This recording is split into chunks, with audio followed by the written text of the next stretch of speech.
it up. Won't give it up. Won't give it up. It's in our blood. It flows in the soul. Won't give it up. Won't give it up. This is our fate. We'll light the stage. Won't give it up.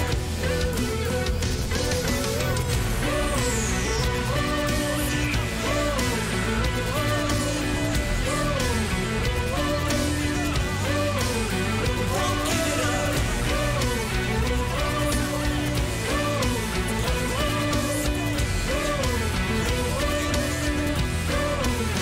Won't give it up.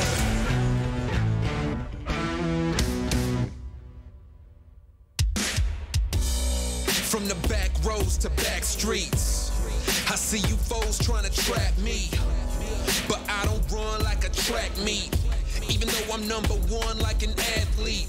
And the way I maneuver around you and through you, I'm coming and I'm bound to pursue you. I'm everything that you knew of, plus more. What's in store is I'm about to get to ya. Sleepless nights, better think this twice before you step to me and come and speak with strife. There's a lesson when you reach my life. It'll be chin checking and I'll teach you right. Plenty tried, plenty failed. Too many times I seen plenty bail. And there will be no surprise what I'm about to do when you are looking through my eyes. See many go, see many come. See that they won't bring it to me, son.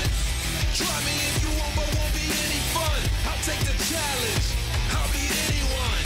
I'm the one, I'll be quite clear. Bow down to no one, I'm right here. I get it in, I don't fight fair. And guess what? I'm your worst nightmare. Cause I ain't taking no losses, and I don't even care what the cost is. Are you prepared for the forces I'm about to bring? Cause I'm the boss of all bosses. I penetrate your thoughts and fill them with doubt.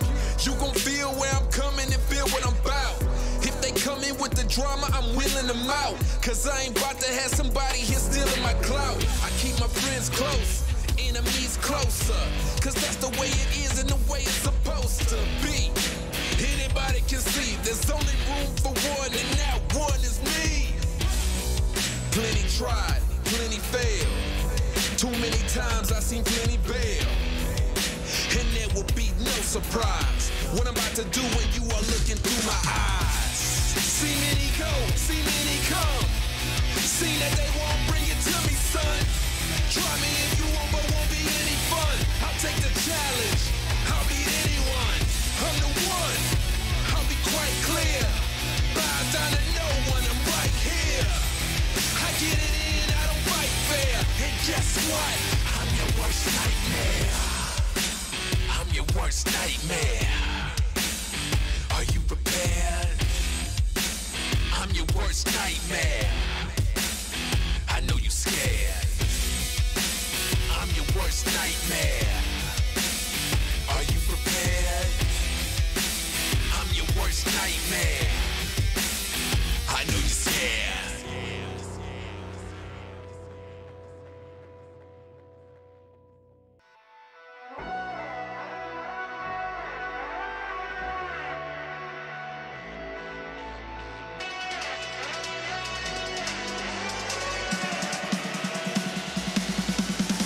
Whoa.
bloodstained flag. Open road and nomadic plains. Oh,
Future Pros! Today I wanted to show you an old strat that fanatics still like to bring out from time to time. This execute is an alternative method to take the B side on Inferno, utilizing a wall of smokes. As with any great dish, executes, when you have the base locked down, you can start adding in other ingredients, grenades. To make this recipe, you will need 3 Future Pros, 3 smoke grenades, and some flashes. Future Pro number 1. You'll be throwing the close smoke for the wall of smokes. To throw the smoke, line up with the edge of this wall. Place your crosshair above the middle of the tree and right in the center of these 2 sets of wires. Then simply toss the smoke. Future Pro number 2. You'll be throwing the other smoke to complete the wall. To throw your smoke, get into this corner. Find this slight dip in the trees and aim ever so slightly above it. Then toss the smoke. Future Pro number 3. You'll be throwing the deep CT smoke along with a flash. To throw your smoke, get into the corner next to these barrels. Find the 3rd wooden strut and place your crosshair in the dip above the tiles. Then toss your smoke. To throw your flash, it isn't really a lineup, just lob it over the roof and pop it above the smokes. This should blind anyone on the site and also a player in CT. Now you have all the ingredients in place, it's time to think about your approach. The idea behind this strat is to cut off any site players and isolate the counter-terrorist player in CT spawn. Killing the CT player shouldn't be tough, unless you're playing against Scream. You can then wrap through ruins and split the site from 2 points. If you have the bomb, you might be able to get it down while the smoke's still up. JW is struggling a bit here, but I'm sure you guys can do it. Like with any great dish, feel free to add your own spices. Want to double nade CT as you push? Go for it. Want to throw a metric heck ton of flashes over the site? You can do that too. After all, you are the cool cat of your very own strat. And as always, enjoy.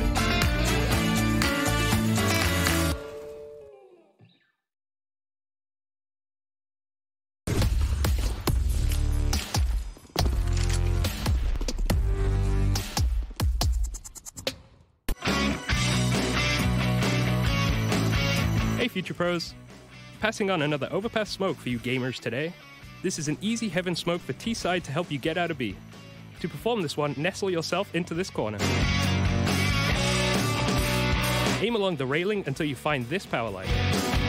Then throw it and bam, you have a heavenly heaven smoke.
Hey Future Pros!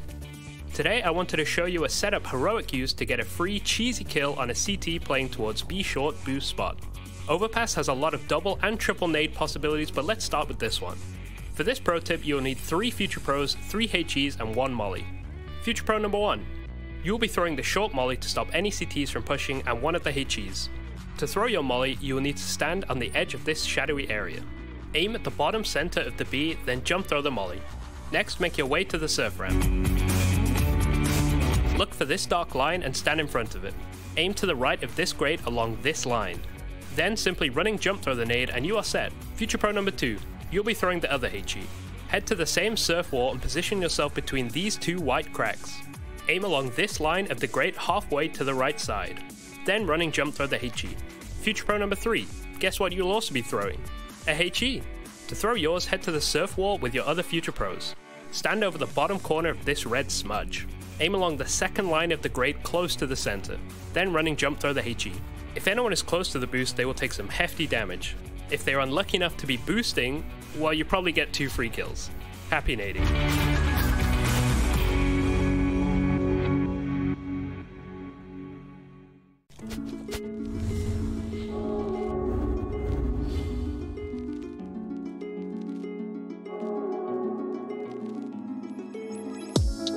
You just hung up, say you wanna wait.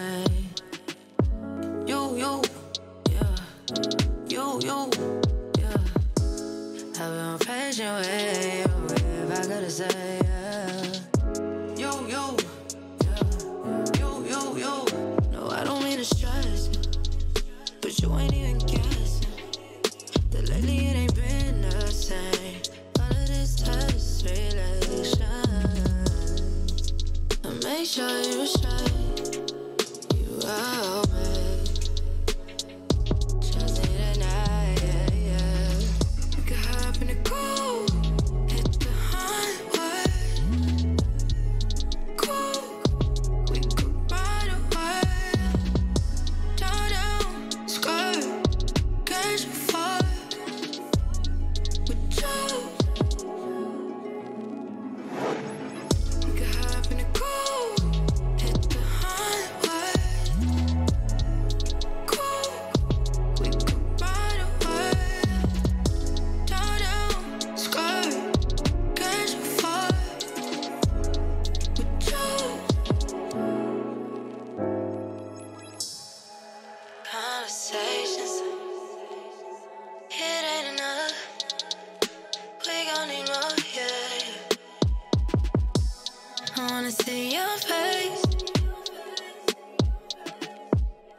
Like a change,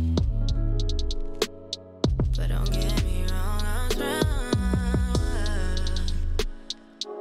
You got that touch, need you get involved. It's getting late, come on, be done for the day. Now it's my time, boy, just make it work.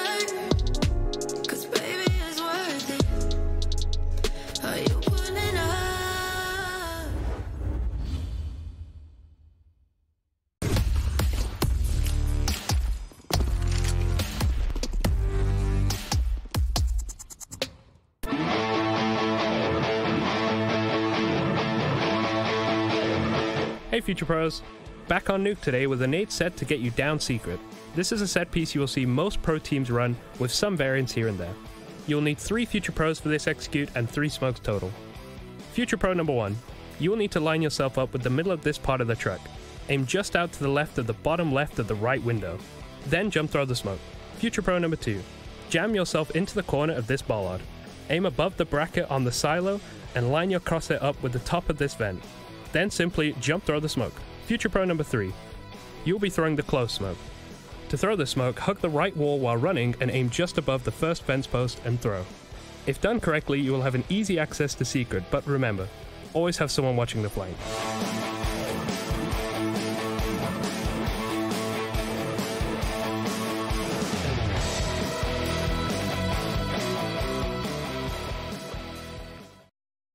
ESL Pro League is brought to you in part by Gaming Malta, Intel, US Air Force, 1xBet, DHL, Monster Energy, Coinbase, Mech Arena, and CSGO Hub powered by Coil.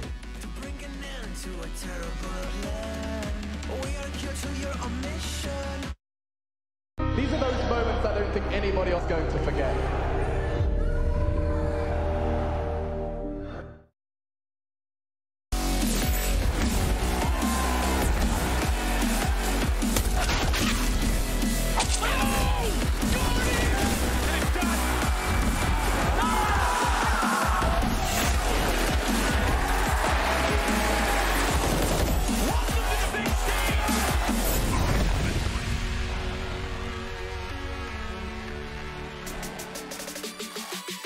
It's the big stage and it's the big time for us to continue down Group C. Welcome back, everybody, to ESL Pro League Season 14. I'm with Yanko Paunovic to walk you right into today's action. Of course, Navi Big, FaZe Fnatic, and Mal's EG to kick off this day. We're almost all the way through this group. Halfway point, I think, Yanko?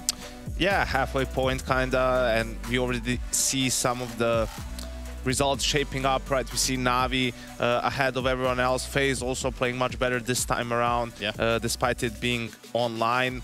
EG at the bottom of the group, and Mouse Sports as well without a win yet, but they've had two of their toughest opponents probably in the first two games, being Navi and FaZe. Yeah, and you know, with the remaining matches we have, I think that this one is starting to take a shape. And Yanko, what does that shape look like to you? Well, it looks like Navi is going to come out on top. Securing that #1 place in the group. I think the game between them and FaZe will be interesting. That would be a rematch of the semi-final of Cologne, really, where Navi won the game pretty handedly. And outside of that, I think Fnatic has exceeded expectations. They're playing well. It might come down to, you know, between them and Big at the very end, or them. I think Big, Fnatic, Mouse Sports, that's going to be the three teams that are battling for that last playoff spot. For those second and third maybe positions, you know, that they don't really have in their control at the end of the day because of how they perform in the groups. Because sometimes that is the way that it goes. Of course, a recap for day 2 is on the cards.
So you might hear a little precipitation going on outside, a little bit of rain, but the one thing that I did hear yesterday Rain say was that they expect, or he expects rather, to win the group.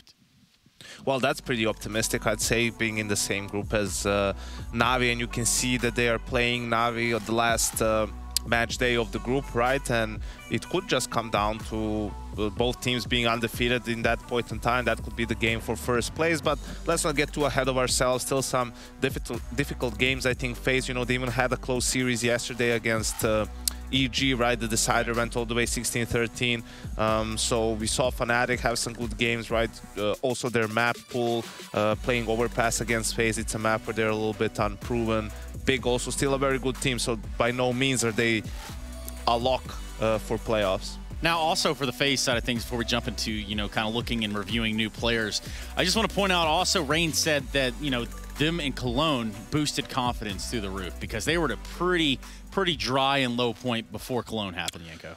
Well, exactly. Just to put it into perspective, I think the last 3 tournaments they played, they came in last place. Yep. They've fallen outside of the top 30 in the world rankings, right? But, you know, I think also what was important for them isn't only the fact that they made it into the top 4, that they beat Gambit as well in that quarterfinal game, is also that through the lower bracket, they had a lot of close games against good teams, right? And they managed to come out on top on those games. That was...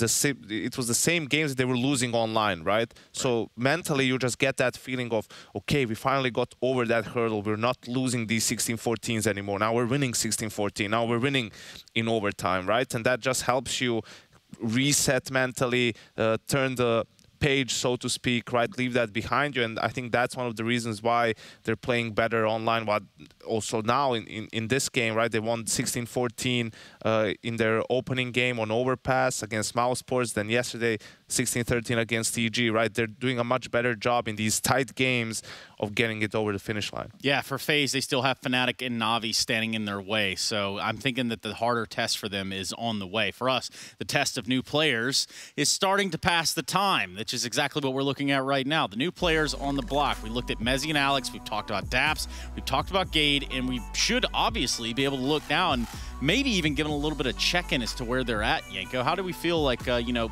certain individuals are performing? Yeah, I think probably Mezzi and Alex standing out from the bunch here. Mezzi especially had some very good rounds individually. Alex, you give him a praise in terms of Fnatic looking good already, even though they didn't have too much time to practice, right? It's different styles, trying to mesh together the communication, the language change for the Swedes as well. So Daps, I think, holding his own, right? You can't really say he's a massive liability so far in their games. And for Gade, something similar, right? Not really eye-popping at this point, but getting the job done. The building blocks, almost. I think we even have some numbers to back that up as well, bringing in our stats matrix, which should be the next thing that pops up here. And in comparison, we can begin to take a look at how this all really came together as it is, the new player impact and how things really are starting to go. There's 2 stat matrices now. We can take a comparison and look a little bit at what last season and maybe this season even. Yanko, what do these numbers tell you? Well, Na'Vi is pretty dominant. You can see they have the highest, not only round win percentage, but a high number of opening kills, clutches. Like, those are all different categories, really. It just tells you so far they're pretty much firing on all cylinders. They're playing really well across the board. And for Mousesports, you can see the one that pops up, the only team that has lost double-digit amount of clutches, right, in some of those close maps. I think it's really... it could really hurt them in the long run. Now, this is the numbers, or those were the numbers from this season up to this point. Now, these are the numbers from last season. Ah, the famous XIII caramba. That's right, Yanko. Look at that. They find it interesting, Trace, that Team 1, Furia and Gambit are in the same group again like they were last season. It's weird how that works out. Exactly, and I don't think it's going to go any different, but here you can see Gambit, their 5v4 conversion rate, 82-83% almost. That's really impressive, just tells you of the discipline that they have in game, that they're very good at closing rounds once they get an advantage. And for Furia, they were leading in the 4v5, so they are more used to the chaos. Probably they're just thinking they're starting 4v5 every round with how Art's playing and, you know, his space creating, right? Yeah. I like that. That's sometimes what I do in my pugs as well. I'll just go and die first. You know, I try something, I die, and then I tell other people what to do. Yeah, so it's like information, but also you're informing them of what they should do. Okay, Yanko, that's a play style I might can get behind. But speaking of getting behind new play styles, we got new players on the block. We've kind of discussed them up here, and now I want to kick it down to Chad and Alex, who can also have the same discussion about new player impact and who sticks out to them the most.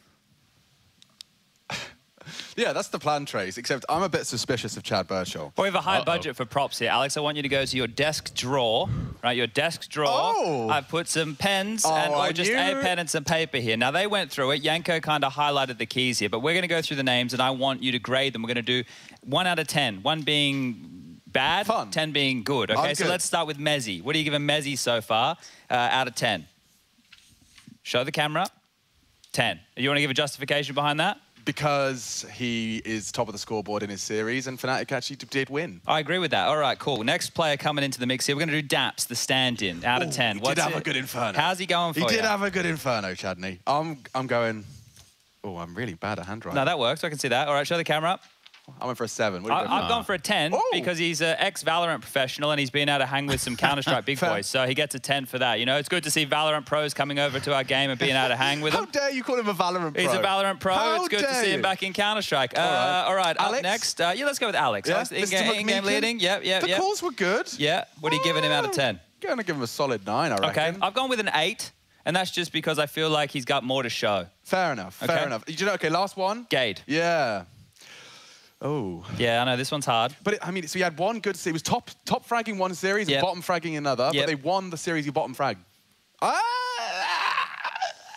Okay, well, we're close, a 6 and a 7. Yeah. All right, well, yeah, I think that's the same thing. Gade, he needs to offer more because he's in Zantara's shoes. So this was our fun little game. Now, how are you feeling today out of 10? I'm feeling fantastic. I'm actually going to give everyone at home a challenge for you, between the next time you see us and now. Can you draw this without taking your pen off the paper? That's what you're going to be doing. That's my challenge to you. One line, no intersecting. Don't intersect with another line. Yeah, go into your grandparents, because you're going to have to go into a stationary cabinet somewhere. What, for a pen and paper? Yeah, because they don't exist anymore. And do that and then tweet us a picture. Draw it on your iPad. ESL Pro League. This is the modern day we live in. All right, well, we're going to keep doing our arts and crafts here, Trace, and you guys keep doing what you do, all right? Yeah, we'll do just that. Maybe you guys can draw something cool. Fly it over here, fold it into a paper airplane. Who knows? But no flights to be taken other than one that gets us off the ground for this day of Pro League. We can take a look at those matches real quick so that we can run that by you one more time, tell you exactly what to expect within the games and the matches here today. All best of 3s, Navi Big, FaZe Fnatic, Mouse EG to round the day out. Mouse EG. Got a little heat, Yanko? Yeah, someone's going to come out of that one with a win. Yeah, and I think that's about what they can hope for at this First win for them? Yeah. Props to them and props to you if you're watching us. It's the ESL Pro League Season 14, and we're about ready to step off into Navi versus Big.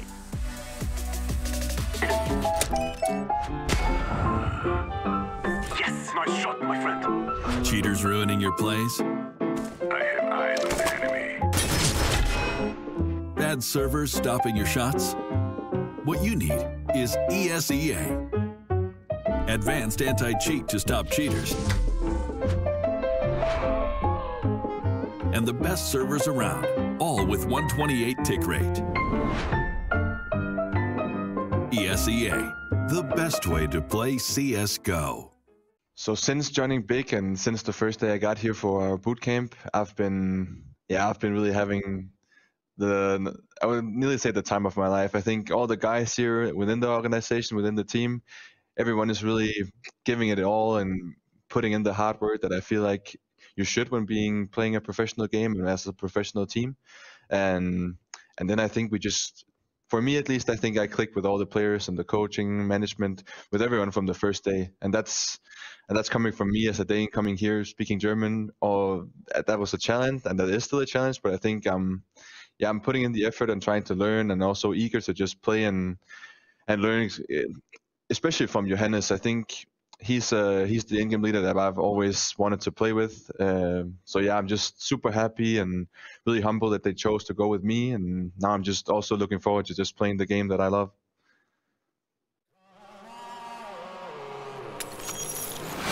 Stones in a helpful hand, broken bones in a bloodstained flag. Open road and nomadic plans.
Well, the matchups are in, ladies and gentlemen. If you needed to know, well, you're about to, because it's going to be Navi Big to start us off. FaZe Fnatic, then Mouse Sports versus the Evil Geniuses in ESL Pro League Season of 14. Here with Yanko, I'm Trace, and we're ready to start diving into this Navi Big match right away.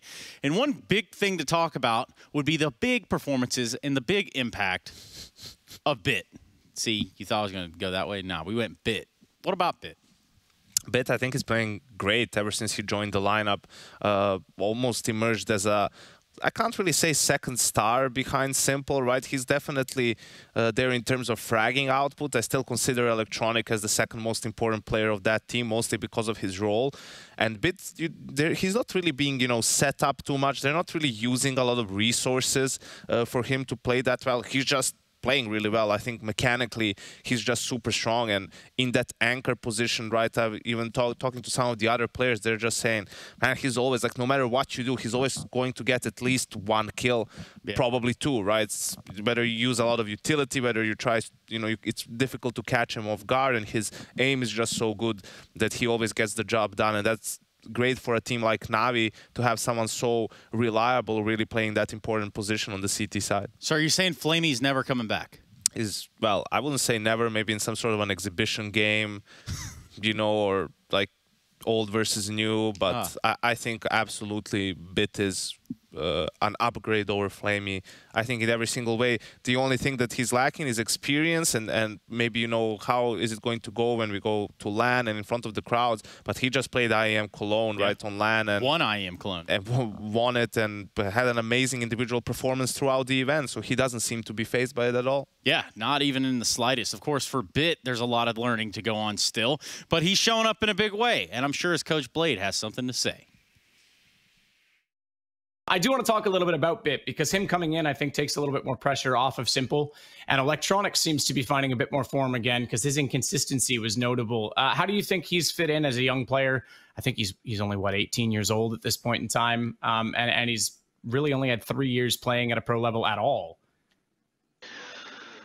Now it's hard to say, because we start after vacation and we need to know how it's all fit. I mean, our expectations, how they connect with reality. For example, we can see ourselves like as the best team and we can be confident, but we need to prove ourselves on the server and to confirm for ourselves that our expectations are the same. And Beat, I think he's fitting really good, because he's not like really experienced and he is not the player who is doing some smart moves. His main strength is firepower, and we're always trying to find some situations on the map where we can fit Bit and just to throw him to the situation and he will just aim. So we don't rely on him at the moment at some like really key situations where he can turn around with some smart move to analyze opponent. It's more about like using his this fresh blood, his desire his skill, to aim, I guess. to out aim anyone. He always wants to aim with opponents. Yeah, which is excellent, because I mean, again, it doesn't put pressure on him, and he's doing quite well with it. Obviously, as you say, coming off the player break, you're at a boot camp right now. I assume the goal is to win this whole thing, take the league. Of course, it's a Grand Slam run at the moment. We need one more, and so it's really important. And we will play this event from bootcamp because we want to feel if we will win the Pro League, we want to be together and to share this moment with each other. Very cool. Yeah, absolutely. It's a weird situation that we're in, where winning the Grand Slam isn't even on a stage, but you're right. At least you'll be there. I hope the cameras are rolling. I hope you guys do have that chance. Best of luck, Blade. Thank you so much for joining us, and good luck today against Mouse Sports. Thank you. Thank you. See you.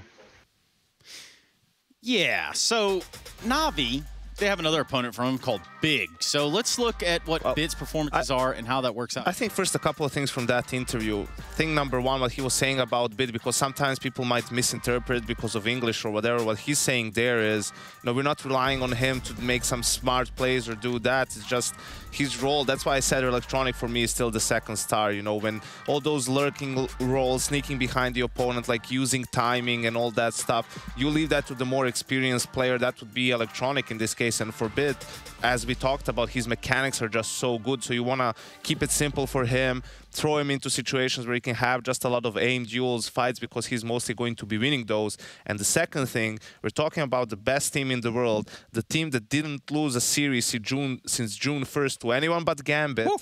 Right? And they're coming back, starting with a boot camp and saying we need to get that feeling back. It was the player break, you know, and of course, if we end up winning the Pro League and we live the Grand Slam as well, in that sense, we want to be together while we do it. So some teams probably should take notes from that. Yeah, probably. Probably it's a good idea to come back from a break with a boot camp. It could help your performance, and I think it definitely, you see why Navi is not the team anymore that's starting off slow in tournaments, that's losing to teams they're not supposed to, right? They came out firing, and they're looking dominant so far. Yeah, it is showing up in, you know, the right ways for Navi, and I think you're exactly right. I think you nailed that one right on the head, with some teams needing to take note of that. A team that needs to take some different type of notes would have to be that of Big. Now, I want to start this conversation off with Tapson, and maybe Tapson's CT side performance. You know, what does he bring to the table on the CT side, Yenko? Well, I think he's just as the in-game leader, as an experienced player in some of those rotator positions, really can have a lot of impact based off of study as well, anti-strats, right? Can put himself in good positions, being at the right place at the right time, helping his teammates, being one step ahead of the opponents. Yeah, and, you know, I think that will go a long way. For Big, though, still a couple question marks. You know, I think that they look, you know, a lot better than they did. And that's just towards the end of the days where Zantares was on the lineup. And, you know, for whatever reason, sometimes it doesn't always come together when things start to look like a change is on the horizon. Yeah, it's going to be interesting to see how everything unfolds, right? As I said, for me, it's going to come down Big, Fnatic, Mouse. That's the three. Even though Mouse is now at 0-2, you know, they still have to play Big and Fnatic in the last 2 days. Today they have EG, right? So they can still, by winning out those 3 games, even just maybe the last 2 games, you know, they can have the better head-to-head and still qualify over them Big. We look at that game yesterday against Fnatic, double OT. They could have been 2-0 up as well at this point in time. So it's a little bit difficult. It's all still up in the air, right? Every game matters. Obviously, if they somehow pull off an upset win here against Navi, it would help them a lot. I don't think that's likely to happen, though. Yeah, but that Navi phase one, though, oh, I don't know. They just kind of calling my name, Yenko. I think that one's got a little bit of kick to it, a little bit of spice, but maybe the spice is coming from Navi. Yeah, I think also for phase, right, playing EG and Mouse, again, the hardest games are ahead of them. This game today against Fnatic is going to be really telling. If they can win that game, especially if they win it, you know, convincingly or comfortably, then they really have cemented themselves as a team at the top of the group alongside Navi. But if they fumble today, if they lose to Fnatic, then this group becomes much more interesting. So Yenko, we're not getting Ancient, we're not getting Vertigo. We'll probably get a Dust too, if I had to guess. No Inferno from. Oh, actually, Big went with the Ancient ban. They have been staying away from Inferno, so I'm wondering if Navi is going to go with a punish pick here. The last time they played, I think, was Blast Spring. Navi picked Inferno there, and they managed to beat them. We see Dust 2 and Mirage. I think Alex and Chad are gonna love this, the normie maps. Normie maps. In Inferno as a decider or a nuke, I think that's going to keep them very much entertained. Yes. But it's interesting. It's good to see Navi also going for the Mirage pick, right? I think they made that mental shift where they didn't pick the map, but they were winning it a lot. So then they were like, well, we're winning this map every time someone picks it or it's a decider. Why don't we just start picking it ourselves against some of the other teams? And also Big decided to start on the CT side. That's not something we usually see from them. And their map pool has been all over the place. They vetoed Mirage in the first or the second series as well themselves, right? So we'll see how they square up against Navi on that map in particular. Picking T side to start things off. I've heard of teams doing that, but just simply to get their brain going, to get the, you know, the wheels spinning in the right direction. They tend to favor that, you think? They do, but they didn't decide to do it here on Mirage, where they got to pick the side, right? So they'll start T side on Dust, their own pick right now. I picked to start CT side, and then they'll start CT on Mirage.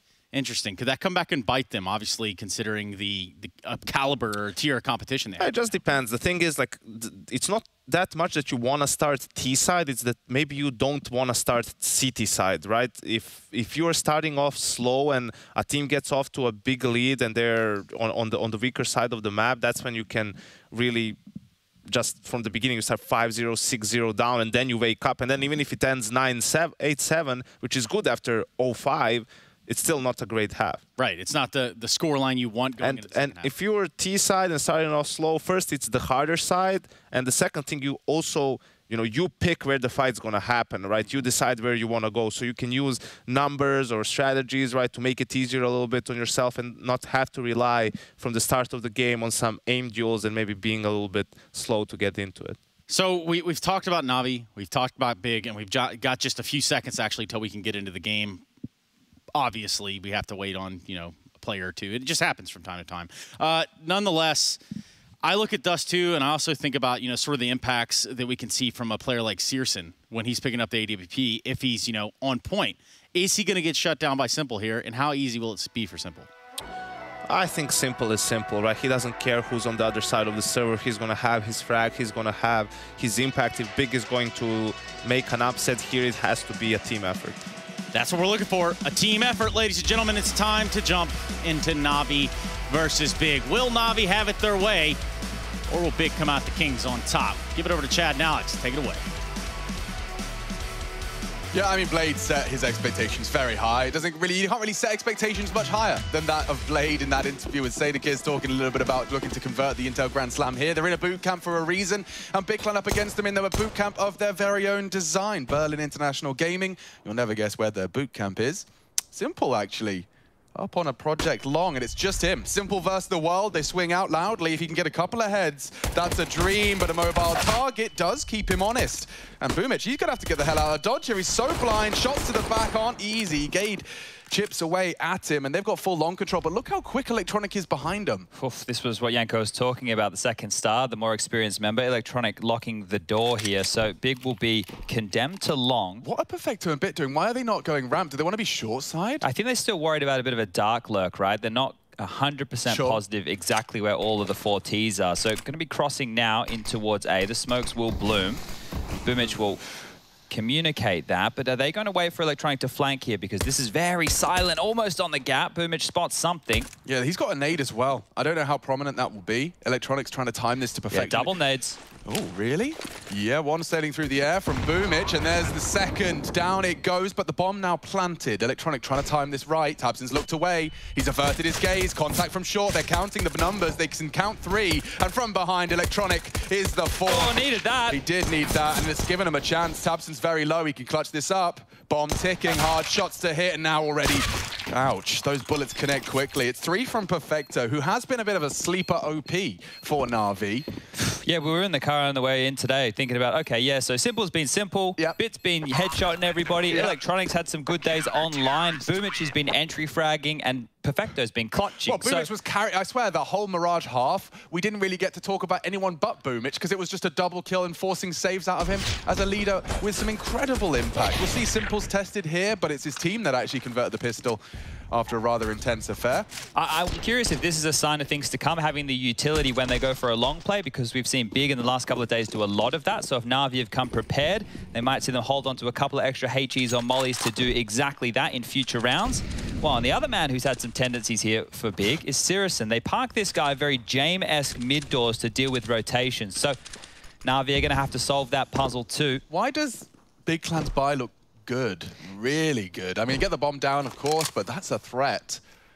Don't want to let this one slip away. And Tabson's prioritized utility, so I'll be intrigued to see how he plans to utilize that appropriately. Well, they're looking set for a B hit here. Going to spot on the jiggle Perfecto. Yeah, Bit panic station does drop the incendiary. So there you go. They've pulled some CT utility out. Nothing gained, but nothing lost, I suppose. Siphoning through a little bit of utility if they want to return to that B-bomb site late. Tizian has space towards long, and he's done a great job, Tizian, in a couple of these games here, finding space and impact for the team. Really having to fill that void that Zentara has left, everybody needing to step up a little bit more. And as we return to long, Sirison, Tabson, and Keto will join him. Gade to go late short, and that's exactly where Na'Vi want control. They're going to push on into Gade's realm any moment here. It's just like a kind of a trade. You want long? Fine, but we want your short. Gade's the one to deny that. Pursuit of control. 30 seconds, they're pushing for it. Lots of util dumped here, but they're heading into wave. Boomich catches Gade. Now they can relax and play from short. Nothing to report. Simple, a dink into Tizian, but now the site is theirs. Electronic, a little bit of a curveball. The plant is safe, though, and so he bides his time. No kit for this. Looking convincing, actually. Big Clan, a lot of the hard work done, but they do have to defend their honor now. And this crossfire established this and hunting desperately for that scout frag, and there it is. Boomich on his bottom. Losing players, Keto down, they're closing the gap. A 10-second defuse required, and now Searson Scout already hitting another great shot. Perfecto needs to kill him like right now. Like now. Yeah, I don't think he's got the time. Searson knows. I don't think Perfecto's got the run in him. Yeah, can't get back there in time, surely. Unless Simple had a kill. I don't think he did. Yeah, not a chance in the world there, Perfecto. So big, they bounce back immediately here. Just up long. Okay, game on. 1-1 we sit. I'm sure Na'Vi want to force my back immediately here. And with everybody from big going down, it means, well, they will have enough money to get the AKs out. The utility will be there as well, but they're not working on a bank going forward just yet. They were threatening for a while. Searson that really was the difference maker. That shot onto Electronic. Don't forget how weird that 1v2 gets if he doesn't immediately neutralize that bomb defuse threat. Yeah. What's... Perfecto doesn't have a... Okay, there we go. He got the M4 back. He left spawn without it, so we'll... Oh, he's already out. And so many bodies on long. Gade's doing his best, trifling with some Deegs and SMGs. They're really trying to isolate him. Electronic will finish the job. And how's he got that? Takes another head. Snaps onto Keto before he falls, and he's managed to give Na'Vi a man advantage by he. I'm referring to the Boomich Deeg. Okay, well, they have the number advantage right now. I don't envy Electronic's position, though. It's not easy to have impact from here when the smokes arrive, and he'll throw out one of his own. I'm interested. Will that slow him down? Bit sus on that smoke. Oh, another one as well. Simple does that with the AWP here. Dropped it now on this low buy, and Tabson, curiously, boosted over the smoke. There is a timer on this. Yeah, there is, and I believe Electronic could be a bit of a threat. He'll hear the sound cue. And these remaining 3 members of Big Clan are now under the scrutiny of Na'Vi's return, but force buy. Tabson does have a lot to do, and he's not going to get to do anything. Everyone's Deagle connects. Let's see if Perfecto can get the last. And he can. A team ace. Everybody contributes from Natus Vincere, and it looks like force buy wars are fully underway. Sirison's definitely on so far, right? We've seen a couple of banger scout shots out of him, and that's always a good sign. If you don't see him with the AWP, you tend to see him with the scout and doing... well, just as much damage. Not able to get enough frags in that 1-on-4 scenario.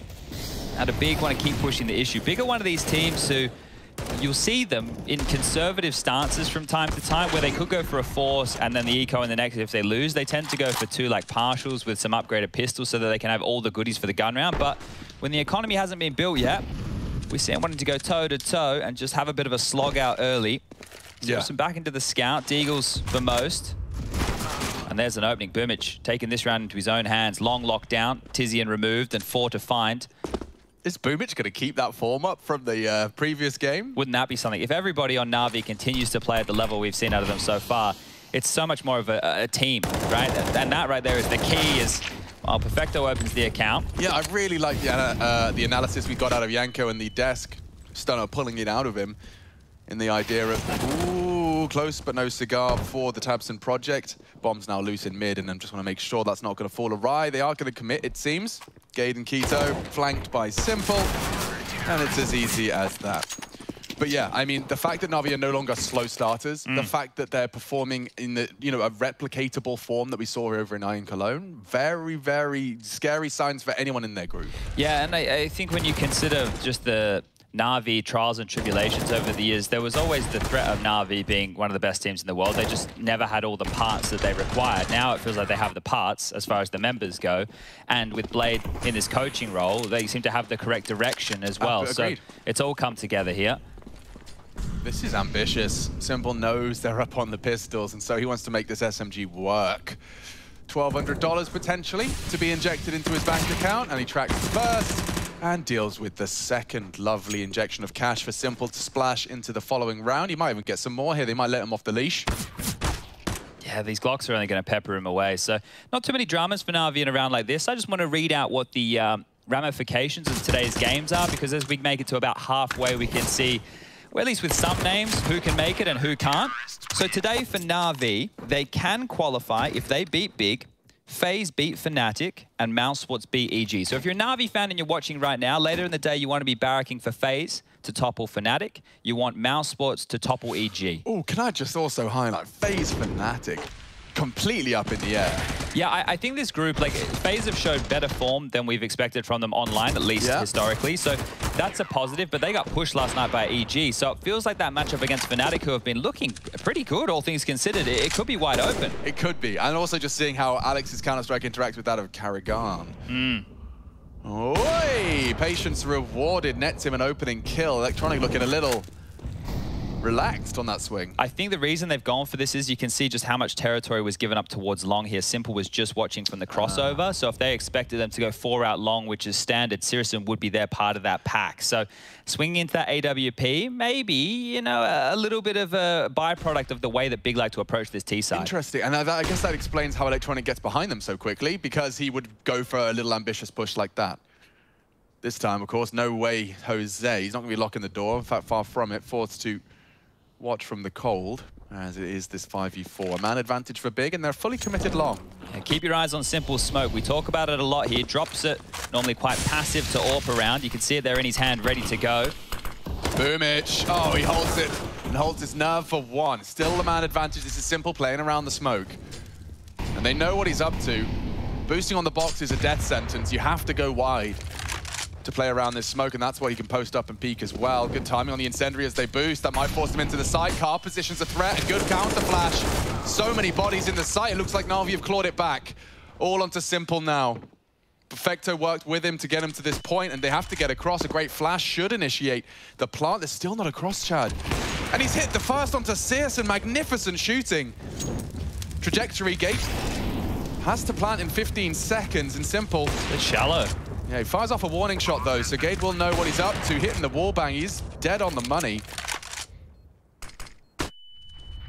Gade knows the hunt is coming. Timing is everything on his fight. Precision required from the new addition to Big Clan, and it's a tag down to the USP. Gade will convert. And Simple, a little hard done by there. The box saving the Dane's life. Nice clutch there by Gade. Huge. A necessary one here to keep that AWP alive. Wouldn't have been possible otherwise. And it was pretty brawly, right? Boomich there being a jarring force, and it got that close with Electronic giving up what felt like a freebie, right? So 5v4 advantage for Big to work with. They convert in the end. When we brought up Season 13 stats as well from Group C, just it blew my mind and reminded me of what Gambit were up to with their, what was it, 5v4 win percentage was 80-something? Like, you lose that opening frag, you're just going to lose. They'll make sure you lose the rest of those players. Yeah, that's the thing, right? I think Gambit has kind of filled that void of the percentage Counter-Strike that Astralis left when all these roster changes came in. So Gambit have picked up that torch, and they're definitely running with it. I think Na'Vi are getting there, but with a bit more flair as the big man himself. Oh, he's well aware of what's coming his way. Flash is a bit high. He might be caught out here. Oh, he didn't expect them to be so far forward, and they've already got one. Trying to isolate an aggressive stance out of Perfecto costs him his life, and Keto and Tizian have done a lot there. And Na'Vi refused to give them control of mid-doors. The smoke to deny. You kind of want to go B here. You know, Bit is the only B defender, but now Electronic pushing out close doors. He's got so much to do. So much to do. Gade was ready for him as well. Where is this aggression coming out of Na'Vi? 60 seconds he walked through that smoke. Gade greets him with a smile. And now it gets a bit weird. So Bit's going to have to be responsible for a lot. Oh, Boomich has heard him. Did he? Yeah, he has. He's heard these steps. Surely he has now. No, well, maybe he hasn't. Spotted. I don't think so. I think Boomich is about to get spanked. I swear it looked like he heard him there for a second. He acknowledged it, yeah. Okay, well, strange one now is Bit left in a 1-on-3. I think this is a big round every day of the week. Bit agrees. We'll have to save. And just some odd timings there. You know, Simple crossing the doors, probably expecting more respect than he got. But Bit will save that AWP. Will he? I think that's... Yeah, good point, actually. They might try and chase him here. Tabson's already down towards spawn. Gade is going to be working towards T-spawn. So maybe this doesn't actually stay with Na'Vi. Gade's the most promising by a large margin. Let's see if Gade... wiggle on. Yeah, Bit's far too wise for any of that. Ooh. Oh, had to hit that one, and he should be fine. Should be fine now for sure. Now, I think here one of the things that you have to consider if you are Na'Vi and you have Simple is that there's no way they're going to be peeking me, but Big have Sirison. So they have a lot of confidence in their AWPer as well. On a map like Dust 2, just the presence of a good AWPer is what keeps CTs kind of on the leash, right? I can't over-peek. I can't get too brave about how I want to approach some of these angles. You either need a flash, you need a little jiggle, you need something. And a great example of that is watch Simple's T side, James' T side. You just witness how quickly it can completely cage a CT side when you know that there's still that AWPing presence patrolling. Well, here's the AWP on Simple. Now he needs to find some impact here. Bit saved this for him.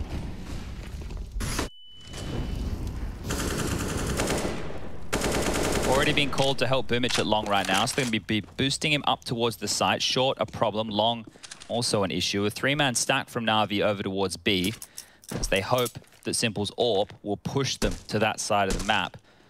But when Big have long control here, we normally see them just press the issue, whether it's quick or slow.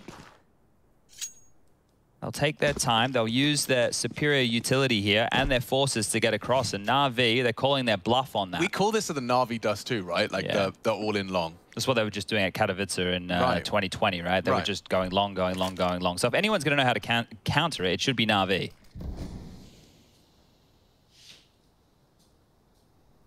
It's just so difficult. Like, without a whole lot of utility, which they have one nade on Perfecto, and they don't even have a flash to pop through the smoke here. The biggest thing that's going to help them is the time. Okay, well, they're starting to progress, and there's Boomich's jiggle for info. He's spotted a whole lot. It seems like it is going to be a very quick cross. Not slowing down, it's a all-in maneuver, and Simple's AWP patrolling. Perfecto's nade has actually finished off the job onto Keto, combined with an AWP tag. So now they know where Simple is. AWPing short. What is he supposed to do now? Because the bomb is going to be planted uncontested. I mean, what? Electronic could try maybe a little very jump, I don't know. Jumpy P250, but not easy to do. His wallbangs are dead on, just the angle not going to be rewarded. Have to be straight up on that fight. Yeah, Simple wants to save this, surely. Yeah, it could be worth getting out of there now. Oh, they've given another here. They have the number advantage. They're ushering him out of the bomb site, so Operation Save Simple. They've done a little bit of damage, right? They took away 2 rifles. I guess that's enough. Electronic's been dispatched to try and get a little more. Oof. Like, if he could force another rebuy, sis, a nice snappy Glock. Keeps hold of his AWP. Get a bit frisky there. So bomb is going to go off. The scoreline will be tied up 4-4. And this is good from Big, keeping things level early here. I'm pretty sure, let me double check. As I was having a look at some of the results this morning, I think the last time these two teams went head-to-head on Dust 2, Na'Vi absolutely rattled them. This was at the Blast Premier Spring Finals. It was Dust 2, and Na'Vi beat them 16-2. That was Big's pick. So they've already done better than last time round here, Big Clan. Already. Different look out of the German squad so far. So Tizian wants to try and sell the battle for long. Searson typically holding short. He's doing the same thing this time from an alternate angle. And it does seem like Na'Vi knows something's up. Look at the rotations. Like, Simple's responsible for doors now. They've already tucked a bit back into B. And he's ready for a reactionary incendiary. We might get Simple versus Searson at mid doors here. Keto's actually the one ahead of the pack. Hinge smoke about to be dropped here. You have to be quite quick about how you do that these days. Now working on this short control, and they will get it for free right now. Tabson is on his lonesome. Simple's actually going to be setting up the boost with the electronics. So, look, they're going to be in the wrong place. It's going to be a B pounce. Yeah, Big have actually faked out Na'Vi again. This has got to be a stunning set of double kills from you, mate. Perfecto, he's delivered one. Oh, needed that. Does get the second, even a dink into Gade. He's kept it relatively competitive, but I'm not sure Na'Vi want to go for this. They'd love to contest in our 9th round of play. They're floating towards the doors. It's not like they're not going to have a look. Kit's present, couple of flashbangs, a re-smoke on the doors. Does shave a little bit too much time off of that clock. Oh, we heard the pin. Boomich knows there's one close car. Na'Vi are going to walk through on the flash. Gade booked. Searson, big box, and he's down 2. They have to be getting a wriggle on. Tabson's coming from behind. Electronic has the kit. Yeah, and Boomich spots him out. They get the kit, they get the diffuser. Lovely B retake, a late one at that. Not often you get to see that pay off. Yeah, it looked like they were almost let in there for a second, right? It was fantastic in terms of, hey, who's going to clear what? Boomich going straight in, glued to the left-hand side of those doors. The fact that Searson is just pinned towards the big box, he can't contribute anything whatsoever. So a great little retake here. We'll check it out from Boomich's POV. Runs on in, good spacing, good pathing from everybody there. They're not grouped up, they can't get multi-fragged, and a great retake. You don't see a B retake coming in too often, so it wasn't a save round, everybody. I was flabbergasted when I saw that they were going for it. He pushed it through the smoke. Boomich giving himself a lot of room here to work with at long, getting onto the other side of the doors. Early info too, that molly, when it subsides, Big will be able to hear these jumps, and while those bullets are noted by Boomich as well. Well, he's just a brave boy, isn't he? He might go again. You wouldn't go again, you naughty boy. Boomich wants info. Now he drops his smoke. He could get pushed through. Oh, dude, their flash was perfect. Like, if they chose to, he would have been a dead man. We sent them packing, right? They're not going to knock on that door. That smoke is up for another, what, 10 seconds from now. Starting their jaunt down middle here.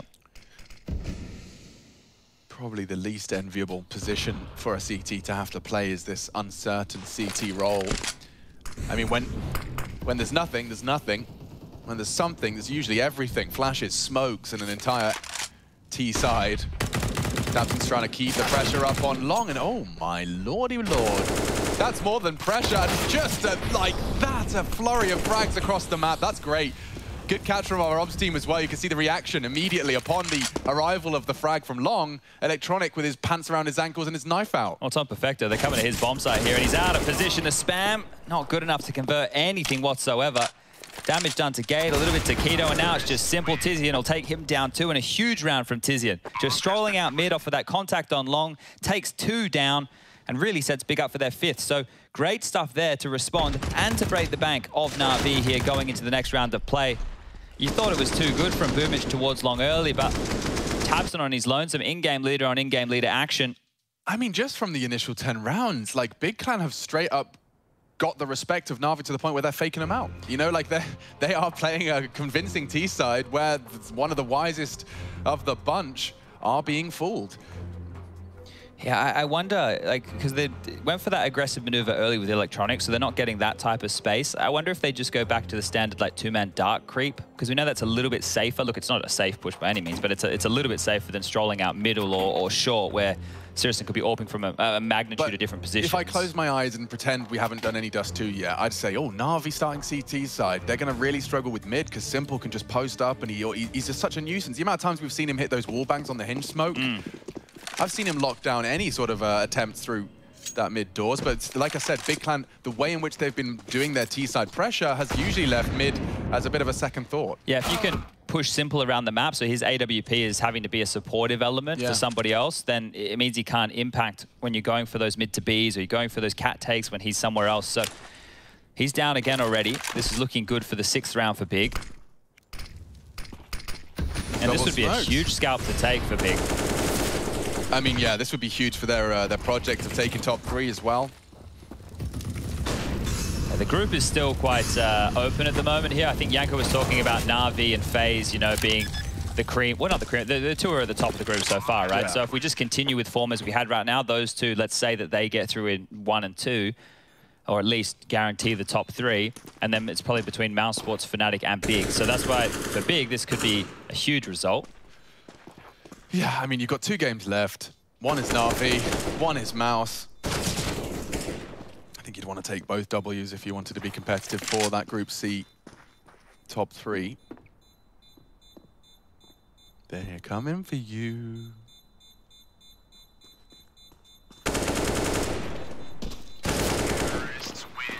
Easy peasy. Okay, cleaned up. 6 now. And this is where Na'Vi are the ones who are either going to continue to do more of the same. All right, guys, let's just keep doing this default CT setup, or they might go for a mix-up. They might throw a bit more of an aggressive maneuver. Now, it's not that they haven't been throwing different moves. They definitely have, just none of them are completely out of the box just yet. So I'm talking about something unorthodox. You can see the big boot camp. Sirison, he's with them. He wasn't with them. He's arrived. No, he's there now. He's not got his bloody dongle on his for his webcam. The 5G router that he borrowed from a mate. Imagine a pro gamer not having good internet in 2021. And yet, I swear, like 10 years ago, people you were playing with had 2 internet lines just in case one went down. Yeah. Back in the day. You got to be ready. Okay, well, looks like they're postured for this B setup again. Boomich has all the info over towards long. Electronic and Simple duoed over towards A, but it's the B hit one more time. Here we go. Nade's coming through. Perfecto, don't forget, he got 2.5 with a FAMAS and now equipped with the M4. He's caught a very early Keto. And Bit, oh, the element of surprise. He stands to deliver another. They know Perfecto was in B. Surely they'll clear him. They're looking the wrong way. And Big Clan get absolutely demolished on their arrival to the B site. A little bit confuzzling right there that they weren't ready for Perfecto over towards Car as well, considering he got that kill from Tallbox. How many places could he have gone? Either slips out the doors really, really quickly, or he's Car with Bits. So maybe communication for Big there being all over the shop. But that is the Na'Vi response, and it wasn't through anything unorthodox. It was just through 2 players locking down that B side. So standing the test over towards B. Dude, they've got a Krieg on CT side. Back in the day, that was a real threat. Like a treat. It was a real treat. And there are some positions I'm sure that it will bang. Perfecto, he can just sit at that B box, sit way back plat. Double AWP as well here, so Bits brought out his secondary. Simple knows what Searson's up to, right? Like, I think the...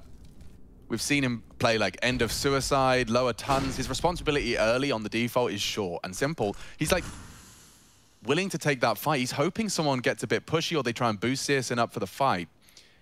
So he's hanging out in that little off angle just under the lip of potential engagement. 3 members floating towards Boomich's long smoke, and it looks like they do want to go and clear that out. Boomich has to be very careful here. He's already considered 1 death towards long. That the chain reaction that was set off was a Na'Vi round loss. And he's just on the corner, so ideally spot and fall, Boomich. Come on now, what's he supposed to do? He does manage to find a frag, a 1-for-1, certainly competitive and Simple, called to action. Can he stop the pit drop? The answer is no. Is short covered? The answer is also no. Electronic's gonna have to be responsible for that. Lots of util drop towards Simple's location. Oh, he needs a safe haven. He's got a little bit of a gap. And a missed shot out of Simple. He won't get a second chance onto Keto. Bomb now loose and Big Clan looking a little worse for wear. Still big frag out of Gade here. Big frag out of Gade, but Perfecto's Krieg too sharp. And now the bomb lost long, and Searson just doesn't have the time to contribute. He's just going to be hanging out looking to save. Yeah, it'd be lucky if they dropped into his line of sight here. Perfecto's about to call short clear. Simple's been locking down long, just playing behind the smoke, and well, this one is done. So 7 now for Na'Vi. And Searson was doing what we're talking about with patrolling and covering off those rotations. He just couldn't find all the impact he needed. Boomich, the fact he's hung around and he's got a kill there, like the smoke on the corner, you have to feel for him. The reason he's playing around it is for info. He's playing for info. So it's not pure fake, he has to know. Yeah, and the fact he gets 1 means that it's definitely justified. If he didn't get 1, but he got the info, probably not worth it. But the fact that he gets that info, gets the kill, it all starts to fall apart there for Big. Oh, Tapson looking not very happy with how that one unfolded. I think those last 2 T rounds, don't forget, 2 fully bought up rounds, and both of them have kind of fallen apart at the seams. The B take was clumsy, and then they've responded with an attempt at a late long, where a single FAMAS and then Simple sent you packing. Interesting to see what happens here, because a timeout has been called. There is enough money right now if you are Big to get out an AK on Keto and Gade, and then Tizzy and Tabson can go pistols with Util, and that's what they've opted for here. So they're able to keep this one threatening. Over there for Na'Vi, still making the guns work. Double AWPs retained and brought out for 1 more time here. Round number 14 getting underway. Now, it's back towards this B hit. They're just trundling through Upper Dark and very noisy about this as well. If they're expecting the double AWP setup in play again, which it is, they could overrun Bit here. That could be name of the game. It's tucked in towards window in a timely manner. And they're slinking out the doors. Okay, mid to B smoke is there, and Bit, he's going to be the element of surprise. Ooh, they jiggle it perfectly. I can't believe he's gone for a repeat there. He's lucky to be alive. And Big are coming. They're in trouble. They're coming in thick and fast. A boost might help, but they're already knocking on the B door, and Electronic with 1. It's Keto that takes the site for Big Clan, though. A double entry. Tizzy into plant. And yeah, Na'Vi are going to have to save all of their schmeckles. So that's quite the response. After 2 real flat dud T rounds, Big Clan on the ropes, recover with a, you know, a higgledy-piggledy bye. Yeah, and it's worked out greatly for them. You know, I think they just identified what CT setup Na'Vi are likely to run with again. I understand if they can quickly flash that AWP back off the line, they're able to scurry over towards that B bomb site, close the distance. It all comes down to Perfecto. And you were talking about that Krieg. Sure, it's great if they want to fight you one at a time from upper dark, or if you're posted out the doors looking down to mid. But when you're getting swarmed, right, that fire rate can become a bit of a problem here. Can't be here, there, and everywhere like you would with an M4A4. Bomb goes off, tying things back up at 7-7. Here's an alternative pitch for you. Here we go. So you know how you were like, we were having like a debate about M4 and M4A1 and why you should, you know, shouldn't necessarily be able to choose between them from the same buy menu. And you were talking about committing to something before the game. What about you could choose between the AUG and the M4A1 and the Krieg, you know, as like an alternate to the AK? Okay. They're both there. But the prices would obviously have to be as they are. Like, as in you choose whether you have the AUG to fall back on or the M4A1. Okay. Prior to starting. Yeah, that's curious. That's not bad. Tabson, that's not bad either. Oh, and he sticks around for the greed. Boomich wanted info. He catches way more than he bargained for. And, you know, I felt like 9-6 after those first 2 barrels spotted. Sis, and that's... Doesn't need to hit the shot. Yeah, I guess it was just to make sure Electronic wasn't ready for the Keto frag. I think Big are going to take this one. Yeah, I was calling 9-6 when I saw those rounds fall apart. It's going to be 8-7 here. Big is setting himself up very pretty here for the second half of play. This is their map choice. It is just Perfecto to find right now, and he only has a Deagle. Bang. Lovely stuff out of Keto. He's top of the scoreboard right now. He's flying through. And a solid delivery out of Big Clan. They're looking to do a whole lot better than the last time they went head-to-head with Na'Vi here on home turf. Dust 2 continues after a quick break.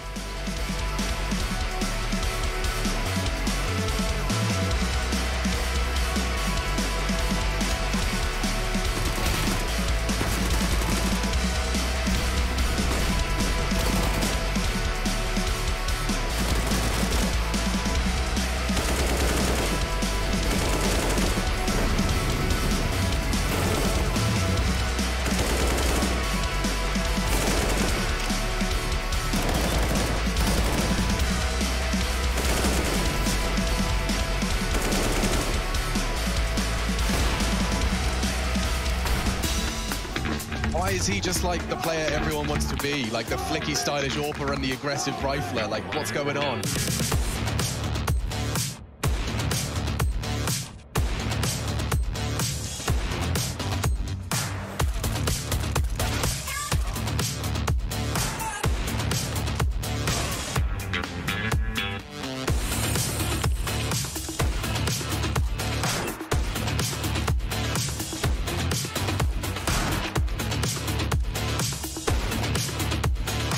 Now for Searson, he's got his work cut out for him. Ooh, bit of noise made, but there's Searson, nails the shot. Searson, he's already on a double on this round. No one's watching it. Searson. Oh, the follow-up. Searson is on for the ace.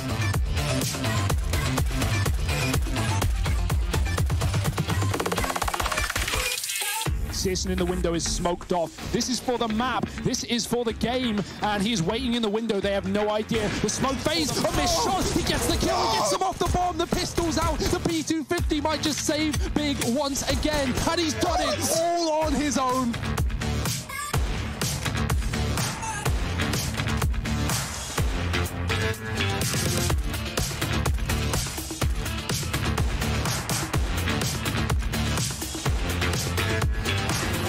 Goes down, it will fall to Searson, and he's hit some good shots. Very good shots, a double. Nork on ramp, he taps away, it's a good Julie double up, and he hits them both!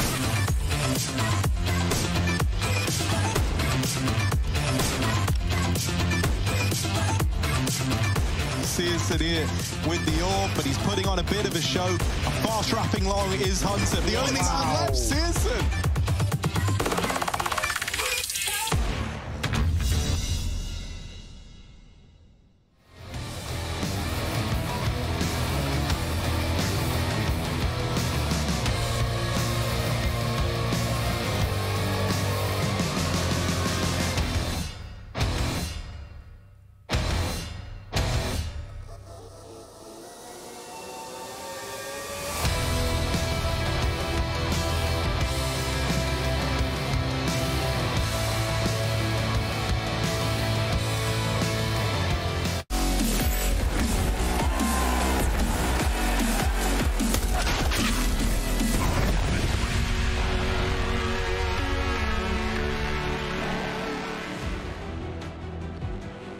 Season 14, 14 seasons of ESL Pro League, and so much has changed from season to season, but one thing stays the same.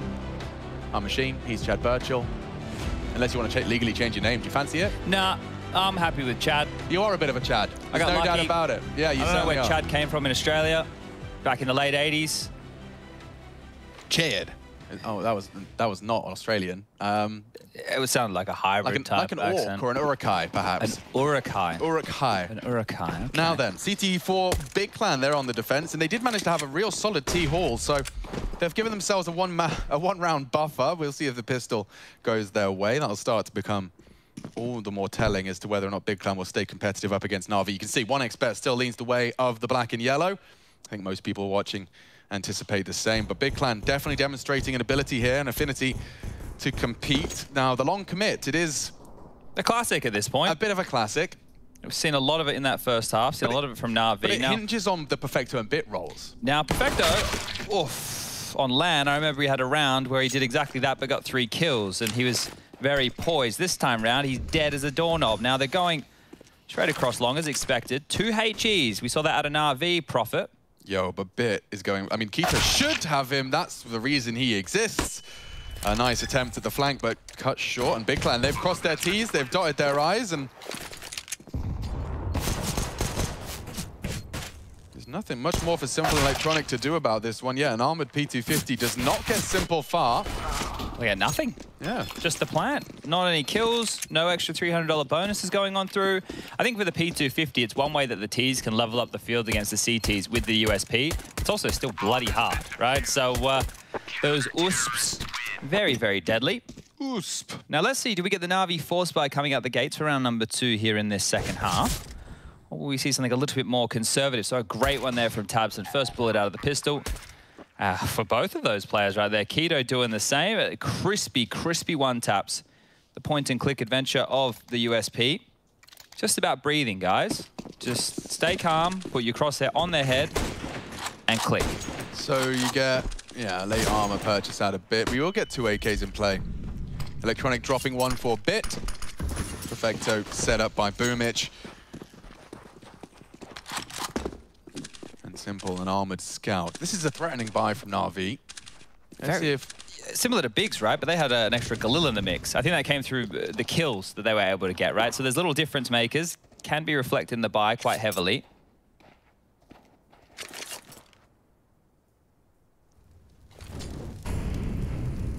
If they just take short control here, they can execute onto the A side. The biggest gun they have to get past, well, is Tabson with an MP9. Sirison helping with his scout.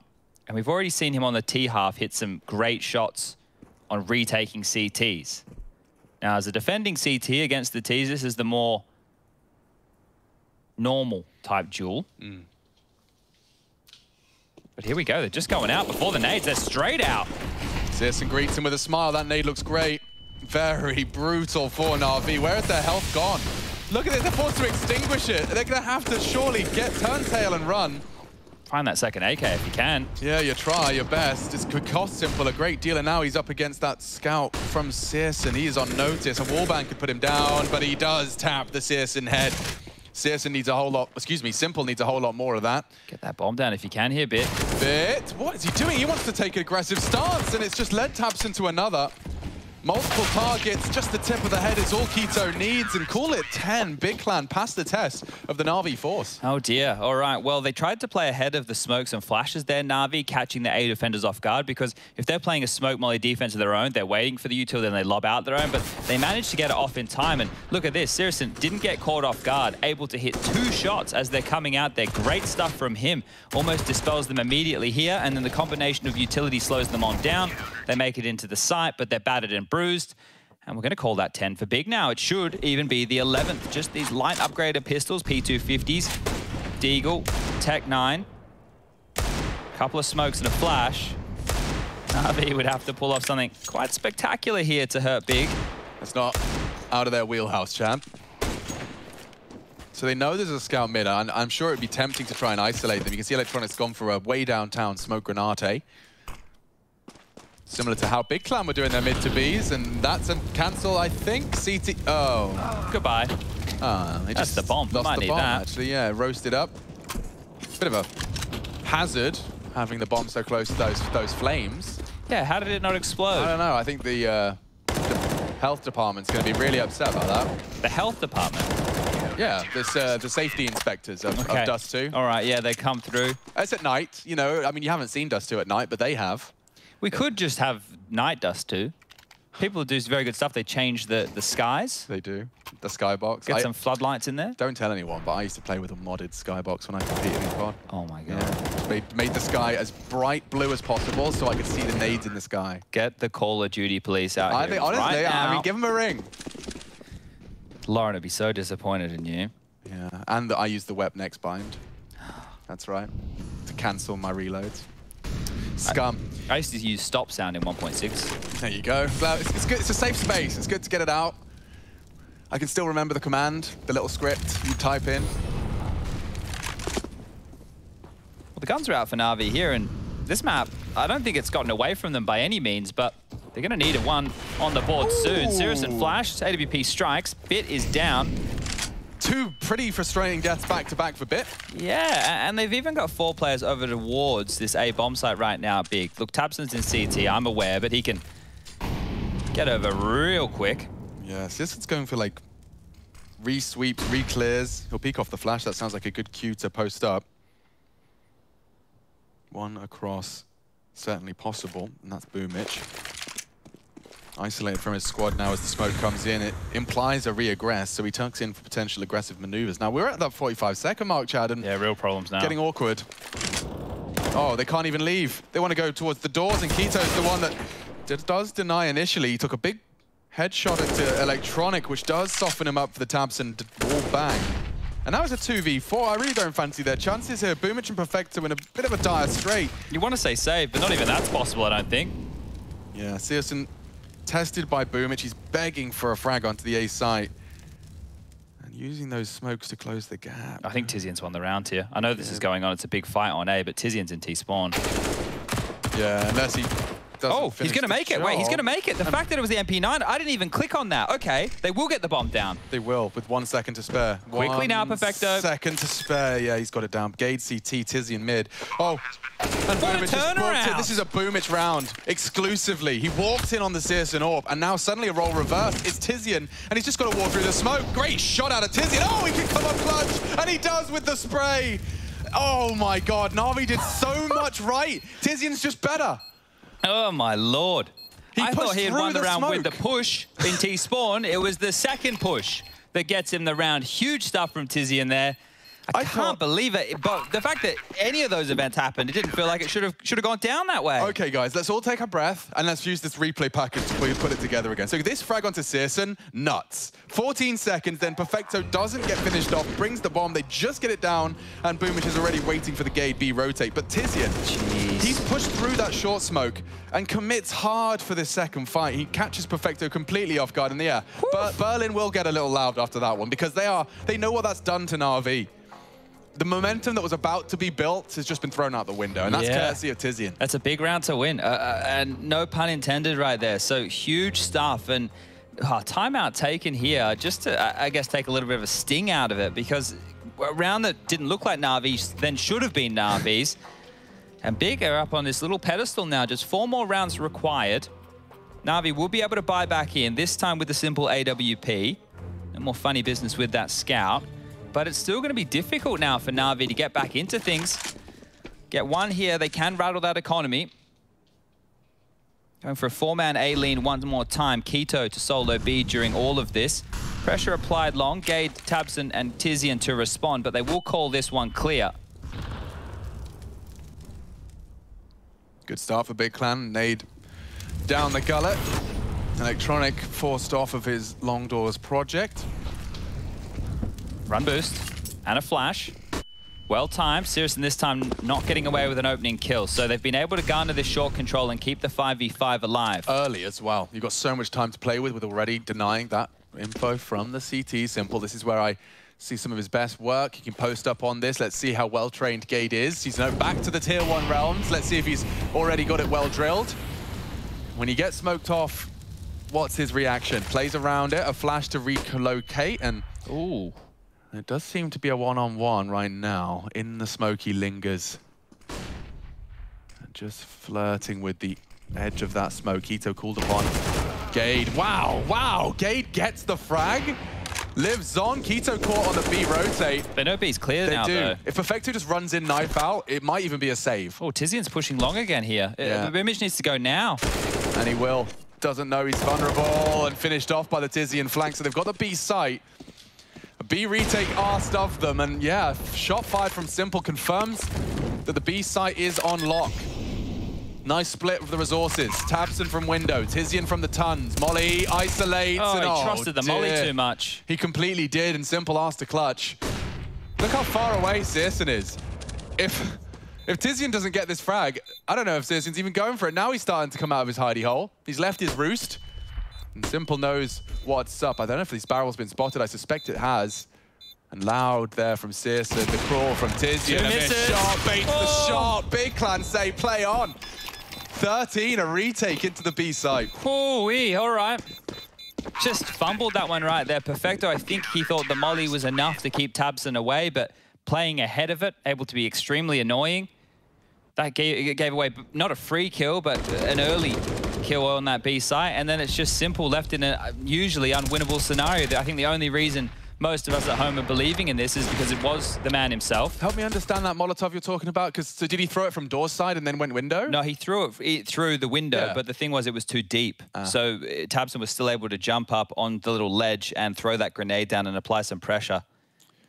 It's hard. The window molly's hard, right? Because a lot of players, when you go into the site, instinctively you throw it on like a tight angle and then it will actually trickle back into the bomb site and burn you while you're trying to plant. So you need to get it pretty perfect. So just not landing the mark right there, but that's the third timeout called from Na'Vi here. They are well and truly under the pump. Mirage up next. Nuka's the third, I believe.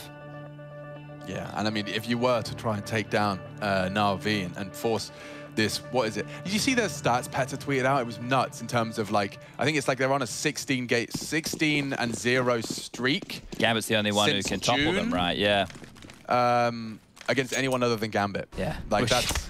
Yeah, you're okay with that. So if Big Clan come in and break that streak, they're on a 9-match win streak, including Gambit. 9-match win streak for Na'Vi. So this Big Clan, if they wanted to complete that and break Na'Vi in that respect, post their first loss of Group C, it would be a compulsory dust too. Now, Electronic is ahead of the long smoke, so there's a bonus for Na'Vi. They got some intel. Oh, they have to be careful about this AWP again. Nade more down. nade damage. Yeah, just being chipped and chunked away out. And look at this. They want to fight doors here. Very active stuff here from Big. Tizian's been great. Tizian's been fantastic on this CT side. Look at him go. He gets both of them on his own. They're floundering right now, Na'Vi. They can't seem to find a solution for this. Big are just so active, right? They're actually taking the fight to Na'Vi. They're not just giving them the respect to take the side control, go for those executes. Tizian doesn't have a lot of kills. It must almost all of his impact has come in this half, right? Yeah, it must be a stunning second half. Looking at utility damage, credit has to be to Tabson. He's already done 300 utility damage, 200 for Gade. Those nades here on the second half have been stacking up nicely. Good find. Perfecto does deal with that Tizian short player. And Electronic onto Searson does give us a competitive one. Bomb planted. Perfecto opting for ramp side, so nothing in the initial swing here from Tabson. But he just goes hunting, and again he finds the head. So aggressive. Tabson calls it 14. Na'Vi just can't seem to catch a break here. The Germans just too strong in these mid-rounds. It's the confidence, right? They're clearly playing with confidence. They're not being scared in taking these fights. And they're more than happy to go for aggressive maneuvers. And that is just netting them these duels that Na'Vi don't look ready for time and time again. Look at this push behind the Molly. They were also applying pressure mid-doors. That is fantastic from Tizian to get to. Yeah, they trade out efficiently. They get them into the site. They get the bomb down. We'll see another Na'Vi buy for sure, but rattled right now and running out of responses here. Going to be hard to see how Big are going to contend on Mirage, considering they banned it in the other two series they played so far. But this is great for map number 1, and if we get to Nuke, anything's possible here today. They banned it in every series so far, so what was so scary from Na'Vi? They didn't want to play Na'Vi's Ancient, right? So far, the teams who have picked Ancient, we had FaZe Day 1 against Mouse, they lost it, and then Mouse Day 2 against Na'Vi, they lost it. So I was curious to see how that Ancient map is still playing into the veto factor. Last timeout called from Na'Vi here. Last opportunity to come up with any maneuvers. Now, they don't have great B spawns. Take a look at that radar. The only player close towards long was Bit. Means they can't go for the all-in long play. Just operating now with the standard default spread. Simple with the Krieg. Has to make loot with of the AWP that he cannot afford. Electronic long, Boomich, Palm Tree, Perfecto on Bit through the tunnels. And Big, well, they're just doing a standard setup here. Tabson is floating around mid doors early this time round, so I think they feel like they've bought enough of a buffer to short just with that Sirison presence there quite frequently. And I talked about Tabson's utility damage and how he's the top of the scoreboard, but just seeing the nerdy lineup he has for the lower tons walk-up is promising. Na'Vi have avoided that for now, and Tizian's surely going to have to give up on long. He doesn't have the info. He doesn't have the info. Is he just dry peeking for the clear? And yeah, okay, that one is Na'Vi's all day long. Need to be careful. Sirison's top A with the AWP. Yeah, he could do a lot of damage here, and he's already got one from the scope rifle of Tabson. Oof, big find. AK works wonders. Oh, he's in no man's land. Swing. He just reloads in front of them all. Simple.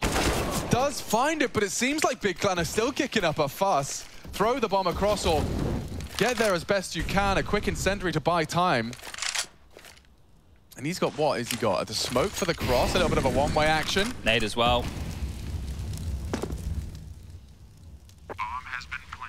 Cade starts his crawl. Simple knows exactly where you're coming from. More nade damage. Simple, this is great from Simple. A quick execution of the first. Keto's lost him around the smoke. A multi-kill still on the menu. Never mind. Simple's Krieg looking good today. 3 from Simple as he does to keep Na'Vi at least with their head above water. Well, that is their first T-sided round so far. You know, since we've switched on over, the score was 8-7 in favor of Big. They've been able to get 6 consecutive rounds out the gate here. That's going to take a lot of hard work from Na'Vi to even get them back in the conversation for this map. Yeah, and I don't think they can count on a Tizian, as they say in League, a face check. Okay. I don't think they'll count on a Tizian long face check. Good. Yeah, okay. I think I know that term. Yeah. You can count on this, though. Running up mid with USPs, you can really count on this. Right. There's nothing to get worried about. Right. I'm pretty worried right now if I'm a Na'Vi fan. Oh, dear. Now, that's the bomb, right? Minute 30, both the CTs are in spawn. And they've got a Krieg and powerful headshot angles. Boomich only has a Mac 10 coming in for this. Tizian's not looking right now. He can catch him off guard. The blind side, he needs to be careful. I love the gap. He's managed to kind of Tizian. get within that Mac 10 range. Oh, they know where the last is now. This should be the Na'Vi soul. Okay, well, Blade puts his belt back on, and everyone can relax a little bit. That almost got wildly out of control. They just trusted Sirison's scout, which got a kill up middle and then just flooded up. That's catapulted them up. That's some crazy level Counter-Strike here. So this is the opener. Oh, dearie me. The headshot onto Bit and then just flooding on up with these USPs. Lucky Simple gets 2, but eventually they're too much. Boomich very active. And put that together with Perfecto here. They do close this one down in style. Simple. Okay. He didn't like how last round went. See you later, Gade. You really don't want to make Simple angry. Citizen's looking for info here on the tons. I imagine he's not going to full commit to this. He looks like he might.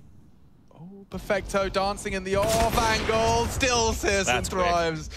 Very quick. It shouldn't translate into much more, though. Yeah, just go A right now. There's an AWP over towards B. It's just pistols on this A site. Oh, more Tizian. Falls. More Tizian action. Oh, he had his opportunity. Flub smoke, but that forces him out of the line. And Searson's AWP to be saved. If they didn't smoke, he might have had something to say. And looked like he was tracking there for a second, didn't it? I think he's just got a perfect read of how that smoke crosses the most likely pace of the T.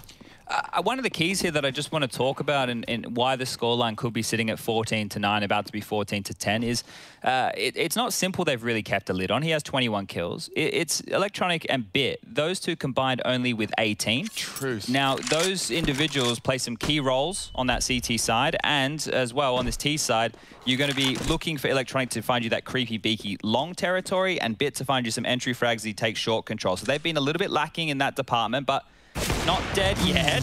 That's not an easy shot to hit by any stretch. Level 1 zoom. Simple the Hunter has delivered an AWP for Big Clan, and I don't think he'll retrieve it. Tizian eliminated and Simple's AWP saved. Okay, Na'Vi starting the difficult project of recovering from a very strong Big Clan posting. Now, these 2 rounds were still had an element of scariness about them, right? Because the Scout and then the AWP of Sirison, right? So now we get to see the full guns come in, and this is where Big really would just like to close down any conversation about a comeback, right? Tapson, unfortunately, only has an MP9. The rest are into the rifles. Yeah, force the rebuy out of Sirison, though, so this will completely evacuate the coffers. They're going to have nothing left. Ooh! That's what we need from Bit. Yeah, and that's a Tapson frag gone already. Repeak Sirison aggressive. I think they thought he dropped off. They were trying to take some space, and it's not the play. B is wide open for the taking, and Perfecto dispatched to have a look. Oh boy, Simple has to hold down this rotate, but he's got the bomb on his back. They smoke it off so they can return to the fray. Gade with a deep clear confirms mid doors is still under CT rule.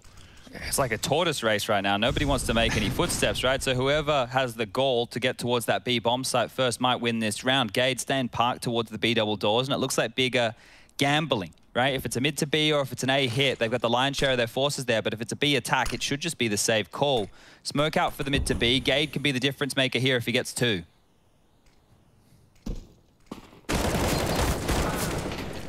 Kept a lid on it. And that should really be it, because if you're Big, you're risking a lot here to go for this. Unless you get gifted a freebie, somebody not being careful around the smokes, you might just let Na'Vi have this 11th. They're starting to take a bit of territory. Look at the radar in your top left. You can see Keto was clearing out top mid. The rest of his teammates, wow, they look like they wanted to join him, but it will be that save call. Now, in the next round of play, the loss bonus is going to be 2,900 for Big. Right? This is a situation where they could have another buy behind these rifles. You can get some drop Famises. You could invest into yourself lightly, right? You've got 2 options here. You can either fully invest and get everybody with the best you can, or everybody in the next round, you get a deagle on Tabs and a deagle on Gade, Sirison, Keto, and Tizian don't spend a penny. And then that way, if the max loss bonus in the round to come after that, everybody will be able to buy, right? So you get like half the players with rifles and then everybody with rifles. I like that option later. more. Yeah. I like that option. But when you're on 14 and you're in pursuit of 2 more rounds, I don't know. I think I'd rather keep it conservative. Na'Vi's gap is closing quick. It wasn't that long ago we saw them post their first 2 rounds. Well, now they're boasting 4 in a row. Not for lack of trying. This was Gade. Had it been a double, as Chad highlighted, they may have given it a good look in. But it went a big frag from the traded death of Electronic. You were highlighting him, and yeah, he's still been very quiet as a product of the CT's performance as opposed to necessarily just him. 14 for Big as they call their second timeout. So still 2 rounds separating them after a solid haul on the first half, an 8-7 half. With that 1 round buffer. Looks like Big are going to keep it relatively light outside of the saved rifles. Yeah, so they've just had that same conversation that we just had right there. They've realized, okay, we can almost get a 2-for-1 special here. Don't need to go all in, don't need to press the issue. At some point, the risks will come, right? The risks will have to come, and that's when the pressure is on for both teams. But still, the pressure is on Na'Vi not to have too many foot faults just yet. So Big... They nearly lost to USPs, Chad. They could easily lose to 3 rifles. Precisely. Now, it's going to be a bit of a mid-boost setup here. The NOA stack in play. Haven't seen this one for a while. Oh, boy, and he's got vision. Hello, Governor. Electronic, another nasty death for him to concede. Even the wallbang is threatening. Perfecto thinks better of it. They're pushing him.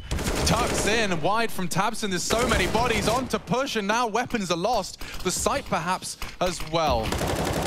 Keto, good spray. Can't die here. He really can't afford to die, and even the incendiary's perfect. They're playing retake on this one. Bigger a threat, a very big one. Simple's walking into the, not clearing. the party. Yeah, can't even snap into that one. It looks like Big Clan are finding 15 here. If they can convert, I don't see a kit, but that's not really going to make a world of change. 31 HP, yeah. No hope. No hope at all. Boomage would need a tap. They're already up on the site, and it's easy as that. Big Clan, with a couple of pistols, will leave with some AKs and a 15th. That is a dream. It looks like Na'Vi's Dust 2 could be falling a little short of the mark here. Yeah, they're getting rumbled right now. They get this loss bonus of 1,400. The plant's good too. Gives them that little buffer of cash here to be competitive for what could be the final round of play, round number 26. Make that round number 27. The maths ain't on point right here, right now. Yeah, I mean, don't forget as well, there's been a large break since the officials of Big Clan's last Dust 2. They took the player break, and we've only seen 2 of them so far. 100% win rate since the start of the new season for Big Clan so far. New player too. So. New player, precisely, yeah. Fnatic and EG are the only full 5-man Big Clan results. Dust 2. Well, Gate's been tagged here by Simple's AWP on the cross immediately, so that's a good start here for Na'Vi, but they can only take us to overtime now. Last round, it looked like Big had a pretty good idea of the tendencies of Na'Vi with that NOA boost punish. Yeah, right. Now, Electronic was just staring at the floor. They need to push Syrison back without a casualty here on shore, and they've struggled to do so, and he gets another one. Oh dear, it's all falling apart now. Simple down, Boomage down. Could be all over. Certainly. Electronic might not even clear his corners. Oh my lord, Big Clan have got these boys dead to rights. There's just no gaps. No gaps at all. Can't keep their jewels, and it's been a while since I saw Electronic and Bit looking human. Like looking like, you know, flesh and blood. Yeah, they've been kept very, very honest in this one right here. Look, there's a minute on the clock. If we want to look towards the positives, they both have the majority of their HP. They have a couple of nades to work with. And if they want to hit this B bomb site, they have to get through Keto and the softened up Gade from Simple's AWP early. If they get into the B bomb site and don't lose a player, maybe. You've got to be brave. Defecto's so tagged on the walk up, and yeah, he's down. Keto, the final frag from him, perhaps? Yeah, call it done. Dust 2, Big Clan's pick, and they justify it. Competitive up against Nartus Vincere, and it seems that their walk through Group C is not going to be a smooth sailing after all.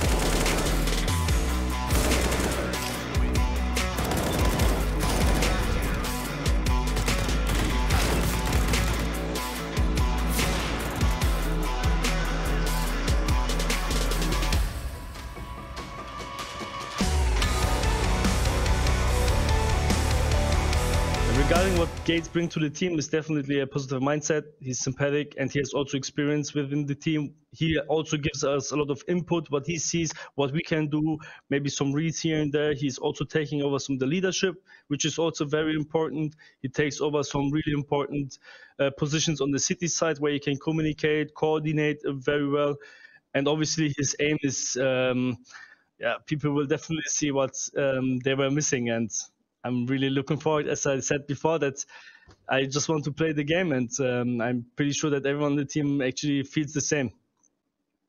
To be back on LAN, I think it was really cool because you feel like some energy. It was a lot of days in online, and it's really boring and lazy sometimes. But now we was traveling to another country, stay in hotel, and you can see the other players. I think everyone is loving the LANs. So it means a lot for us because right now, after this win, we have one more tournament to win the Grand Slam. And it was the last tournament before the end of season. So I think we did a really great job.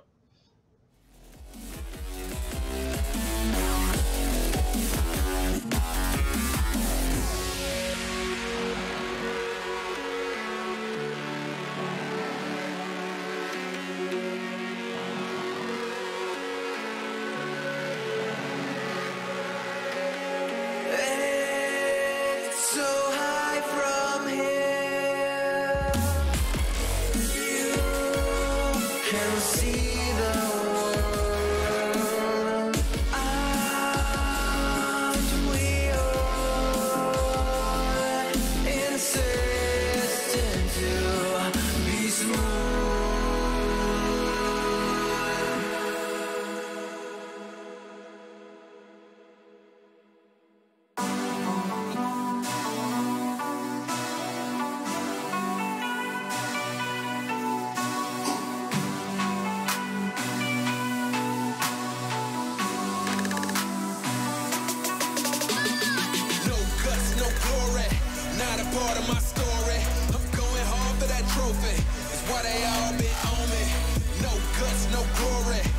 no need to go begin. I don't comprehend and I do not pretend, cause when I'm coming is to win. You either got it or you don't. You either bought it or you won't. You either wanna give it everything or you wanna cry about a soul. I'ma say it from the jump. Mama ain't raised a chump. Mama raised me to persevere if I'm ever here in a slum. Cause nobody starts at the top. You do your part and you better buy. Working hard each and every day, even though some days it get hard to watch. But you gotta trust the process.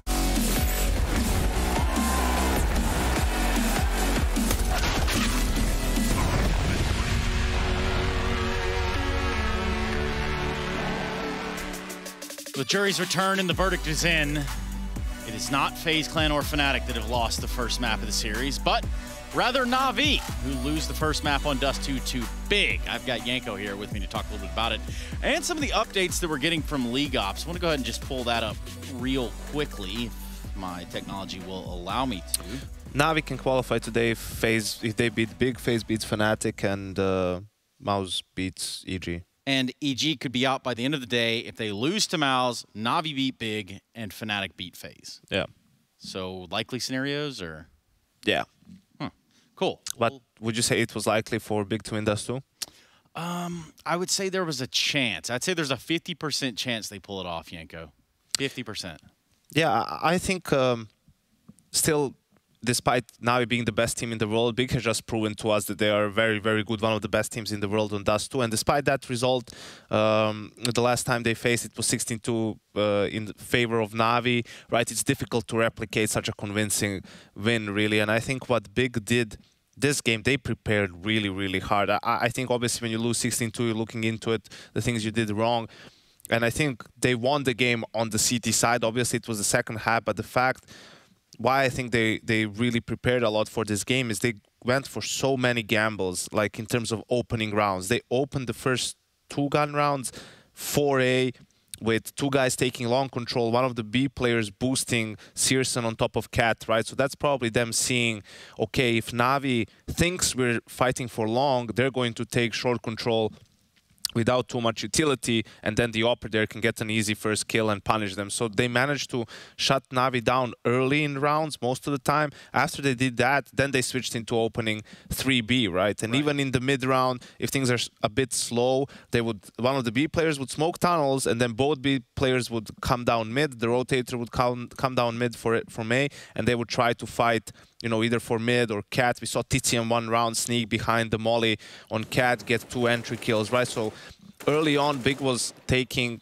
calculated gambles, right? They had some of their reads, and it was paying off. They were really putting Na'Vi on the back foot in each of those rounds. Yeah, especially towards that B site. I mean, how many times do we see Perfecto just get crunched back into the closet from pressure in upper tunnels, you know? I think that Big did a great job at doing just that. Well, they were switching it up, right? Either they would just completely ignore B, or then when you think you, just as you realize that, then they would switch it up and start being more aggressive towards B and catch you off guard. It was just great dynamic from them on that CT side, and it's difficult, right? If you're on the T side, how you can play against that is basically one of 2 things. Either you play more defensive, more slow, and try to punish some of those early plays, right? Try to sniff out the gamble, sniff out the stack, really. And the second way is just brute forcing your way in a little bit more, right? You get that long spawn, just try to get out long pretty fast. They didn't really go for that much. And the third thing is rely on your T-side anchors to recognize the situations that take advantage of it, right? So we saw Electronic 1 round sneaking out of long. He got a good read that Big was just faking that they're fighting for it. We saw one time when Big was fighting for mid, Na'Vi was walking out B, and they got into an empty side. So it can backfire sometimes, but just Big got too big of a lead. They had a big buffer, a lot of rounds to play with, and they managed to close out the game. That they did. And of course, with Dust 2 coming to an end, that does set us up for Mirage to see if Big can close this out in 2. Would it be an upset? Well, okay, that's a dumb question. Is it an upset if Na'Vi lose right here, if they falter a game right in the group stage to Big? It's fair to say it's an upset, but I will also say it's no big deal for them. They still are in a very good position to make it out of the groups. I think for Big, the way to go is more of the same, right? Like you have to take these risks, these gambles. You have to keep being aggressive, try to disrupt Na'Vi, make them uncomfortable, right? Right now they're feeling really confident, really comfortable. You need to find a way to disrupt that. Maybe get into their heads a little bit with all these stacks, all these openings. Right now you're second guessing yourself because it's not natural, even more so on a map like Mirage compared to Dust, for a CT-sided team to just start 4A, right? So if you were Na'Vi and you want to do this thing where you're faking mid and Boomich is going by himself, trying to get an entry, creating space, and you're just going out to slope 2 apps, well, you might not want to call that if you think they might keep doing this where they just gamble right blindly at the start of the round with 4 players. So we'll see how it unfolds on Mirage, seeing as how Big get to start CT side. Yeah, and that'll be the interesting part, to see if Na'Vi can get out and sort of get the wheels moving in motion here, especially on the T side. It wasn't like they just blew us away, except for a little bit of a comeback there towards the end of the first map, but 16-11's not, they didn't have control. Yeah, T side wasn't great, but I think it was due to the way Big was playing CT side. I don't think it was Na'Vi screwing things up, so to speak, and making some major mistakes. Maybe it took them a little while to realize what was going on, but that's how it happens sometimes. Maybe they were expecting something else from Big, right? Maybe Big changed their CT side compared to some of the other games. That's all normal. I think Big just was better prepared in this series and pushed a little bit with some of the clutches in the first half. The TTN 1v2, Tapsengate 2 kills, I think, in a 2v2 as well. Something like that, right? So they have everything going for them in this game. And a couple uncharacteristic misses from Simple, but I don't think that he's the type to lay down and take that one. We're talking about Mirage when we come up. Dust 2 going the way of Big. Simple and company looking to turn this series back around on the second map of Mirage. We'll be right back, everyone.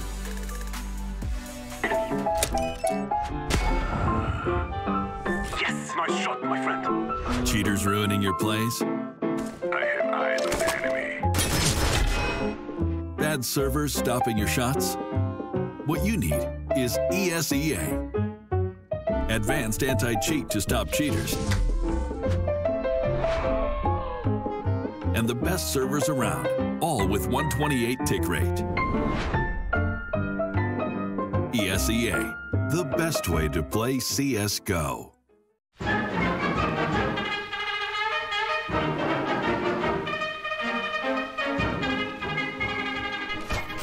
Oh, guy above us.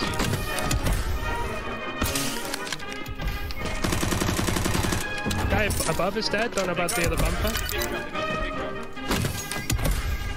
I'm at the guy at the very, very back of the map. Oh, oh my god. There's more, there's more. Ah, 10 seconds. I'm just going, dude.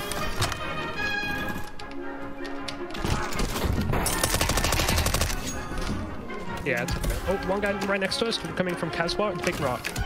Going? Yeah, the Big Rock. Yeah, I'm on him, I'm on him. He's got a deep, man. Holy shit. He had a dig. Bump trap.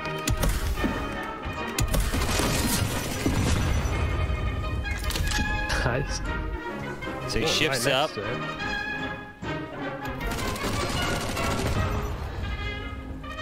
Oof. There. Bane's pit, left of it. Right.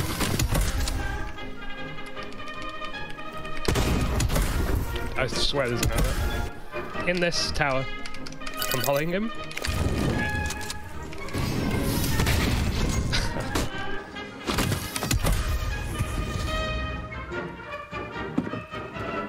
Oh, yes. Spiral is dead. Oh! There it is.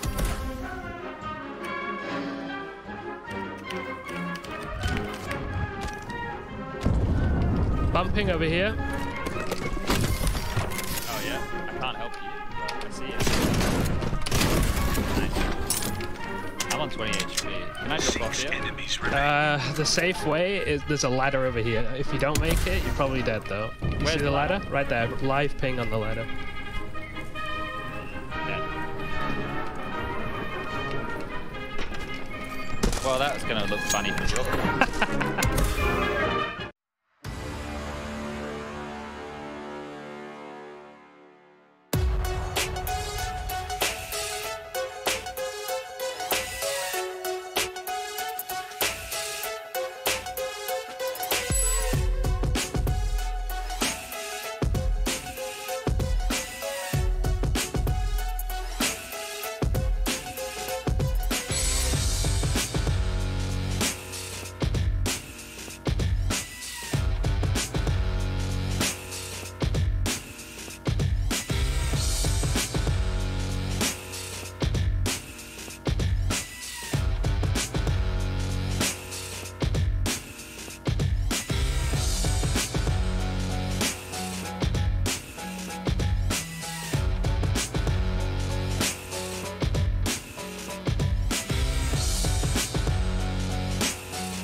So far, so good for the big clan to take an upset up against Na'Vi. Now, unfortunately for them, as the desk is covered, they have to go through Na'Vi's Mirage. They've been picking this one with confidence, and I think confidence is going to be a key word because Big Clan had oodles of it, as well as Yanko outlined, they were under Na'Vi's skin. Like, they clearly did their homework, and Na'Vi Sincere could be getting a run for their money here on map 2. Yeah, I think going into this one, Big can just take those similar risks, right? Why the hell not? This one is almost a bit of a free map here. You know, Nuke's coming up as the third. You've already guaranteed the distance here in the series. So throw something a little bit different their way. As we fan on out, we'll see Tabson and Gate over towards Connector, Cirrus and Window, Keto towards the B apartments, and Tizian backing him up. 1x bet odds are still favoring Na'Vi, but it's starting to tip in Big's favor. Ooh, that one isn't. Molly, P250 combo, brutal.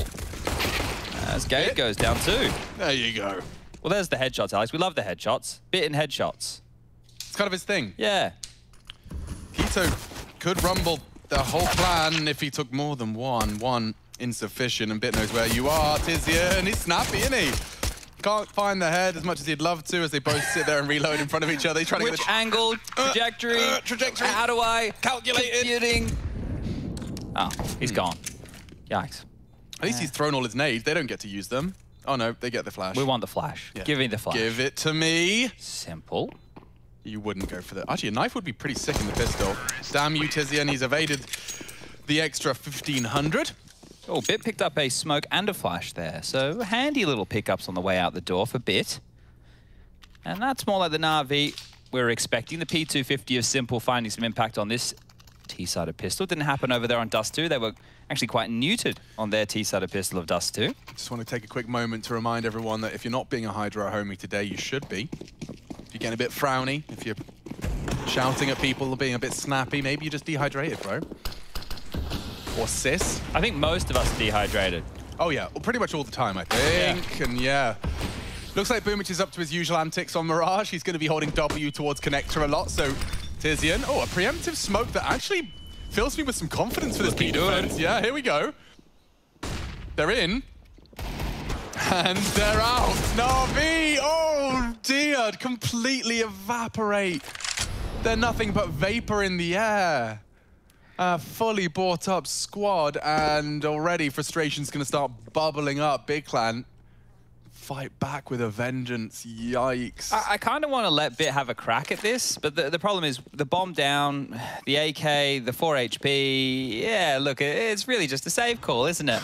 It's unfortunate, and I really want to put a lot of credit on Tabson there. Because he went hyper-aggressive in middle again to take out Boomich before he could get that space, they left Na'Vi without any options unless they wanted to play a really drawn-out round, and apparently that wasn't what Boomich wanted. So he went down, they ran in towards B, and there was a lot of big players on the scenes with that utility as well, so well handled. Yeah, I mean, I do think that the smoke reaction out of Tizian as well was compulsory. Dropping that smoke, bouncing it off of the wall by the van, completely nullified any control they would have and should have had. We're going to get it in the replay, but just watch Tabson just ballsy run out mid on Boomich here. It's like he knew that it was just Boomich, which is fair enough. It was pretty much just Boomich yesterday. Sure, I think he had a helper in Bit with him in some of those rounds. But the CT side was where Big booked Na'Vi on Dust 2. It was. And maybe that same... I'm really cautious to use the word anti-strat, just because I know it's a very topical word at the moment. Could be maybe like anti-methodology. Yeah, precisely. I mean, if you've really taken a look at why Na'Vi's T-sides bang so hard on Dust 2 and Mirage, and you feel like you've found a way to disrupt that, it's going to lead Na'Vi into this nasty situation where you have to basically create a new game plan. Otherwise, you're going to keep running into the Big Clan solve. Yeah, I think it might, like, because a big part of this, Yanko was talking about it yesterday, was Na'Vi running around looking like they're just full of confidence, and that's why they're winning half of the fights they're winning and being able to get into those positions just because they believe that they are going to win those battles, right? So what you're going to do is if you take that away, and that's, let's say that's the A game that Na'Vi is running with, they'll have to go to their B or their C game, which is either we go slower, we're a bit more strat heavy, you know, they have to try and work out what they can get away with instead. Underpass. Oh, and a flash. They were ready for both of them. Yeah, he's just fighting. This force buy cancelled by Tabson. A weapon recovered, thankfully. They'll juggle that around, Boomich to equip it, but look at Tabson. He's ready and willing to completely engage in anything they want to throw down towards this underpass. Confident Flash stuff. Check. I don't see any. But they have put the AK on Simple, and he's the one that they ask to test the water. Oh, just as Tabson gets himself closer to the monitor, Simple will put him down. And so Na'Vi make it clear that they plan to contest.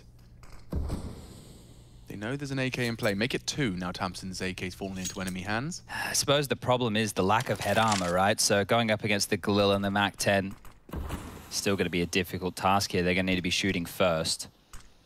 Feigning presence now with that deep connector smoke, and Boomich looking to weasel his way around it.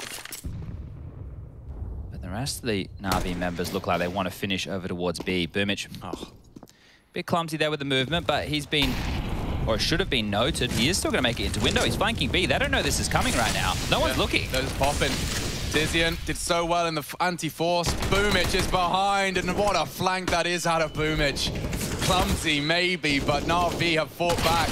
Fire with fire. Tizian's still a threat with the MAC-10. He lives on. Swaps the Deagle. Needs one more bullet to finish the job. Onto Perfecto. He can't do it. Where's the bomb? It's going down. Simple, just in the nick of time, will get it planted. And what a recovery from Na'Vi. They lost the opening frag there. That's a 4v5 turnaround. And the jostling for control of the economy. Oh, Gade, he wants to leave, but Perfecto just chips away. 3 different clicks to secure it. Yeah, go get that AK if you can here, Perfecto, and that would be a fantastic way to net up round number 3. Saracen looking to save this scout, but it all started so well. The confidence of Tabson getting them the opening, taking down the saved AK and head armor of Bit. But that confidence ended up being his undoing, and well, then the rest of the round followed with it. They left some massive gaps. Boomich exploited it. Looked like he had made too many sound cues to get away with that one for free, but nobody close enough to hear the audible. Bomb goes off. AK's retrieved. And Na'Vi, well, they have to be happy with this now. Have to just weather the storm of a potential big force buy again. Yeah, so much of Counter-Strike comes down to when your planned move is being executed and what your opponents are dealing with at the time. I do think as soon as you, like, regardless of what noise Boomich is making, when there's 3 bodies and that your molly in the apps has been extinguished, just reflexively, you are going to be drawing attention to that B side, and it did open up the window for a Boomich flank. Oh, okay. Big have opted here not to force buy. They've already conceded the force buy wars, so they're just a partial upgrade. They will be able to fully purchase in the next round with the loss bonus. Still going to be tight, but it'll be better than what this round would have reflected. Saracen's scout's already been peppered on down. 3 Deagles, no armor on those, and a bit of a slower pace this time round from Na'Vi. Oh my lord, Tabson has been great. He's gotten the first kill in Connector 3 rounds in a row now. That's more than you could know. No, no. Come on now. No, no, no. What's going on here? Na'Vi, this is not how it's supposed to go. Perfecto having to address the script, but Keto throws him straight out of the play. Oh, and Electronic, they took a big, big chunk out of you. I think that was a scout shot to him. And Keto will finish the job. Okay, Big Clan don't even need to invest, I guess. Oh, they are sitting in such a perfect position now. With the little investment that they just made, their buy is going to be beautiful. AKs with head armor, you can get yourself the AWP for Sirius, and everybody has the util. The kits are in play. And Na'Vi are left scrambling again. They're going to try and go for another thrown together buy to keep the force buy wars continuing, even though I guess technically they've already concluded. Yeah, and Tabson, you're highlighting him and his stats in terms of what he's been contributing in those openings in mid. It might deter Na'Vi from continuing to try. Look, Boomich is only going to go and drop a single nade. No one wants to test out the Searson AWP or the Tabson rifle. The key thing is, when Tabson gets that... Oh, okay. Bro. This is going to be a weird game. You already tell this is going to be a weird game. Look at Gate as well. They just want to fight, right? I think Yanko's onto something with the way that Big are approaching this. Like, whether it's the gamble stacks or whether it's playing with risk, they're doing it, right? They want to just take some fights here.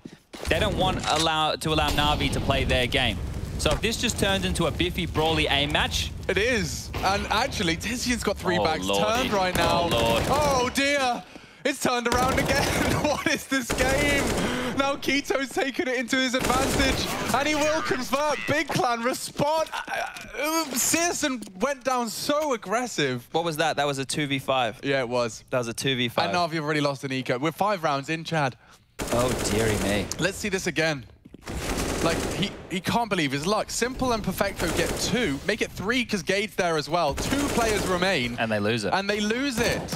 Okay, like there is a salt mine worth of salt in the Na'Vi bootcamp right now. That's such a huge turnaround, and it's the opposite for Big. You know they are feeling the mojo. They're starting to realize that, guys, Na'Vi bleed, and we are already 1-0 up. Okay, well, I think Na'Vi have to take the save now, right? You think how those last 2 rounds went, maybe we concede, maybe we get everybody all the goodies. But I kind of want them to force again. I just think this can be just one of those matches where both teams just stand and try and lock in with the knockout blow. They've kept it conservative here. Boomich into a smoke. P250 for Electronic and Perfecto. Simple onto the Deagle. Their turn to try with just the pistols. And look at this. Surely they know they're against an eco. Sirius's just in no man's land with the AWP. It's like he didn't have any help there. You know, I think you're genuinely onto something. I think the interview would be really interesting if we can ask as to what the game plan, quote-unquote, was and how it differentiates from what it normally is. Yeah, they're just fighting. It's look, different look for Big, but why not? Why the hell not here? They're showing confidence in their individuals. Yeah, but that's so far from how they used to maneuver. I mean, it was quite a technical team. It was, but the conversation about how everyone having to fill some of the void that Xantares' departure has left, maybe this is a good way to just prove to yourselves that you can. Everyone take fights. If you're feeling it, just go for it. A bit more loose.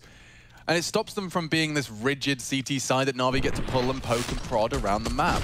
When Na'Vi's Mirage is working well, Chad, do you know those like, they do those late like apps util and B and then end up with 3 crawling out Palace to a single isolated Deagle on the default box. I mean, we've seen how good their T-side can look. Let's see how it feels now as the entire squad goes B. Yeah, so Boomich is going to try and sell another one of these mid fakes here. He needs to get something for his troubles. He flashed across, has gotten the room, about to be mollied out of position.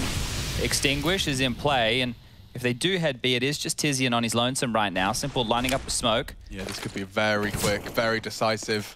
It's all on Tizian. Only Tizian. Only Tizian, and still damage inflicted.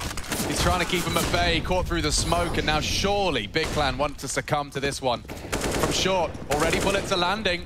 They're on notice. That looks like a really good incendiary from Tabson. That's going to force them into weird open positions as the smoke starts to fade. Tabson books Electronic. Kitchen open for business. Too many men around the chaos of the smoke. And Simple looks like he's done enough to secure it for Na'Vi. Gade got so many things to clear. He can't find the head. Full commit. Searson's there and Give it a go. Why not? Giving it a look in. Tagged up by 1. Simple just stands his ground. Solid conversion. Na'Vi, which is an all-in B. Yeah, so right there, the gamble from Big, they just didn't have their players in the right position. In all these other rounds, they've had multiple members in mid really willing to contest. They've been sweeping on through as a team, and everybody just hitting their shots. This time, out-positioned and out-maneuvered by Na'Vi, 4-3. And the double AWPs brought on out immediately in response by the Germans. So, Sirison, we know. Quito, secondary.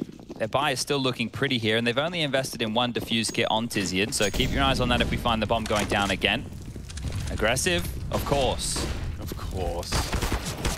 And this time, kept even. Look at the Searson AWP. It's so hyper-aggressive. He's going for more. Oh, he might get it. He might get it. Electronic just sent to the Shadow Realm. Searson returns the advantage to Big Clan's domain. He slips away as well. So the fact that he's been able to get all that impact early, keep up his life, they still have to worry about his AWP, and they don't know that the secondary of Quito's is currently over towards that B site. Oh, Simple was waiting for that the whole time, and Searson lives on. He's been given a new lease of life. Elsewhere, Boomich puts his name in the feed. Oh, well, they know 2 AWPs now. Oh, you're right. You're right. That'll just put a lot of pressure onto the rifle of Tizian as well to be in the right place when they strike. Searson in his blind spot. Boomich is crawling up. Boomich should have this. He should. He's played it to perfection, just managing his angle. Slips under the net. And down goes Searson's AWP. Advantage Na'Vi. Simple still in that palace. Last spotted tagging Searson. Look at Tizian's push, though. He hears it. He hears it. He steps. Quito, you got to react. Find a safe haven now. Oh, the timing, the timing, the timing. No, and he chooses to strike. Now pressure, it's going to catapult Perfecto up the ramp. They're going to be rushed in this. Quito can get 1. Oh, he knows they're both ramp side. He's in a perfect position to deny. 1 on the cross is down. Simple got nothing to show for it. He has at least bought time for the Perfecto plant. Down on the default. Tizian coming in from ramp. Perfecto, he's Been good for clutches in their first head-to-head. Can he pull another one out of the bag? 1v2. Na'Vi to be broken here. Kits are present, Smoke as well. Tizian crawls, Keto clears. And that's the fight. Tizian wins it out, and Big Clan say play on. Big finds for the Berlin International Gaming. They're being naughty here, right? They're playing outside of the orthodox Counter-Strike, right? They're just being aggressive, they're taking pushes, they're taking a lot of risks right now, and it's punishing Na'Vi. It's leaving Na'Vi in these scenarios where they're trying to course correct by like going for their own overreactions to take the space. They're falling straight into the traps that are being laid here. And even with this kill, it felt like Boomage had done enough, just getting caught on their way to A. Not ready for that flank. And yeah, Perfecto, once he plants, he can't move because he knows the AWP's over towards jungle or connector side, cannot try and transition. He knows the flank's coming in. It comes down to hitting those shots. So frustration definitely starting to build over there for Na'Vi now as they've gone into a half buy. Yeah, minor details as well costing them there. Like, Simple, you saw Keto went down, like, lost vision the second he pulled the trigger. Like, if Simple had waited 1 second before he jumped across, chances are you got a very flash Keto. The tiniest of separating details. A long-range Tech 9 has put Searson's Aggie Orb in the dirt. Tabson decides he's not quite done. They continue to contest and maintain control. Tabson's going to push all the way up. What's going on? Once they know where you are, they just want to kill you. Yeah, bloodlusting. A tiny gap. Gade's going to do his best to try and catch a glimpse of the electronic cross. He is all on his own, though. They're trying to sell a bit of an A fake here, and it's working. You don't need to over-rotate. Tizian, he's well-trained. He'll... Oh! Uh-oh. That's only going to sell them even more so. Now, there's no one else home. There's no one else home. Tizian realizes his mistake, but it's too late. He evacuated. And now the bomb can go down. There's no way he's going to be able to contest that. Some space taken, and Simple's Deagle is deadly. Bomb has been planted. Big. An unarmored Deagle on Simple. A man advantage for Big. 2 up short. Now imagine, time is Na'Vi's best friend at this point. Could be a smoke on the bomb here as well. He's going to go for the denial. Just hiding in plain sight. Perfecto, the distraction in apps. And already he reveals himself, perhaps a little premature. He does go down. Now Perfecto for the denial. He's got to dance around the side. If he hits this shot, he can. Deny it. Oh, he didn't swing. He didn't right-click. It was right in front of him. Holy schmoly, Perfecto nearly with another 1v3 out of bloody nothing. The reposition, he made it so he had a shot. Oh, he picked up the M4, so he pulled that out instead of going for the knife? Is that what happened? Oh my god, I thought he had the most incredible little 1v3, little Assassin's Creed out. He didn't right-click, he swapped. He swapped, he had the back right in front of him. Oh no. Yikes. And then he does get that knife kill as a consolation prize, but yeah, that's going to sour the mood. He has no idea how close he got. Underpass push. He's tried this so much. Let's just going again, shall we? Bit. Oh, the timing! How is this happening? What Big gets one. What video game is this? Tizian behind goes down. What is going on, Chad? Seriously, just sold his boy out. Okay. It's not Searson. I mean, they've got the gif of him playing the game, but it's someone, I don't know who they've hired. Okay. The underpass AWP, the standard setup, I guess. Yeah, they're really just frazzling Na'Vi. Look how desperate this seems. Like, he's hoping that there's nobody towards A, that they're towards middle. They're just running into this. Oh, yeah. I mean, they'll get a plan. Oh, Keto's good for that. Uh-oh. Tagged up a little heavily, but we've been here before. Simple and Perfecto with better guns this time. Bomb has been planted. Oh, he's already slipped close. Oh, and an uncharacteristic miss. Suddenly the frags are there. They are very low. Big Clan could let this slip away. Simple's already relocated, and Keto with only an AWP trying to hunt. Perfecto fires off a warning shot. He knows and suspects the Simple's there. Now mantled over the smoke, should have an advantage. Perfecto more impact. One-on-one. Simple very low, but he will hit the shot. Na'Vi recover courtesy of Perfecto's Deeg. Okay, there we go. Now they've been able to humble Big, right? Finally. That close round from Perfecto, only one surviving, then following it up, actually getting across the line. The scoreline's still bloody close. It's just the way that Big are approaching this right now is scary because they just want to take these fights, but they will not be able to do so right now with rifles. Can't believe Bit still gets one there. That is wild. Keto, it feels like he's been able to salvage the site, but Perfecto with a nice shot and Simple with a few of his own here. So the duo, they do get 1 out of the 2 clutches converted, and I think Perfecto now 3 rounds in a row has been involved in... Oh, Tabson has just done it again. Tabson has just done it again. That was a ramp. He just drive-byed a ramp with a deagle. But these rounds for Na'Vi feel like the hardest ones to win. Just the upgrade. They've got the AK. Gade pushed a ramp. He has the AK now. And this is where Na'Vi have just scrambled and fallen apart. Yeah, what have they got for the B defense? They've been exploited a little bit. 2 rounds in a row, they've been playing retakes on that B site. Tabson, he's still patrolling. I think he's got a good idea what you're up to, Bit. Don't fall foul to another Tabson Deeg. Simple's joined them in mid, so they are going to progress on this. And I think Tabson's been spotted out. Bit does take and demand some control. Oh, what? How does he beat He's just Bit? so like, he's just forcing the issue on these fights. Tabson is feeling himself right now. Oh! He is really feeling himself right now. Jesus Christ. They have a 3-man number advantage, and they're still pushing the issue top mid. This is just some crazy stuff. Wow, yeah, and CSN Scout's in the right place at the right time as well. Perfecto doesn't fancy his chances here. This is just to get the bomb back. This is just for the bomb. There's a gap. CSN will fire off a pot shot. Perfecto with the first and the second required. Can he bail Na'Vi out of trouble? 20 seconds. It's a high-pressure scenario, but another one from Perfecto. Tabson's going to break his desk if after all of that hard work, he knows where Time's you are. a problem. He's locked in. Searson has to survive. The molly will force him out, though. Oh, it's not deep enough. Oh, How's no. he going to do? He has to go for the fight. Perfecto has to go for the fight. He has to strafe in. In his own molly. In his own molly. No!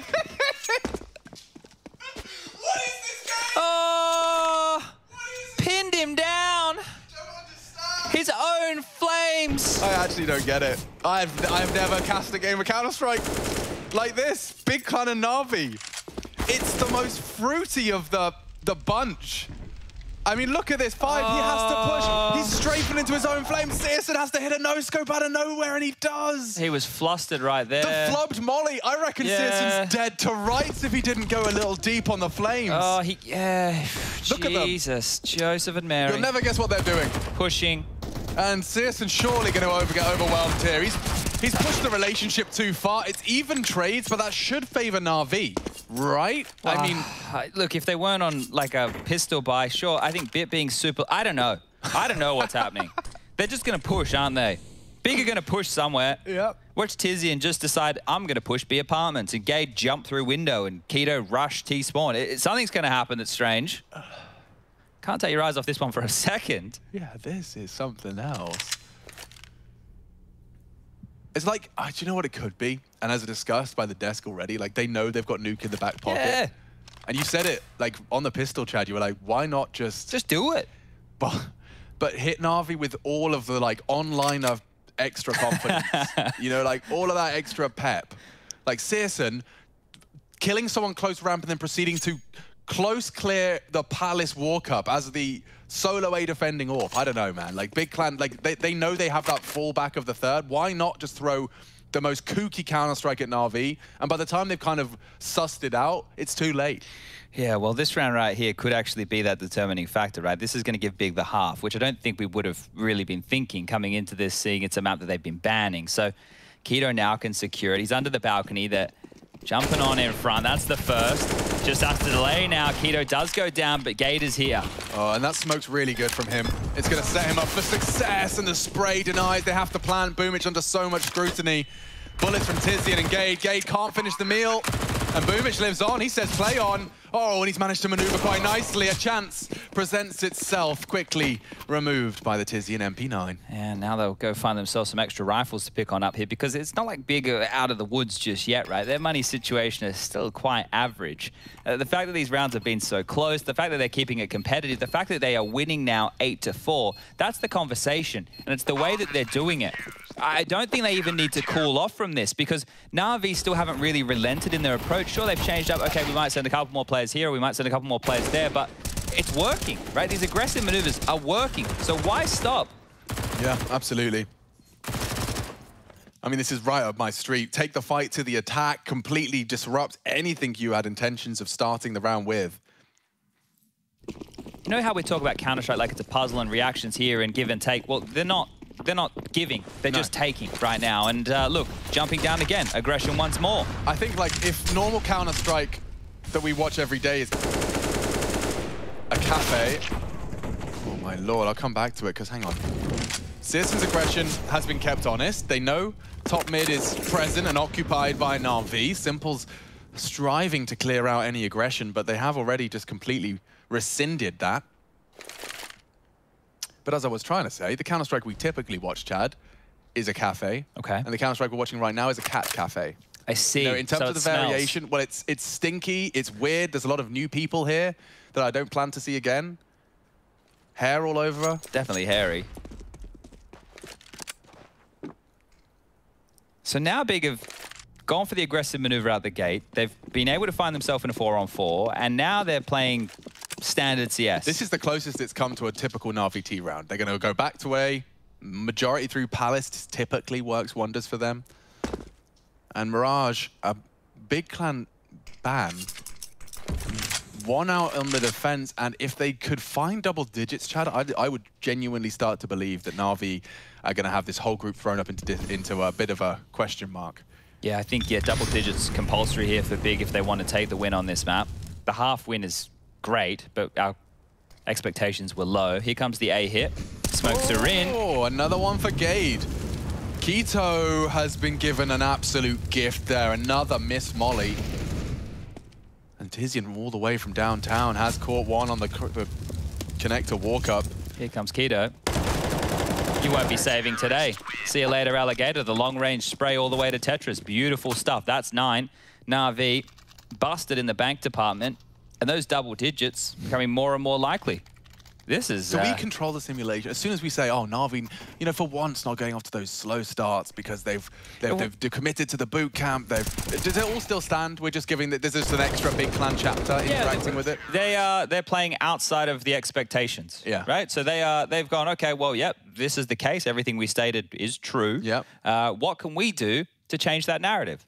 Throw some crazy Counter-Strike at them. Show that, hey, look, we can aim too. You know, we can hit some headies. Believe it or not, their default hasn't accounted for 3 CTs in underpass in the first 10 seconds. That's strange. They didn't account for that. Why didn't they account for that? Yeah. Why weren't they ready for Tabson literally just picking wherever he wants with a deagle and getting the first kill in multiple rounds? He was getting cocky, wasn't he? He had AKs who were fully crosshair placed and dueling with him, and he's body shotting him with a D.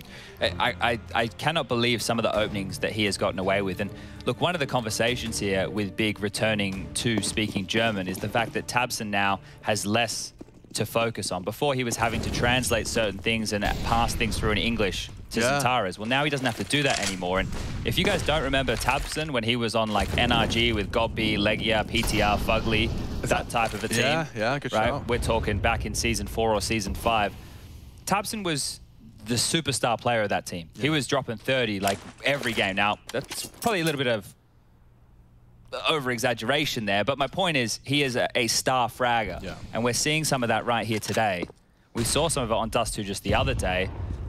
And I don't think Na'Vi have an answer for it just yet. CT side still to come. How frustrating is this, though? You go and spend all your resources and time clearing middle, and for once, they're not there. Well, they have changed their tune, right? I was talking about why stop the aggression. I guess Na'Vi had to bend the knee first. They didn't change anything up, but now they are. It's these slow crawls. They're going to go back towards A one more time. And there's 3 players on A to deal with this. Sirison from Ticket, 1 on the balcony, and 1 under the balcony. Boomich to fake B with a single smoke, maybe even commit his whole life. Gade actually could get caught out here, won't be able to return, and his ramp clear. He's going to have to stay close. What did I think? Oh, quick from Simple's dig, and a dink out of the Na'Vi boys. Tabson stands strong for the double, but this should be all over. I mean, Searson's alone. He'd love to deny that plant. He's gone unannounced so far, and Simple's only got 1 HP. Not that that's much of a factor. It might be now. Bit's been caught out.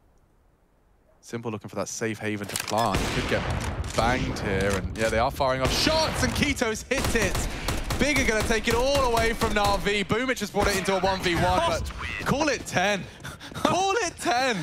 I can't believe Sirius is standing and fighting there. Like, he didn't need to shoot boom. She could have just played a safe line, but AWP gets it done 10-4. Look, these have been close rounds. Very close. But this has been great from Big, just to come in knowing you're up against the odds.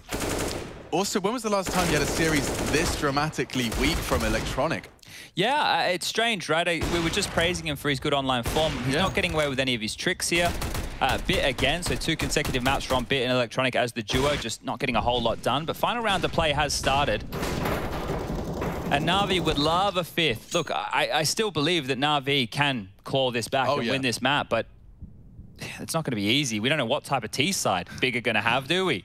The CT side was fruity. I can't even imagine what they could have in store for us. Well, let's see. I do think a 5th would be a real opportunity for Na'Vi. Remind themselves of what they're capable of prior to this one. Tabson just trying to pull his team even closer to that magical 16. Look at him. Go. Look at him. Madness. Go, and he wins his duel. Not another. A dink instead. He's made Simple's life such a cruel nightmare. Sure, man, keep playing, but with 5 HP and a man disadvantage if you want. Gabe's just gone, hey, Tabson, they're out Tetris. He's gone, yeah, okay, I'll go shoot them, I guess. Here I go. Killing again. What are they going to do here? Electronic, sure, you're up towards Palace, fine. Perfecto, you're over towards B, that's great. Simple, you're in T-spawn with the bomb. Guys, you need some kills. You need something here to topple Big. And right now, Tizian has this. He spotted the bomb. He knows where the bomb was going. Simple has to go back towards A. Perfecto has to go in towards B. Good find. Really good find. Perhaps the element of surprise, Perfecto. He had an idea as to where Tizian was, and that's a big win for Tizian. But now the A side is open for business. Quite the recovery from Na'Vi here. Electronic. Oh, and an uncharacteristic miss. He walks straight into the Keto orb, but he hasn't been able to connect it. And now advantage Na'Vi in a large way. Simple caught out on his reposition, leaving Electronic the quiet. 4 frags to his name with a chance to end this half with a win. Fake, easy collection. And now walking into that off angle, a little bit of a gap, and Electronic will make good on his promise. Calls it 5. Big Clan 6 rounds away from putting an L in the Na'Vi column for Group C. These guys, hot favorites to take it in an undefeated manner. Big Clan to disrupt.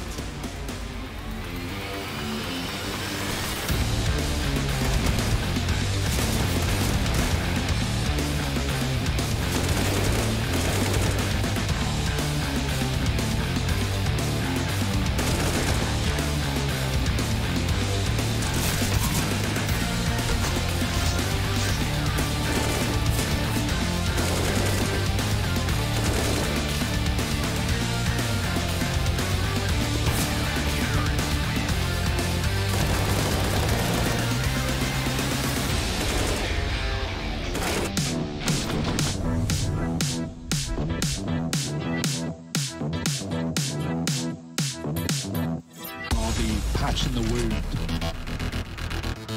There's one guy who can help lock this whole thing down.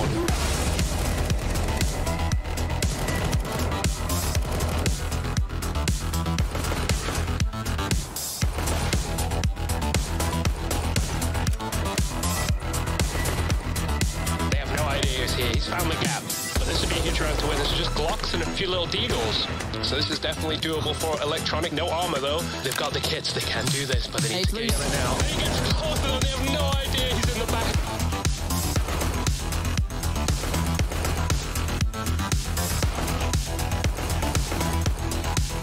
Device wasn't ready. He could knock Tag off the plant. A double, a triple.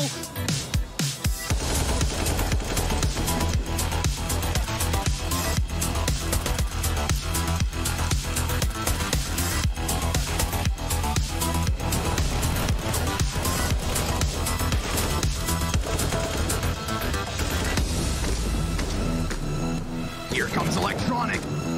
Into the bomb site, taking 2 heads and coming in big.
Greetings, everybody. If you've just joined us, I will strongly encourage you to return and check out the replay of that first half. We've just witnessed what it looks like when Big Clan throw caution to the wind and aggression into the face of Na'Vi. Look at the score. 1-0 up, 10-5 up. Chad, there's a reality where Na'Vi lose their map pick here and will concede won their second game of play for Group C. Yeah, and that's been unheard of. Na'Vi have been on a bit of a streak lately. I believe it's 9 series in a row, so this would be their first loss. And the 1xBet odds, well, they have flipped and flopped right now. Na'Vi no longer considered the favourites here. Bigger in the driver's seat, and we'll turn our attention to this pistol round. All right, Tabson, you geek. What have you called?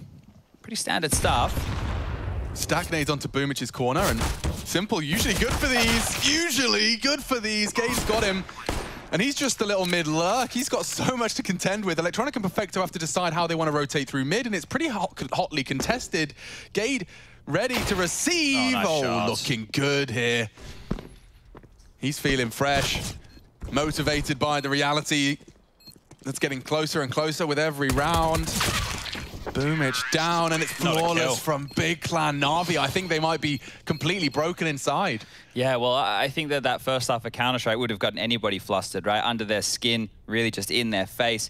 And Na'Vi unable to convert in a bunch of close rounds with clutches in play. Now, I want to paint some context here for everybody. Na'Vi are already 1 map down. They lost the first half 10-5, and now they have lost the pistol in the second half. So now they would have to run it all the way back to win their map choice and then win on nuke. So the chips are definitely stacked against them here. Yeah. I will also say, and I'm saying it at 11-5 on map 2, the Big Clan have had previously, in the Xantares iteration, an issue with closing heavy leads. Maybe Gade will come out and just clutch like 3 rounds. Maybe that's the missing piece they never had. Gade's clutching. Because I've seen Big Clan look really convincing, and then as soon as you start getting excited about it, they'll show you how weak they can look. Well, we've had star-level Tabson in the server today as well. Yeah. He has 150 ADR at this juncture of play. And he's the one leading the charge right now onto the A bomb site. They've actually just thrown a fake with util, and now they are just walking in. Just the fakes alone has faked Na'Vi out. They've headed to the wrong side. They've been out positioned. Just like Dust 2. Yeah, and they get the first kill. So right now Na'Vi probably should save. Whether they will or not is a different question. Or they'll be allowed Simple to. will determine it, yeah. He should be good for 1 here. Or none. Yeah, this is just hold on to those other pistols. This is 12. I mean, they're running out of opportunities for what I just prophesized, or at least alluded to. They're going to have probably 1 gun round to start it all off. That's it. It's not going to be easy whatsoever here for Na'Vi to get back into this. And now, look, for the context of the group and for the context of Na'Vi, just while they get these last few kills, this loss isn't the end of the world. They will likely still qualify, right?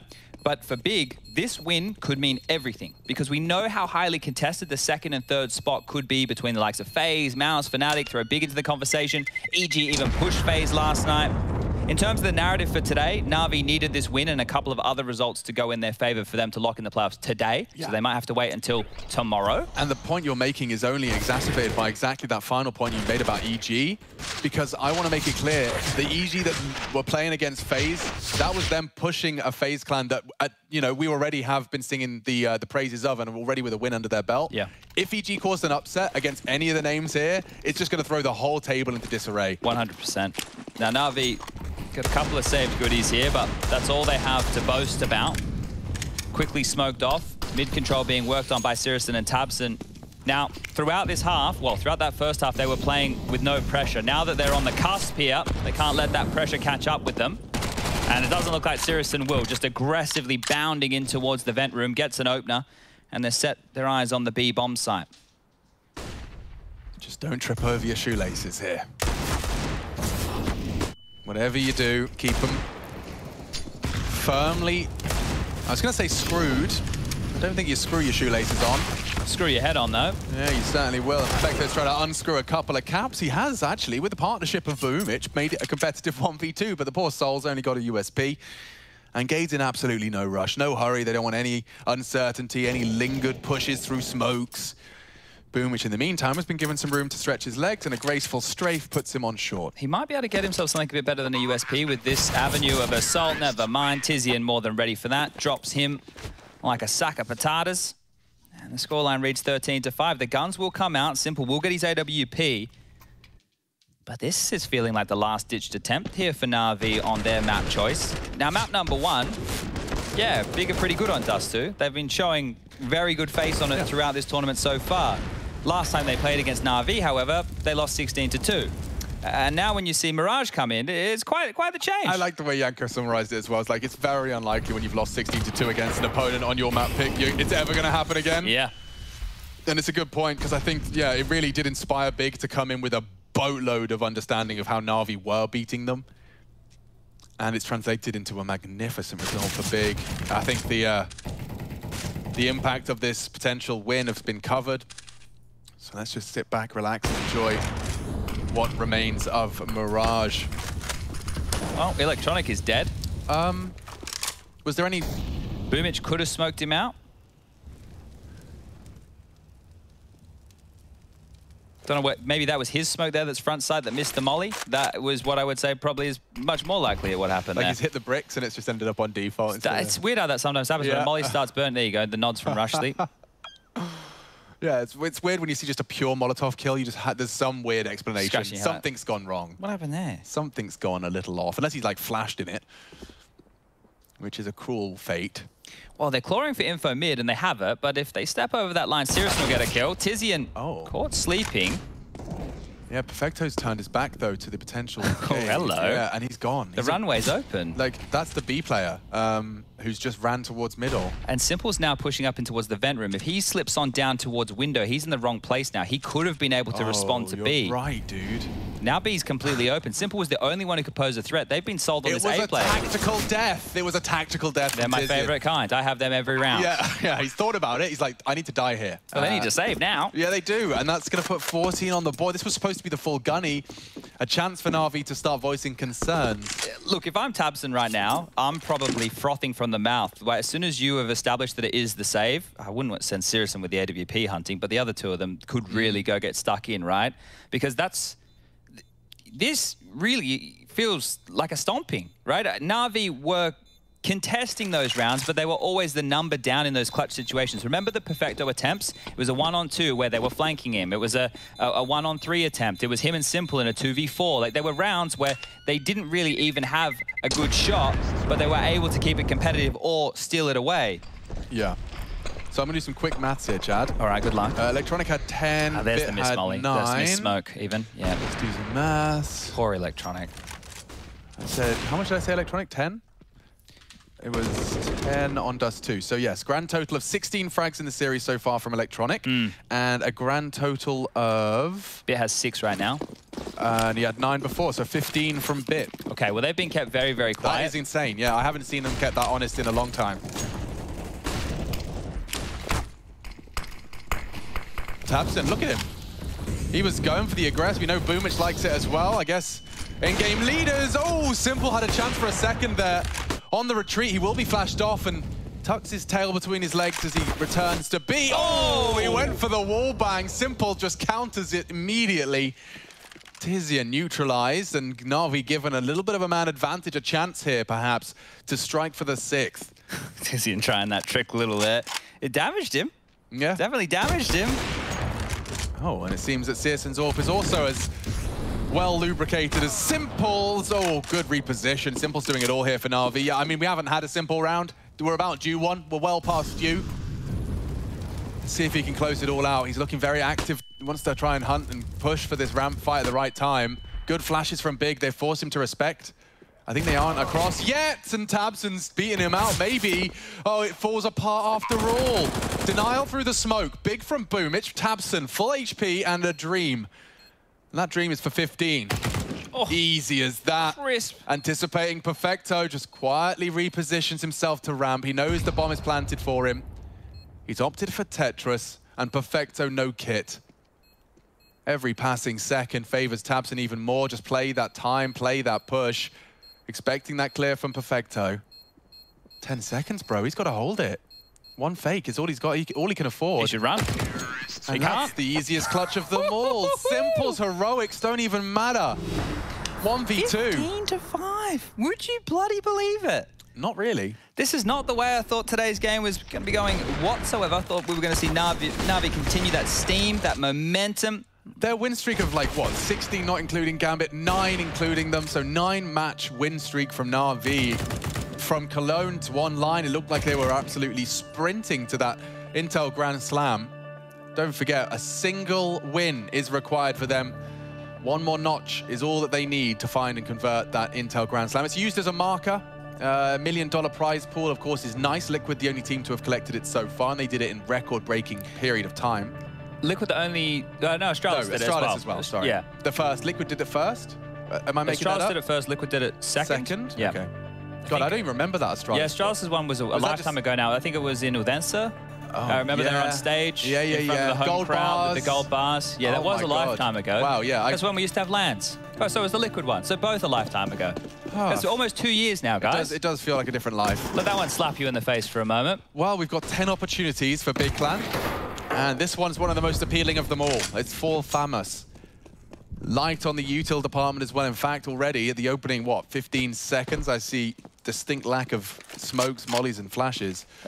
Look, if you're big right now, this is the round where you don't need to throw in any crazy maneuvers and aggression, because what you do is you wait for all that CT util that they do have to eventually be expended. You have so much more. You could throw out a double pump onto a bomb site just to keep them honest.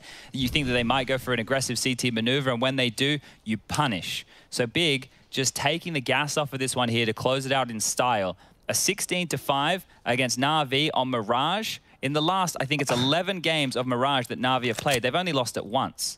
So it's a map for them as well that they've been winning time and time again. And this would just be quite the statement here from Big in Group C. So they are here to play. Dude, the only team that's beaten Na'Vi on Mirage is Gambit. Yeah.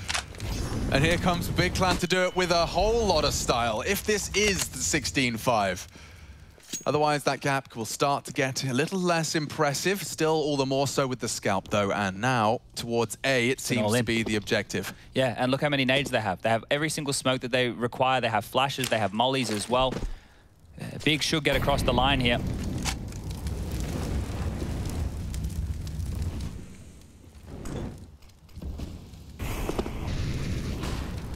Three players to receive them here from Na'Vi.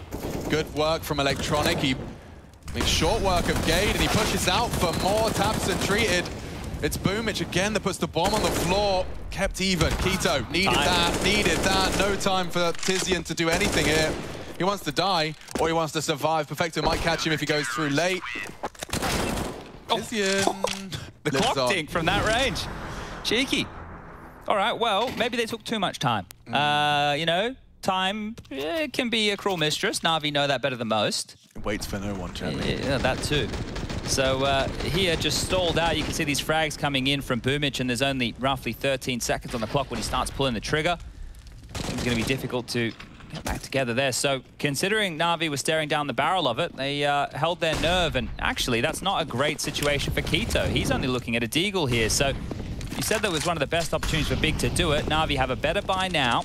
The AWP back in Simple's hands, and this would be quite the comeback. I just think for Big's mental state, they can't afford to succumb too many on the comeback. And Citizen, he has been given a little bit of an intervention from a higher power. He's allowed to play on. And look, he's at the boot camp as well, everybody, so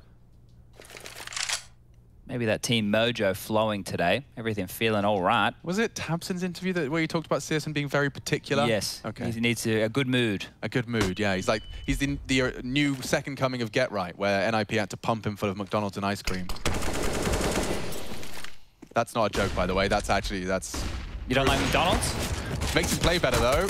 Simple does need to play a little better now because he's in a lot of trouble. Nice active peeking. He's ready for a third as well. He'll take the whole Big Clan if he has to. Trying to extend play.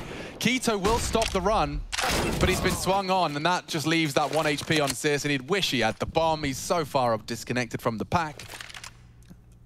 Don't remember that 1 HP clutch, do you? No, and I think he doesn't either. That's going to be the save from Sirison now. So, okay, Big, a couple of opportunities here, letting them go all right. But yeah, I'm going to start reiterating what I was saying before. About the Na'Vi comeback, ties it up 15-15. It's gargantuan. Simple drops 70 kills. Nah. But he gets 4 around. The only way Na'Vi come back into this game is if Big Clan start getting into their little double depresso. Double depresso. Do they have that one for breakfast? Or? It's, yeah, usually to start the day. Okay. Double depresso. Double depresso. I think, right, still, regardless if this gets close, actually, I tell a lie. If this starts to get close, you know how close you were of winning a map that you probably should have never won. Then yeah. Nuke's a blowout, 16-3. Yeah. They're mentally out of it, checked out. Everyone's all quiet at the boot camp. No one's making eye contact. Yeah. Okay. You quietly shift your chair back to go to the bathroom. I don't like that story. No. But too much tension in the air for that one. Just wanted to make sure that everyone's aware that it's not out of the realms of possibility, especially when Simple's in the server. I would love to see Big Clan completely, demonstrate that they are no longer the team that can struggle to just put the final dot on that final I. 15-7 now as Na'Vi with 2 in a row. So keeping track of that. Big have won their fair share of eco rounds as well across the Dust 2 and Mirage so far.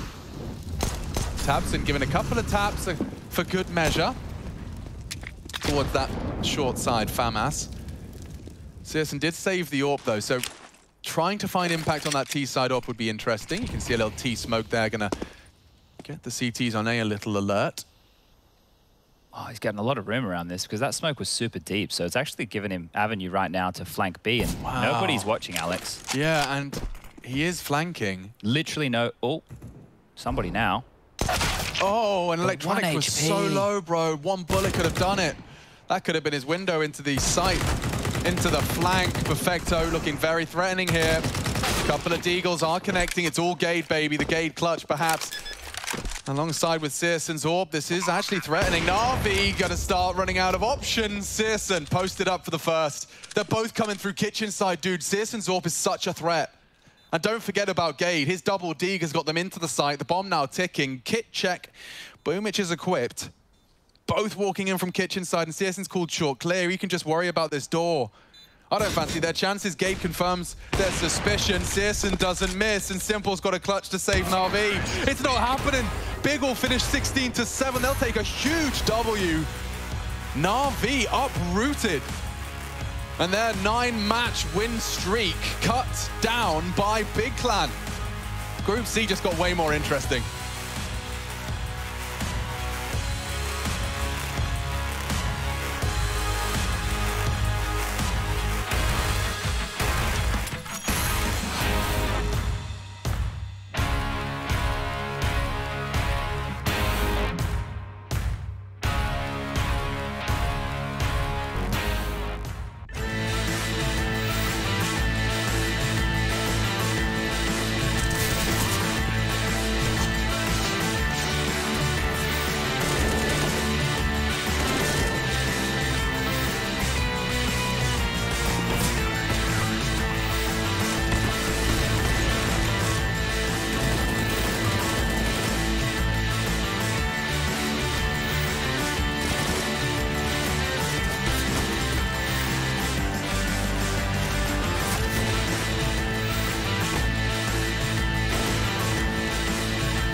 Hey Future Pros, we are back on Mirage with another flash. This time we'll be saving you from under balcony.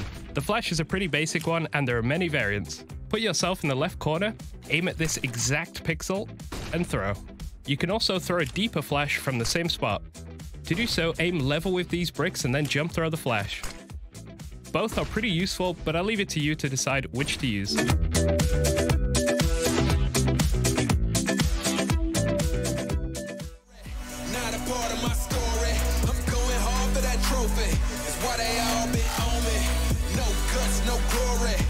No need to go begin. I don't comprehend and I do not pretend, cause when I'm coming is to win. No guts, no glory, not a part of my story. I'm going hard for that trophy, it's why they all been on me. No guts, no glory, there's no need to go begin. I don't comprehend and I do not pretend, cause when I'm coming is to win.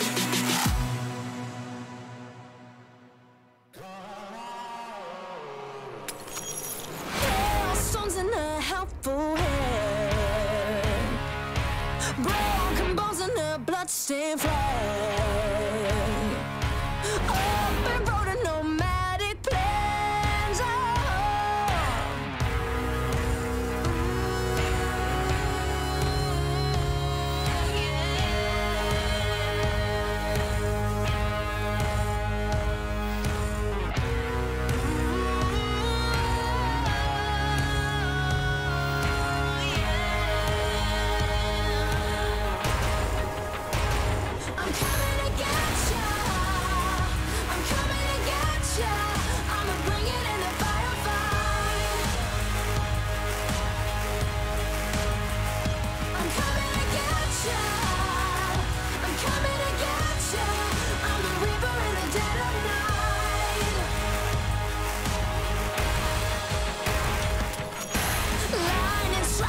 quiet town.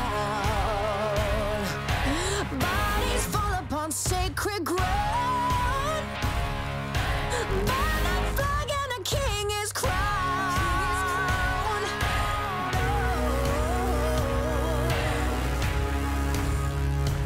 Coming to get ya.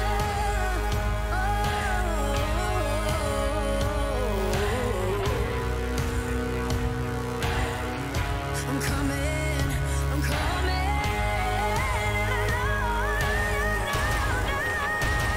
I'm coming to get ya. I'm coming to get ya. I'ma bring it in the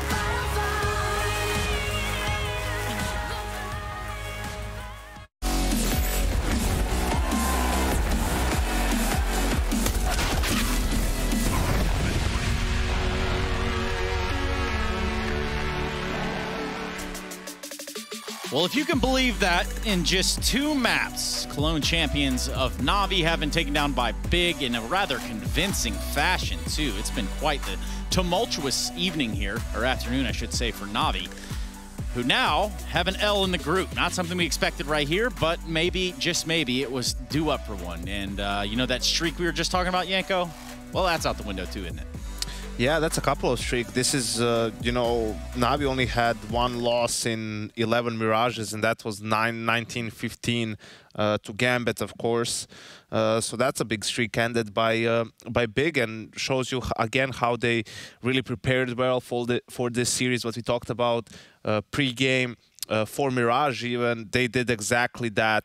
They kept being aggressive, they kept being disruptive, just, you know, crazy amounts of aggression really. We saw some very weird rounds that we don't usually see, but they got the job done. That's what matters the most. They got 10 rounds, very impressive in the first half, and then managed to win that all-important second pistol, convert, and then they just needed, you know, 2 rounds really to close out the game. Yeah, and for the group itself, you know, this puts an L in the column for Navi, and a nice dub in the column for Big, especially when we get to the very end. Do you see it playing out in a way that these two are kind of looking at spots within the round of 12? I think it definitely now anything is possible in this group. Like, this really complicates things for other teams as well. Obviously a massive win for Big after that tough loss versus Fnatic yesterday, you know, the double overtime loss on Nuke, and seeing as how a lot of these other games are, there's no free wins here. There's no bad news bears in this group. There's no G2 in this group. Fair. So you have, like, you know, FaZe Fnatic, that can be anyone's game. EG Mouse, right? Neither of those teams is still out yet, right? And Mouseport still can get a couple of wins, make things complicated in this group. So we'll just have to wait and see. I have a feeling right up until that last day, right up until Tuesday, we won't know who's through to the playoffs for sure. And how it's all unfolded, all the number crunching and all of that. Speaking of crunching, I'm sure this guy has done plenty of those in his day. He looks like he might be a strong fella. He goes by the name of Gade. You might have heard of him, former North fame, but now a Big Clan player. We're going to bring in Gade and talk to him a little bit about some of the stuff that happened today. First and foremost, congratulations, Gade. You know how this goes. You know how we start these things. Yeah, thank you very much. No problem, man. Hey, I want to start this conversation a little bit off on Dust, too. How much did you guys look into Navi's game plan before you started? Obviously, I think everyone knows that we and our team that does a lot of analysis. So I think we were pretty prepared on how they play and how they wanted to approach their CT side and T side. And yeah, I think that also showed on Mirage as well. It was just a great game, and I think our analysis really paid off. Would you say, congrats on the win first, and would you say that it was sort of a trap card that you laid in front of Navi with leaving Mirage through, because you banned in the first 2 games, and it was clear that the plan on both CT sides, really on both maps, was just to be very aggressive, very disruptive, whether it's at the start of the round, in the mid-round, just make Navi uncomfortable. Would you say that's true? I wouldn't call it a trap card. I actually think I was expecting them to pick Nuke, because I think they play a really strong Nuke. But yeah, it was just great to play Mirage with this team as well. Cool. So just, you know, more of an individual question for yourself. How are you fitting in so far in the team, right? Obviously, it's the fact that you're speaking German, but also a completely different environment, the change of mentality a little bit as well. So how has that been going for you? I think we started boot camping 2 weeks ago, and then from like day one, I just felt it. I felt home. I kind of want to say, even though I'm not speaking my mother language, I think everyone here has really helped me getting like a good onboarding process. So yeah, I'm just trying to, in game, I'm trying to find like my place and like how I suit in the most. But I definitely want to help Tapson as much as I can, giving tons of input and also coming with some calls every now and then. But yeah, trying to find my place and just also seeing how everyone else plays. But yeah, in the future, I definitely want to be like the second voice and help the team pulling through. Does it feel like, you know, with regard to Big and, you know, sort of what you guys are building on, does it feel like any of your previous teams? I mean, is the atmosphere, you know, is it very live? Is it jubilant? How's it looking over there in terms of more of off the stage and away from the computer stuff? It's really great, honestly. I think we're joking, and we've been doing that from day one. But we also have the switch. So when we're in game and like preparing, talking CS, that's how it goes. And everyone, you can really feel that everyone is super passionate about the game and doing what they love.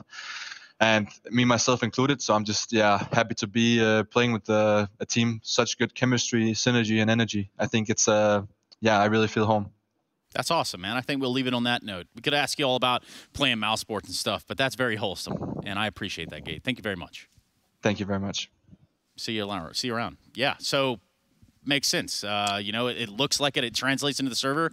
And if they're playing good, there's probably good stuff going on around them. Yeah, Big does give you a bit of that family feeling, but I think also, you know, coming from the whole North situation, I think any other team is going to feel jubilant compared to that. But I like what he said also about the second voice on the team, right? He used to call for a while in North, and I think it's crucial. It's very, very important that every team has that sort of a secondary caller, right? Someone who can help you in critical situations, someone who is on the other side of the map in game, right, and can just give good input. You look at a team like Gambit, right? They obviously have Hobbit helping Nafani. You look at a team like G2, you have Nico, who's probably doing a good amount of talking. Navi, you would imagine Simple or Electronic are helping Boomage in the mid rounds, like giving good information. So if you want to be a top team, that's definitely a must-have. Yeah, it's part of that adapting on the fly. You know, those mid-round calls can make or break teams. And, you know, we've seen teams go through the motions of having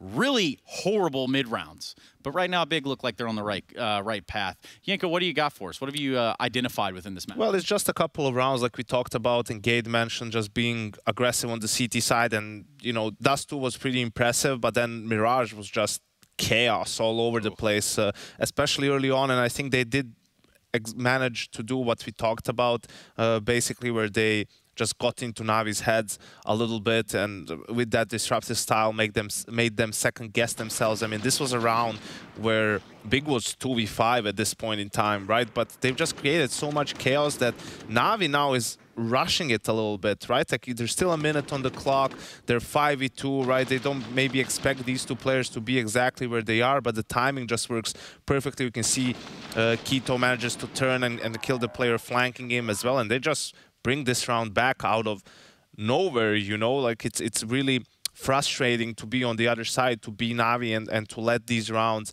slip away. Do you think there's a tilt factor that might have played in today at all? I don't think Navi were on tilt. I think they just got... I think Big made them uncomfortable, where they started second-guessing themselves and not playing the way they usually would play this situation. Like, Navi would probably wait a bit more, group in that 5v2, wait for the big players to start, you know, to try to make a move and then punish them. Like, we just had rounds all over the place. This was, you know, perfecto with the smoke diffuse, running around, getting the knife kill, then staying alive. There were just wild rounds happening time and time again.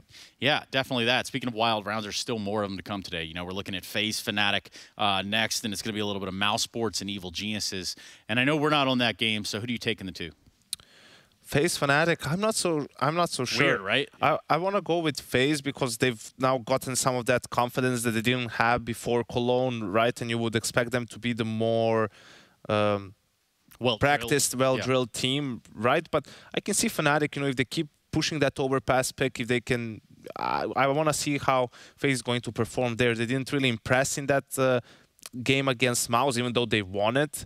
So that's going to be a big test for FaZe and their map pool to an extent. So I'm giving it to FaZe based off of you know, the tenure that they've had as a team. But I think it's going to be a close one. I think Fnatic definitely has their chances. Yeah, and Rain saying that they feel a lot more confident than they have in the past. That's also something to consider for everyone standing in FaZe Clan's way. For us, we stand just on the cusp of going to a break, because when we come back, we start with our next series. We're looking at that of FaZe versus Fnatic, as Yanko said. Then we're going to round the day out with some Mals and Evil Geniuses. Oh boy.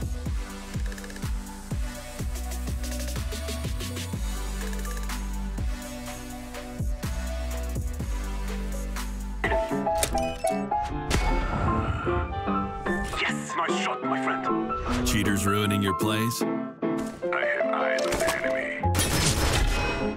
Bad servers stopping your shots? What you need is ESEA. Advanced anti-cheat to stop cheaters. And the best servers around, all with 128 tick rate. ESEA, the best way to play CSGO. Ladies and gentlemen, my name is Total Biscuit. I'm here to ask and answer one simple question. WTF is Counter-Strike Global Offensive? Will not be good. Hopefully get right. We'll do something here with the match. 1, 2, 3, 7. I can't believe my own eyes. We'll get right. Catalyst.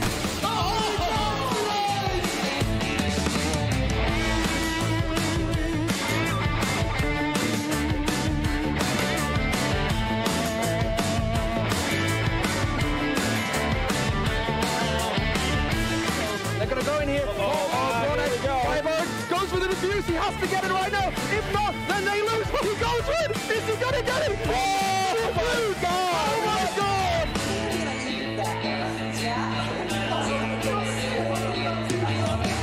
God. Great turn of events. Aiden with a triple kill. It's all an assist. He loses this one round, and that's going to be it. 16-14.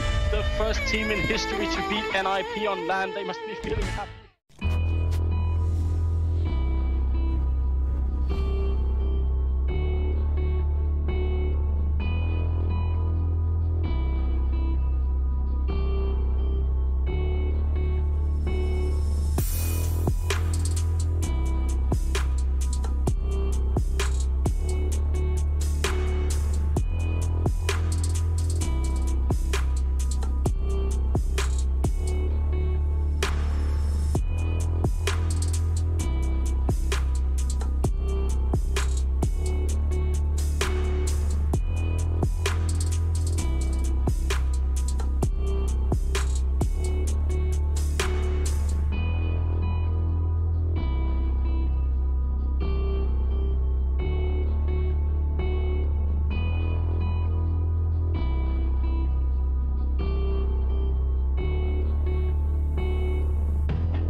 Hello, future professionals.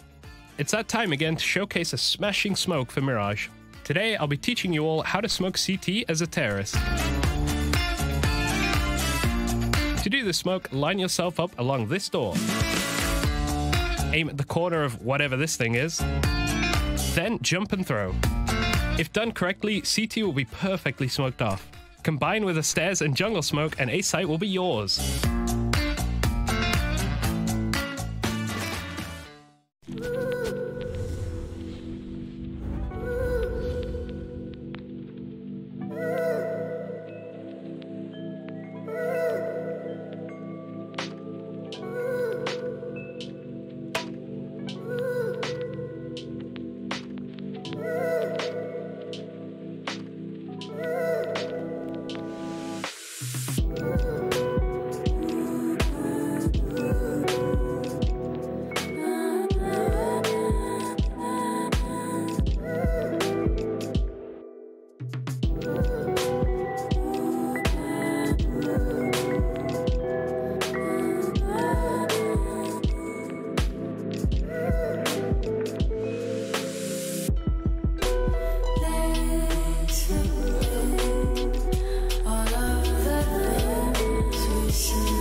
Hey Future Pros, back with a more complex pro tip today which will help you establish presence at long on Dust 2. For this execute you will need 2 Future Pros. The utility required will be 2 smokes and 1 optional flash for this take. Future Pro number 1. To throw your smoke, you will need to line up with this metal bracket. Then find this corner and aim your crosshair so it lines up with the satellite antenna. Then throw. Future Pro number 2.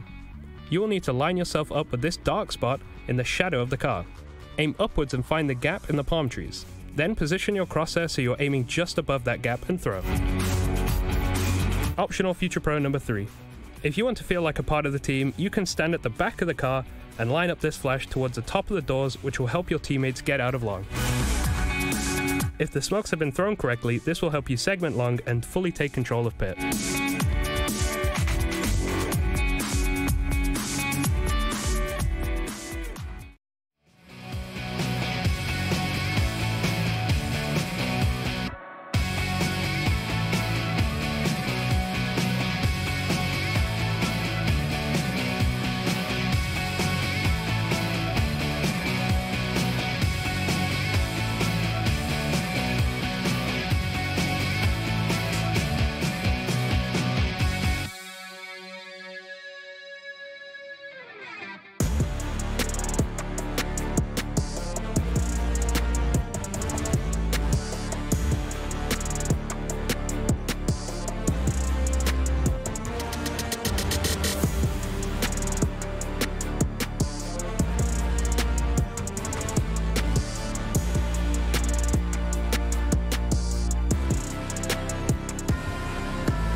divine. I'll show you how it's done. There's no sight, we go inside. The man, he is the one. You build your walls with faith in God. They never come around. Then wonder why we all defy the burden to be born. We're coming home with a mission to bring an end to a terrible land. We are here to your mission. We are many of one. We're coming home with a mission to tear you down from your undeserved throne. We can take your conviction. We are many of one. You may call it a virus, but we call it the antidote. It's an answer to silence. The future is here to revolt.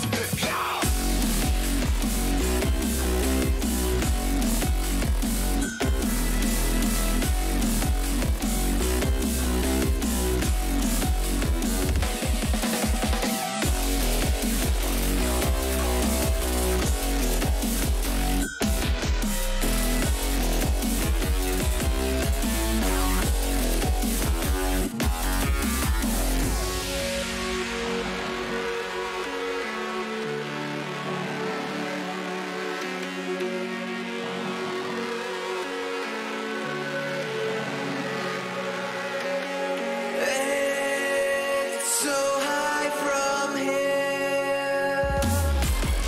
You can see the world. And we all insistent to be smooth.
Embrace your destiny, slay your enemy, raise a legacy. No more apologies, trust your abilities, gather the energies. Pull yourself back together, been staying off track forever. Child of the nation, go seek redemption, time for salvation. Today is meant to be day of victory, time for history. Rebirth's a tendency, fight the entropy, channel your rivalry. You're praying for fortune to come, you're hearing the sound of the drums. It's too late to backtrack, get back your back now. Keep your feet on the road and stand up. You've got what it takes to fight back. Don't stop until you black out, out, out. Stand up, up. You've got what it takes to fight back, back. Don't stop until you black out, out. Give all you got, show them how to make a miracle. Stand up, up. You've got what it takes to fight back, back. Don't stop until you black out, out. Give all you got, show them how to make a miracle. Go save your team, be a hero. Take home the cup, be a star. They waiting for you, take aim, shoot your arrow. It's your time to shine, show them who you are. Stronger, gotta go faster, gotta get better, gotta work harder. It's fight or flight now, get out now. Go make the move, go for the goal, lead up the stadium, you know how it's done. Stand up, up, go what it takes to fight back, back. Don't stop until you back out, out. Give all you got, show them how to make a miracle. Stand up, up, go what it takes to fight back, back. Don't stop until you back out, out. Give all you got, show them how to make a miracle.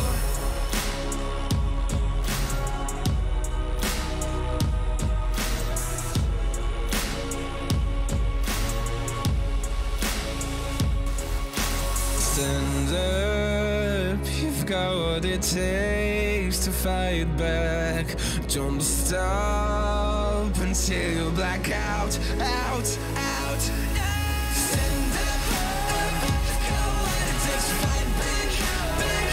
Don't stop until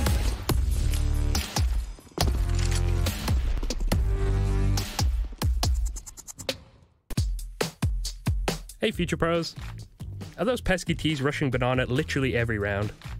Well, if your teammates really are Future Pros, then this nade combo should help shut down your rushing counterparts. For this, you'll need a total of 3 Future Pros, 2 incendiaries, 2 smokes, and 2 HEs and a flash. Let's break this down. Future Pro number 1. Your job is to throw the deep smoke and incendiary the close push. Do this by lining up with this point and then run through your smoke. The close incendiary doesn't really have a specific lineup, just bank it off the wall and make sure it's close to the choke. Future Pro number 2. Your job is to throw the deep molly. To do this, simply run to the corner of this wall, crouch down and throw the incendiary while aiming at the top left side of the wall. Future Pro number 3. Your role is mainly just a backup player. You can sit in this spot holding a flash. If you aim along this line of the antenna, you can flash the whole of banana without affecting your teammates. However, be ready to sprint to A if your teammates call any T aggression on that side of the map. Now that banana has been blanketed in flames, both Future Pro number 1 and number 2 can throw their HEs. You can choose to double nade tree or double nade the entrance to banana.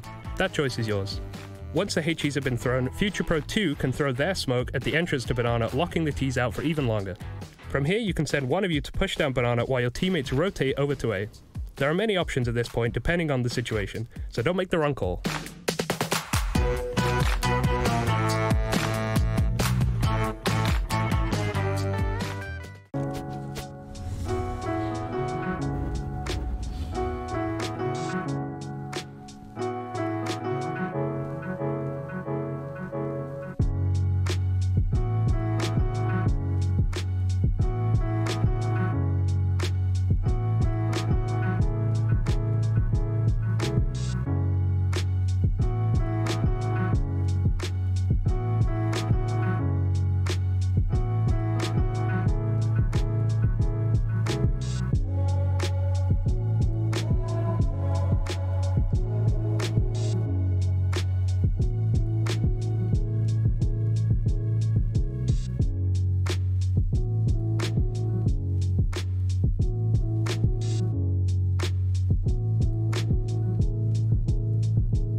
Hey Future Pros!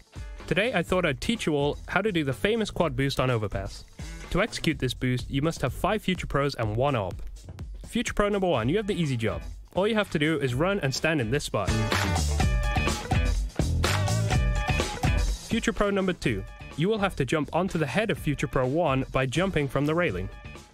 Future Pro number 3, now that Future Pro 2 is nice and situated, you can now jump onto their head by also jumping from the railing. This is higher than 2 people, so you'll be sliding when you jump onto their heads. Make sure you are sliding into the wall and try not to slip off. Future Pro number 4, your job is to get Future Pro 5 on top of everybody else's head. You need to crouch down and let Future Pro 5, FP5, hop onto your head and get in their spot. Lucky Future Pro number 5, you actually get to shoot something. Hop on top of your teammate's head and you should easily be able to jump on top of everybody else's. You will also be sliding when up there, but you should be able to make it around the corner while sliding into the wall. Now you'll have a clear vision to a few spots on B, so take your time and place your shot. Happy boosting.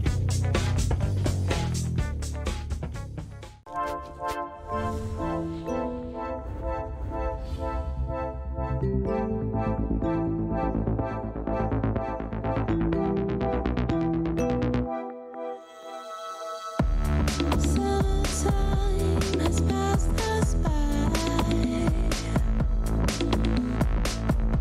Too fast for me to keep the sun. I can't wear the yellow colors, but they don't make me warm inside.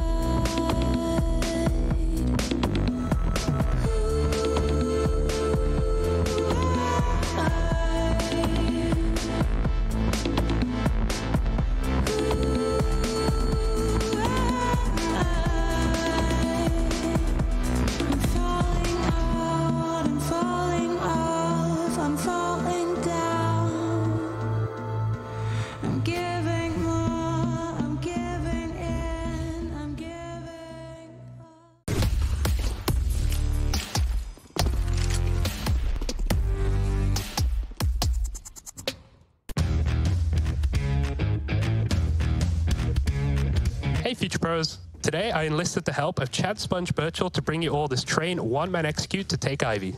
To do this mini execute, you will need a smoke, flash, and a molly.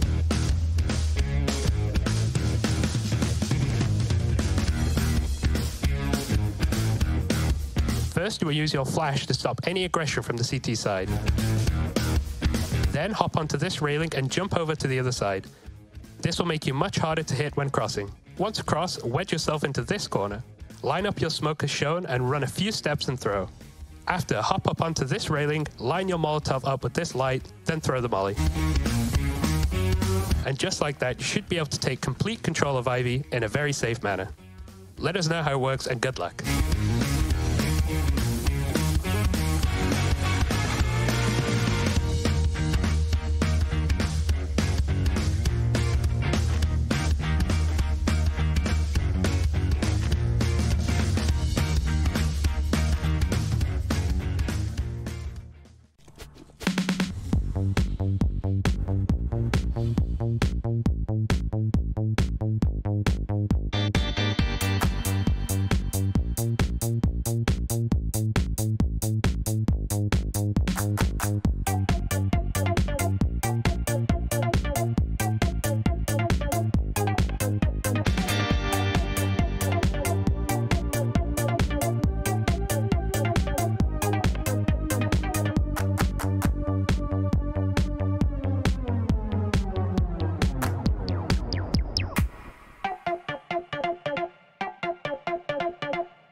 Hey Future Pros! Today we took the private jet and we landed in Overpass. And this time we have a CT molly which will help you get aggressive in the fountain area. To do this molly, squeeze yourself into this corner. Aim at this corner where the wall hits the pillar. Then start running and throw the molly right before you get to this line on the wall. Now you can take the fight right to the tees or cause some hefty damage to persistent rushers.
What a crazy ride today has been so far, and luckily for you, you have an all-day pass here to the rides that will be coming up later on today. FaZe Clan taking on Fnatic here in our second series of the day, and honestly, Moses, I am just at a loss for words what happened in that very first match of the day. It makes no sense to me. Na'Vi beat Fnatic, Fnatic beat Big, Big beats Na'Vi. I don't know what's going on anymore. No, it's part of the it's all part of the fun here at ESL Pro League. I was happy to see Big perform that well because I have some high hopes for them. I have one of them pegged as kind of Na'Vi and Big as the two teams I have kind of getting out of this group and a fight for that third spot. And it was cool to see Big perform that way. FaZe is another team, obviously, with the way they've been playing, and obviously now that Na'Vi take a loss and Big is sitting at 2-1 as well, FaZe can win here against Fnatic. They go up to 3-0 and they're controlling the group, and that's going to be very, very nice for them heading into the last few days of the group.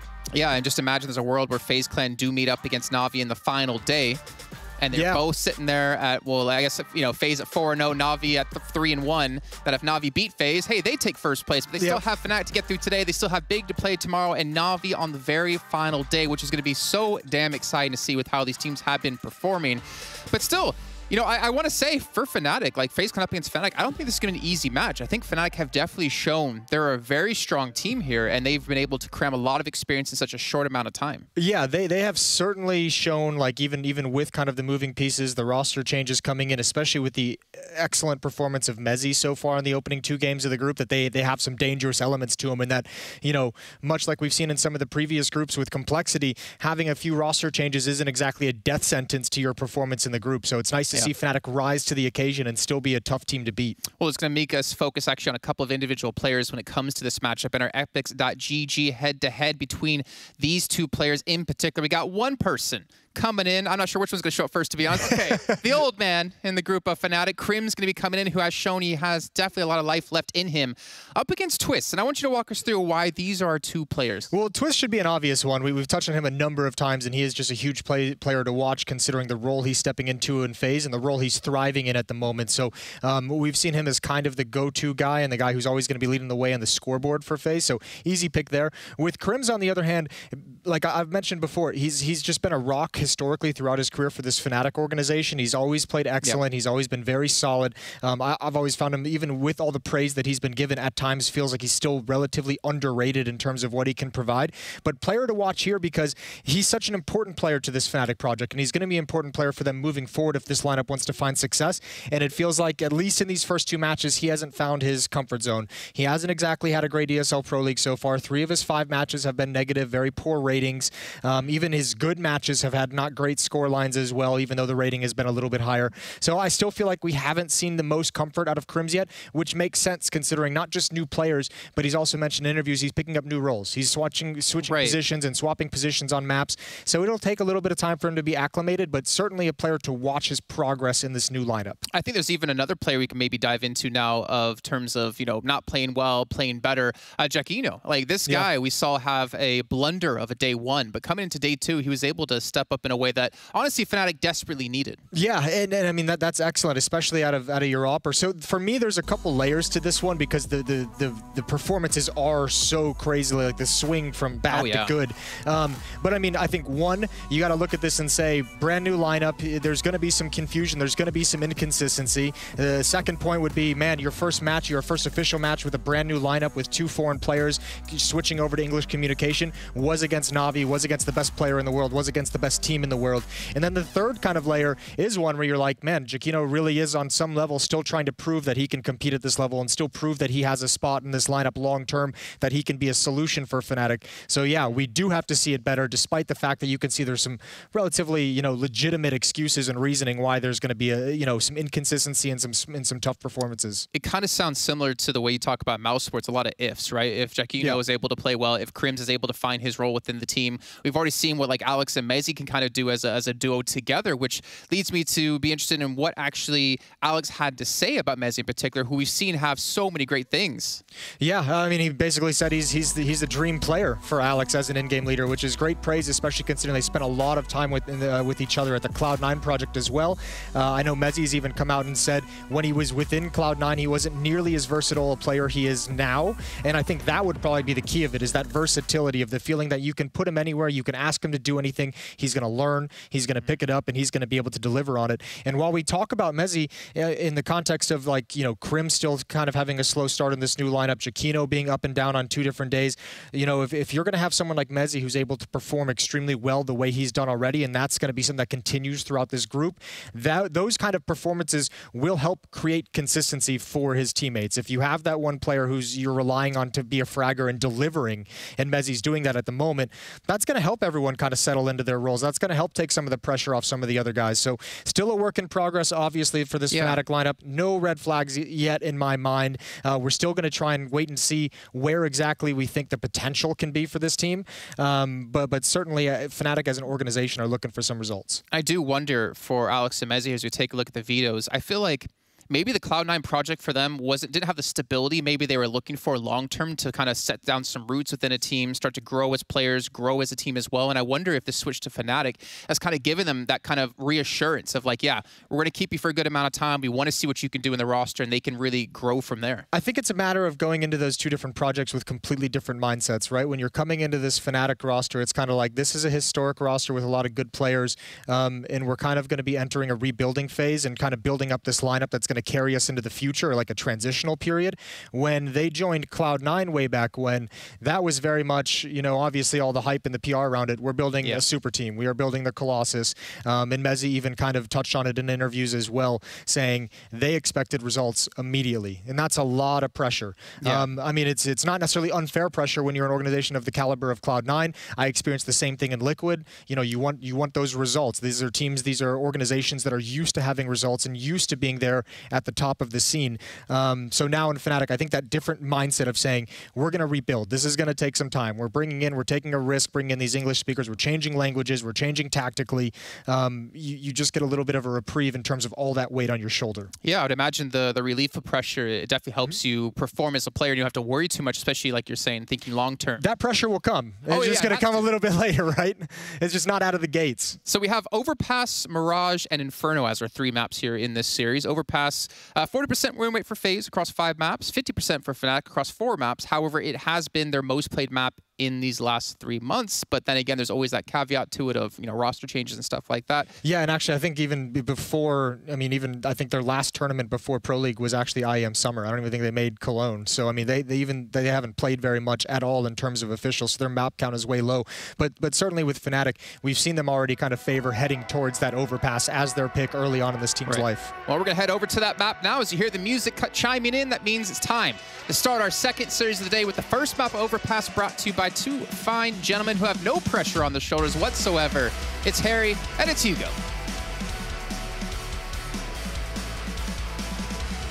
Oh, no pressure on our shoulders, Hugo. It's easy being us, man. Yeah, man, just easy. Just cast, lol.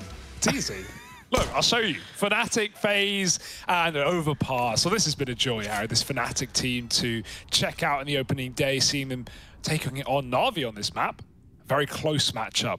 Of course, I don't think anyone's going to forget that one for a while. FaZe, maybe they weren't cut out for them. This seems to be a staple of the Fnatic map pool, or at least that's how it seems. We've got to give them time, as they say. Smoke flash setup. We've got a retake here for FaZe. They're going to be playing off the boost. Carrigan looking for a quick kill. It's the other way around. Crims takes the head and gets the plant.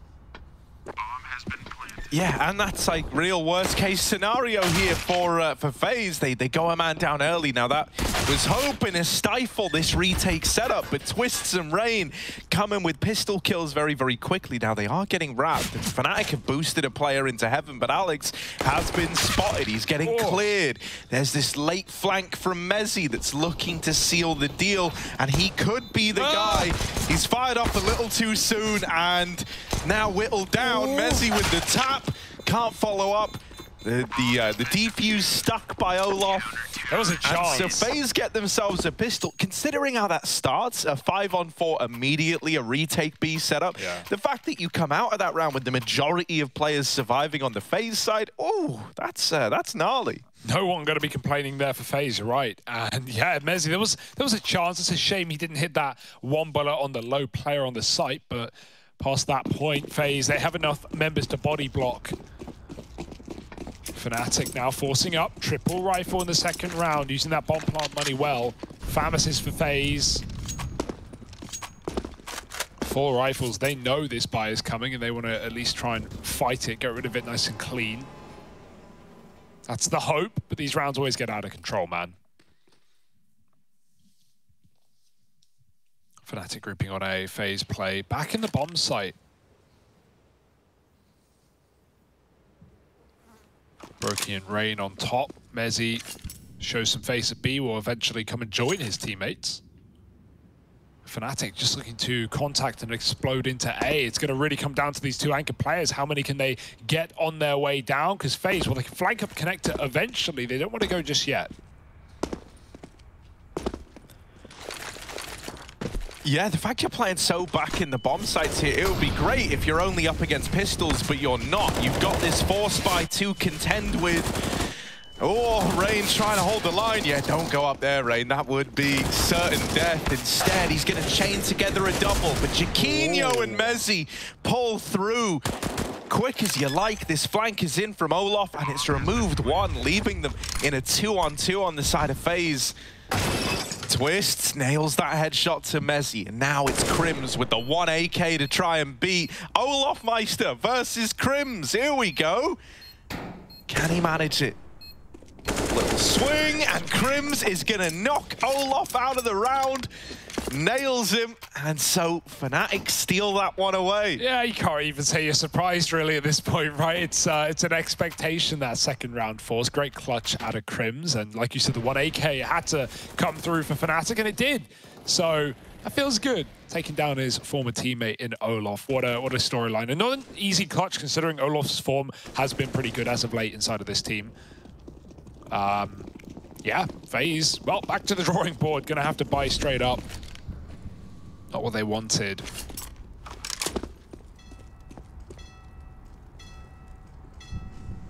That train's coming. Ooh. FaZe are leaning B, even with that 5th man in the connector, meaning he can pop out B short at a moment's notice, crunch with his team. Brolin's faking A, or at least trying to. I wonder if that will sell much. Does draw a rotate up, and that B short position getting taken, but this timing is bad for FaZe. They're setting up for a flank. They might not get the info. Uh-oh. Fnatic about to walk into B, and no one's even thinking about Monster. Carrigan moves into position, but he's alone. Oh! All right, he's going to get one while he's blind. All in all, that's not too shabby. And he uncovers this this B hit nice and early on.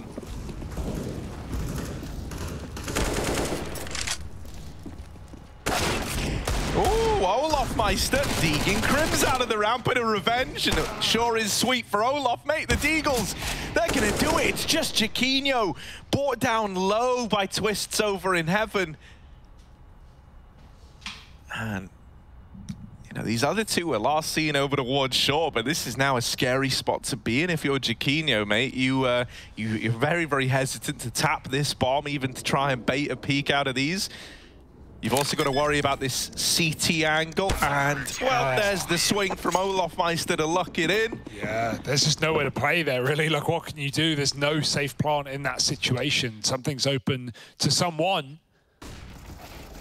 You know, talking of bomb plants as well, you know, just going back to the round prior on that A side, we even see Jaquinho get caught by that flank up con. We're seeing a lot more teams plant on truck to avoid that play. I mean, it's what Crims won a 1v3 with against Na'Vi yesterday, or in their opening day rather, for Fnatic.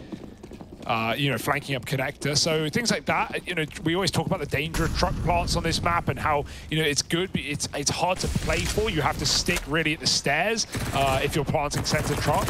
Things like this are stuff you need to take into account if you're Fnatic. And, well, that bomb plant, that was never going to happen for Jaquinho. Can't blame him there. And now Fnatic, they force right back in, Harry.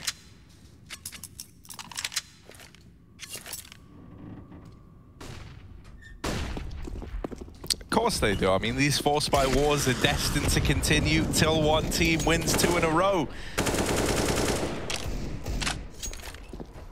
Will that team be FaZe? Could be. No, mate, they're very well armed here. You got to give them that, right?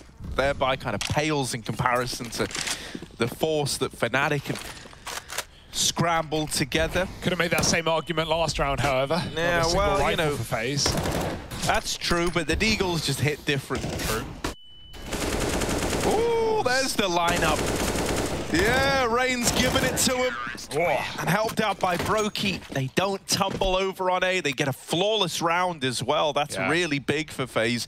Something I was going to say is, like, this matchup for me is really hitting home the changing of the guard within Fnatic, right? Sure. Obviously, been a long while since we've had any more than even 2 of the OG members in the squad, right? But right now, like, there's as many old school Fnatic players on the other side of the server as there is in the Fnatic team. That's weird, isn't it? What a wild ride. Yeah, also strange to see, even, you know, we're not talking OG Fnatic members, but Golden standing behind Fnatic Rising in Ukraine as well for the We Play Academy League. That's cool. What a strange time we're in. Rainy's just farming. He loves an eco kill. Who doesn't? Can you blame him? 3, almost the tap. It's the Glock for Mezzy. Yeah, Fnatic had no util in that last round as well. Nothing significant. If you think back at that Na'Vi game, I think a lot of their value came from utility, really good flashbangs, especially on the CT side and taking B peaks. But when they would, nice nade, overwhelm that A site, often just completely ruining the eyesight of Truck and Dice players. Well, that wasn't available for Fnatic. Now it will be. They've got everything. Full rifles, a bit of utility here and there, and hoping to get on this board before FaZe start to run away with their map pick.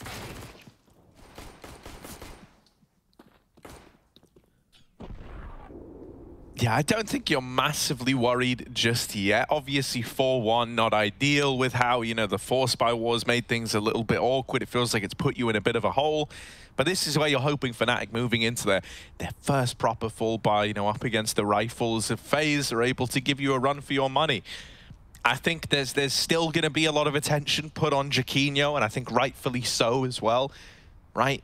The recovery we had out of this guy the other day was good, and it gave me a bit more faith in what we can get out of him. But you can't forget the day one Jaquinho versus Na'Vi. So it is like one of these things where you got to keep an eye on it. You got to see what version we get in the server today. Oh dear, that's so sad. I know FaZe just never threw the molly. It seems like they didn't. They threw one deep one on Party, or Playground rather, but they didn't throw the first Molotov. Fnatic had a smoke for it that they lobbed from spawn. We see teams do that when they want to fake that they're actually taking mid-control and then going B, heavy B out of the gate. This time it is just Alex going there alone, saving his smoke for the late round. Twists has taken down Crimson. Alex has so much room, man. Look at this. What a read out of Fnatic. We saw this in the Na'Vi game as well, Harry. Rain has no idea. He's down in connector. A B player is rotating up. Alex is stalling, and he doesn't need to, but Karrigan also has no idea how close Alex is. He's checking it out, though, and he does take down Alex. The read goes both ways. If Alex committed, he could have been in bank before Karrigan was out in the bomb site. Now it's a desperation play. If they push through, that could have been Olof dead, but he's got two men on the site to swing out cover, and Roland doesn't check the corner. This one's a cleanup for FaZe, and it's 5 alive again versus Guns. FaZe are feeling it right now. Maybe have trawled through the demos of Fnatic. We're seeing similarities from what we've already seen in this tournament. 1 win, 1 loss on Overpass for Fnatic. Against Na'Vi, the loss, Big the win. And hell, that Big win, even more impressive now, considering Big managed to 2-0 Na'Vi today, right? Fnatic won that series 2-1. Bigger out to get you, Harry. Yeah, man. And, you know, like, that is a very cool thing going on over there, right? Tabson having some phenomenal games, especially. Oh, it always gets me excited when Big are looking good. You know I'm a big fan. Of who? The Big. B-I-G. Yeah, got it, yeah. Yeah, man. Yeah, I don't know if you know this. They actually own one of the largest academy teams in the world. Yeah? Yeah, it's the biggest Omen academy I've ever seen. It's a huge Omen academy, massive, right? Yeah. Yeah. No, worth keeping in mind, right? Full eco, or full pistols rather. We've got a bit of Kev, some upgrades. Fnatic. Oh, no, Rain! Dude, Rain's on a tear. Like, you don't want to run into this guy today. They were going to go B. They were trying to pop short. He just knocks off the door and takes 2 with him. Oh, my goodness. Round's done, mate. Mezzy, how many can you get? There's one. Mezzy fans at the ready now. They're preparing the clip button. They're saying, oh, Mezzy, we believe in our boy. But he might get shot in the back of the head. Oh my God, Twist is giving him some kind of respect here. And so Mezzy is given a second chance at this. Big rap for Rain, though. Mezzy's got some bars to spit as well. Is he ready for Twist? Probably not. And so there he is, brought down. Still, nice little double deagle, right? It was almost another 5 alive round. You really cannot afford to have so many of these go dominantly in favor of FaZe. So, you know, the damage he does there, just going to force a bit more reinvestment out. It stops this feeling like it's already too far gone. Yeah. FaZe have had 3 or more alive, 2 of them being 5 alive in every round since their second pickup. So, yeah, that's why their money is really getting out of control now. They're building up some serious bank. Fnatic need to focus on breaking that, and to do so, win some rounds, get on the board. Jaquinho's AWP makes a stand, and Rain will do the same. He's been in con every round of this map. Now he's taking space up in the party. They could even flash him forward if they want him to go deeper. It's a good call from FaZe, rather. Too many Fs. 2-3 on this A site. The AWP takes a shot, and Brokey rotates out. Karrigan's ready to go. Here they come. And Fnatic finally clearing the position. The Rain is left. Jaquinho holds down Karrigan with a dry peek. Now there's still Rain behind him. Does that tempt you into murky waters, or do you just group and hit the B bomb site? You've got that pick. You know the AWP was here earlier. You don't really want to feed Brokey. Fnatic still throw a bit of utility towards A, still try and keep this AWP in play. Rain, meanwhile, is still trying to make the flank, but unfortunately, he could get really badly timed here. If Fnatic group up B, Rain might try and flank Toilets, thinking they're all inside the short area. Let's see if he makes this read, if he works out that this one's completely clear, because right now the stack is in B, FaZe seem aware. If he goes all the way around, oh my goodness, brain on Rain.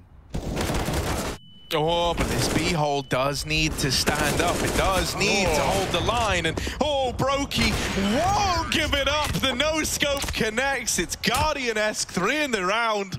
Beautiful. FaZe are up 7-1. This is the FaZe I want to see. This is the FaZe that the people want to see, Harry. We've been waiting for it. And we thought, hell, back on LAN, these guys, yeah, they showed it, but we've already seen the disappointments of LAN expectation coming back into online play. FaZe are not falling into that category. Anything but disappointing. So are we going to call FaZe Clan the people's team? The people's team, maybe. They got people in Because to be fair, to be fair as well, like, you know like the average mindset behind, like, when you're building a team, why don't you just get all the best players and just put them in? And that was essentially what this squad tried to do originally. Forever. Yeah, I mean, it's not wrong. And, well, we always laughed that never really worked, did it? It's not just about just getting as much firepower as possible. Or maybe it is. I mean, this is a nice mix, though, you know. Got a bit of everything in this team, Harry. Got a bit of flair. And Rain, they're so scared of Connector, as Fnatic will be executing there. You know what was happening on short? I don't know who it was, but a player was Crims. Crims was just holding con with the door off, not even looking at B, as his team were dying by the second. And Rain keeps switching it up. Rain keeps them guessing. Now back on the long side. 3 on A. Fnatic have not walked into an unstacked bomb site. Brokey does get tagged up. But is that going to be a problem with 2 more teammates here? Yeah, I'm looking at this. I'm still kind of nervous. It really could get out of hand. It could, especially with more attention given to short now. If they overrun Brokey in the site, this could still spiral. This could still get scary. It's the lack of utility that's going to cause you problems. Brokey dropping more out of the round, and now you got to deal with this double short side setup. You've got to face it. You've got to fight it, and they can't get past Rain. Yeah. Him and Brokey are in this mode where they're just lights out, and you know, it's scary when one of them's like that. The fact that we got both looking this good, I don't know. It seems like a bad day to have woke up and been Fnatic. Yeah, you can't even really like put many of these rounds on Fnatic as well. Like, these are just great calls also out of Karrigan. The re-aggression there, you said it on short. They found that perfect timing killing Alex. And then what that does is Fnatic, you're entering the bomb site. You're scared of those CT rotates coming up, bang, dumpster, truck, dice, all these positions. But really, the bulk of the team is on toilets. Brokey's just repeating. He doesn't even need to. And he's killing everyone. The only reason I was concerned at first was like with Brokey tagged up, if he falls and then like, you know, because sometimes those guys on short also don't know the full extent of like that being just a long play once they've dealt with Alex. Well, once they clear toilets, they do. But yeah, right. And so then they get that info. Brokey's able to just take out everyone. And then you've seen the last 2 players. You know they're both long. Suddenly it's like all those worries I had have just dissipated and Rain's killing everybody. And this is a good change though for Fnatic. Now they've done a more like split default. They've got that con control that's proven to be a problem. They've got a bit of B, you know, info as well from Mezzi, and they're doing a classic, walking through this toilet smoke with a flashbang this time. It's not contact. And so Fnatic, you know, FaZe try and get information, try and make more of these reads. Fnatic are here to stop them. Mezzi and Crims both waiting for that. Now, it still could get weird. And it's still a stack on the right side for FaZe. Fnatic went 8-1 down versus Na'Vi, if I'm not mistaken. That's correct. Then ended up like, you know, it was there that they made their stand and actually made it a really close game. So let's see, maybe they just don't start playing till it gets to 8-1, or is this going to be even more dominant a lead than what Na'Vi were able to muster? Nice. There's a trade for Crims. Right now, Karrigan is alone in this A bomb site, but the bomb's going back down con. It's going to join up with Mezzi outside of B. That's because they can hear Karrigan in rotation. But look, he didn't commit. He's gone back down. He fakes the rotate. And so Karrigan nails Crims. Olaf never even actually left this B bomb site, and so they're not ready for Twist, who lines them up, knocks them down. You saw that they heard a guy rotated up to A, they kill Olof in heaven, they go, well, that's it, that's the B player, let's go, boys. That's like the other round where they killed Karrigan on toilets, and they go, nice, and we got the AWP off the site, we got the toilets paper player pushed up. Toilet paper. That's a commodity as well, rarity. Yeah, we got the toilet player pushed up, and then they swing into sight, and Rain's there as well. He's like, what, the third man? Why is there always a third man? Why can we never get the right read? Great little fake out for Olof. Twist with a nasty double down lower as well. And yeah, Olof may die there, may look silly, but like he sets Twist up for that round. Twist actually knows where they're coming from, and he has the timing there perfect. So yeah, this is a great CT side out of FaZe Clan right now. This is excellent.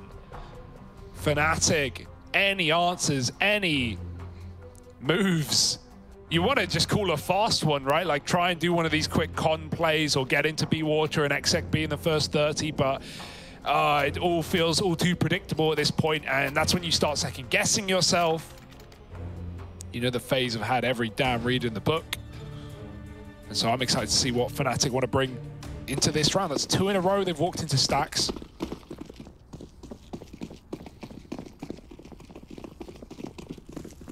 Same default, or similar at least. No, it is the exact same, the 3-1-1. Rain's back in con.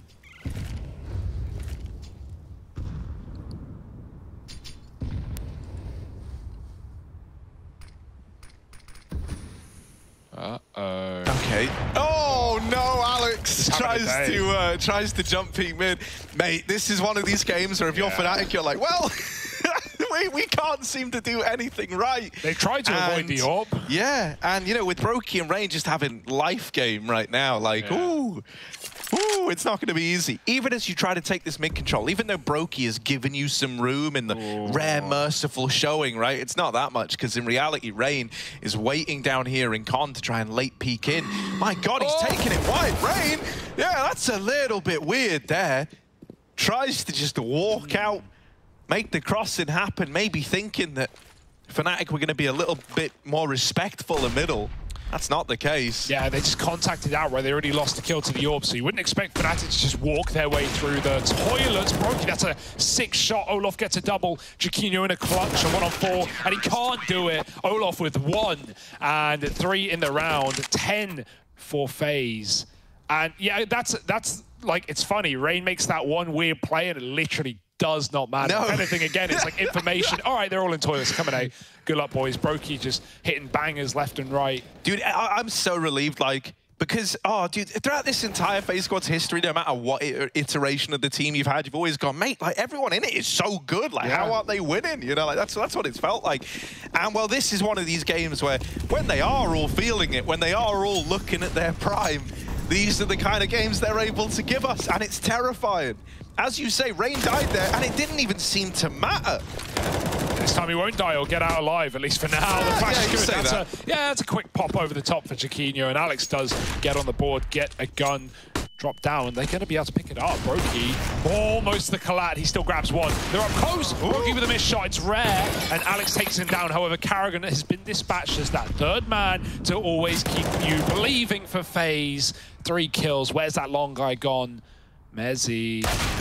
Not today. Lovely. These have been good. Karrigan's better. It's FaZe woke up on the right side of bed. These headshots for everyone right now coming in. Bro, if they could give us this, but all the time, best in the world. Well, like, that's the problem with any team, right? That's a problem with, you can see anyone have life game of life, map of life. Bro, like, this is just beautiful. Like, you know, and Karrigan's showing, like, he's kind of like the brick wall of this team, right? Like, you know, he's not the guy who's going to go seeking anything wild, not on CT sides at least, but when it comes to just holding the fort and doing what has to be done, God, he makes it look good.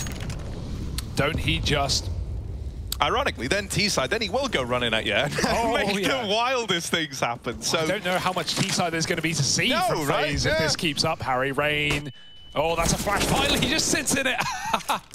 He just sits in the flash. All right, let's see if it matters. Brokey, he knows what they like to do. They've already gone through and Crims grabs the headshot. Now FaZe is starting to get a little bit audacious. Carrigan in the open. Surely not. He gets back to the site. How long can he really last, though? Just making use of util, trying to buy time. He gets a dink. Dead to Crims, who's on a double. And make that 3 for Crims. The hat trick is there. And now Olaf is here. Olaf Conrad, but Olaf is also getting Conrapped by Mezzi. It's a double Conrap surprise, everyone's favorite. But it's Olaf. Ooh. Hello. Oh my god, he also heard the guy on short. And right now he knows he's hit this like incredible timing.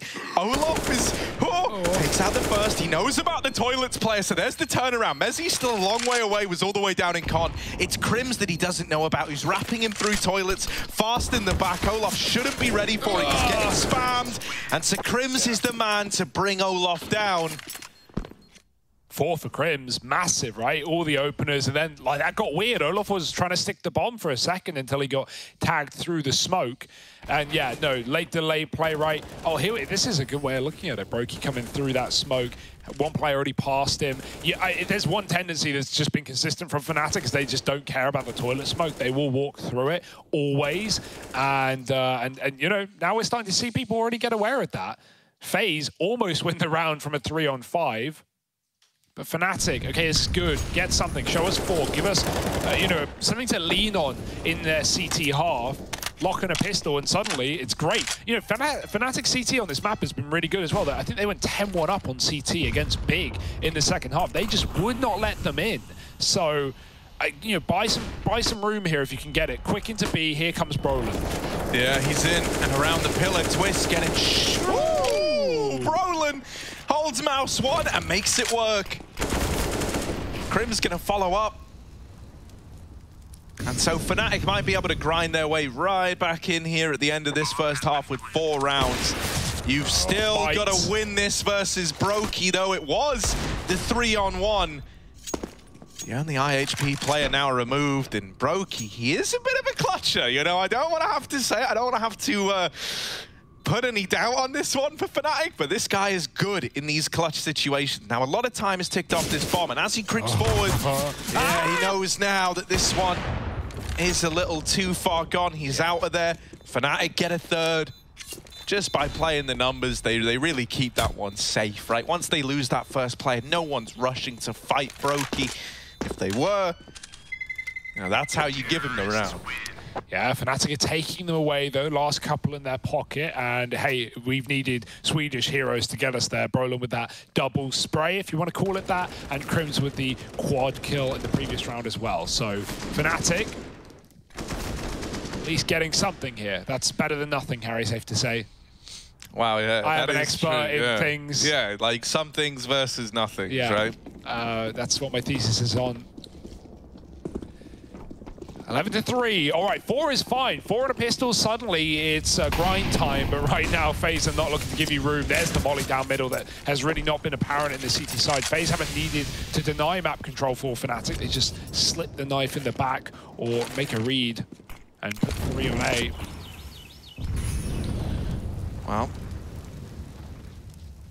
Well, you've been right in your theses. Rain's been honking like geeses. Here he is. Oh, there's the first. Making a double. Rain causing trouble onto the AK. And still willing to fight for toilets control. He's got Brokey backing him up, but ooh. Crims will trade one of these out. He's had to have this late game activation to give Fnatic any type of chance. Yeah, like you're still walking through toilet smokes. I don't know. I feel like that one's, you've run out of time for that to work. You've done it too much in the 3 maps you've played. Oh my goodness, Chiquinho, that's more like it. Probably doesn't even know he hit the second till the flash fades. Now Fnatic hold off 2-on-2. Twist in the back of the bomb site, buying time for Olaf on the long wrap, and it's a long wrap, all right. Crims, they've got Molotovs. They could force Twist out of position, but any hesitation here, and Olaf is going to be ready to cut them on the cross. Twist just lives, and that might be fine. Oh, he's gone back. He's doubled into the A site. Luckily enough, Olaf is here to end the round. Yeah, Olaf could be that guy. He could be. Woo! But Crims, willing to remove him, able to do so, leaves it all on Twists. Chiquinho's planted at truck, a 1v1 versus the headshot king of NA. Oh, he doesn't know. Twist has got to piece this one together. And Stat, he's seen him now. He's seen Jaquinho, who drops off the truck and can't find him on the swing. It's a 1v2 for Twist to salvage 12 rounds there for the FaZe squad. Fnatic, this map looked real good out of them just the other day, and now FaZe have risen to the occasion. This is heating up, and for FaZe Clan, they're looking destined to go a map up in this series.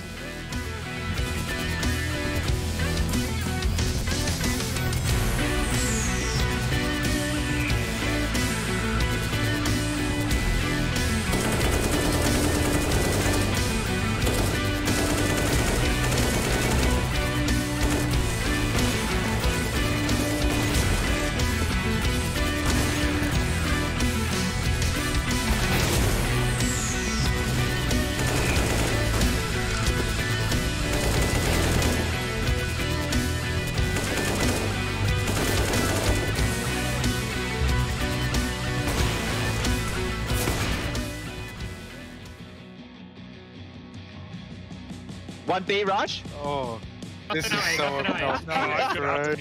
I'm gonna have to mute them. Noise B. Yeah, I'll be Okay, side, pushing it. One towards bench. Shoot. Tap it in. Dead one. One more side. Side. I'm pushing. Nice, Cage, man. Nice. Triple nades.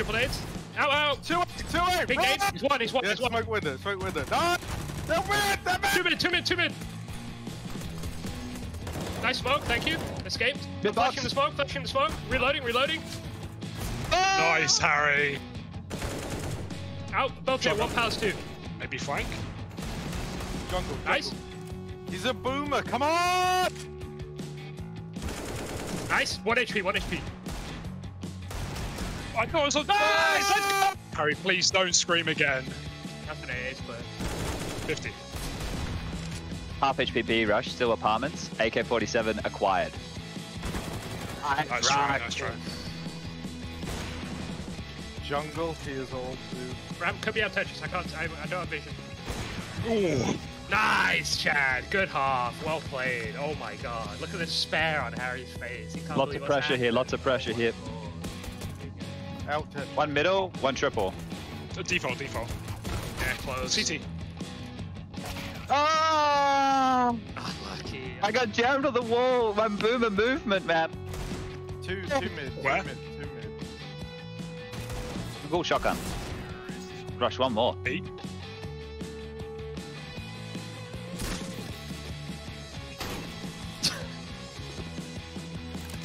B plant. Backside. Coming left. Let's go! Ooh, nice try.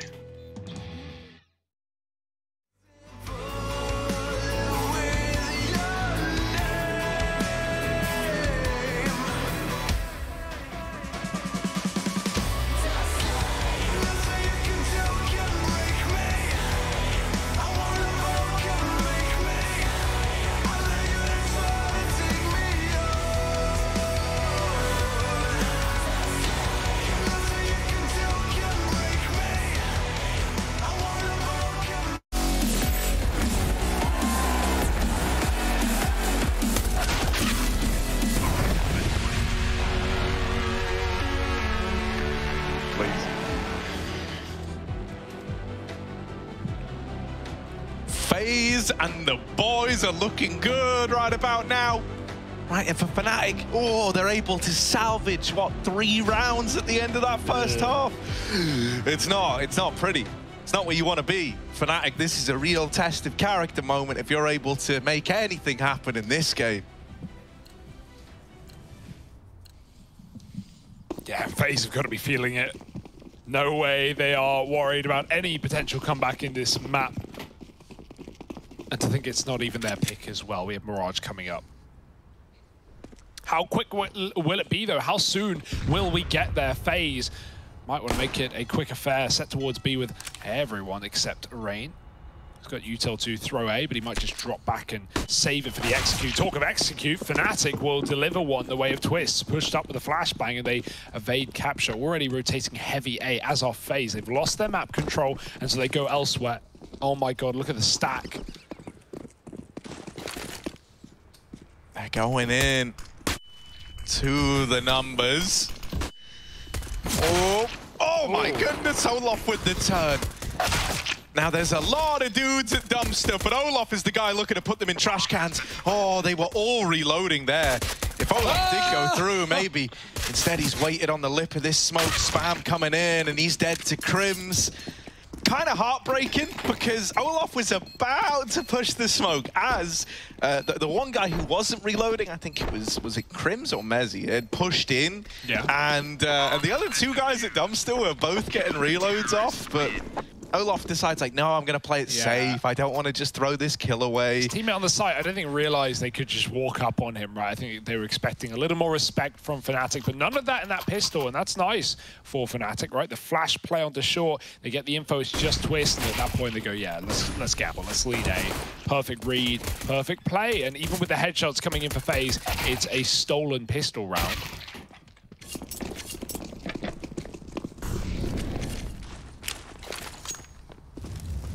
Deegs out for the boys.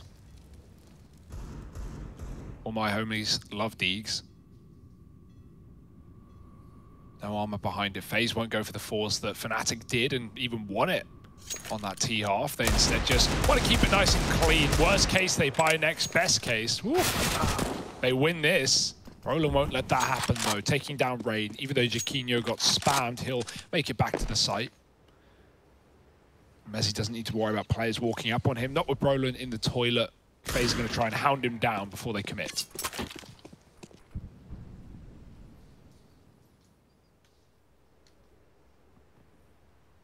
This is a gnarly little double setup over here at long.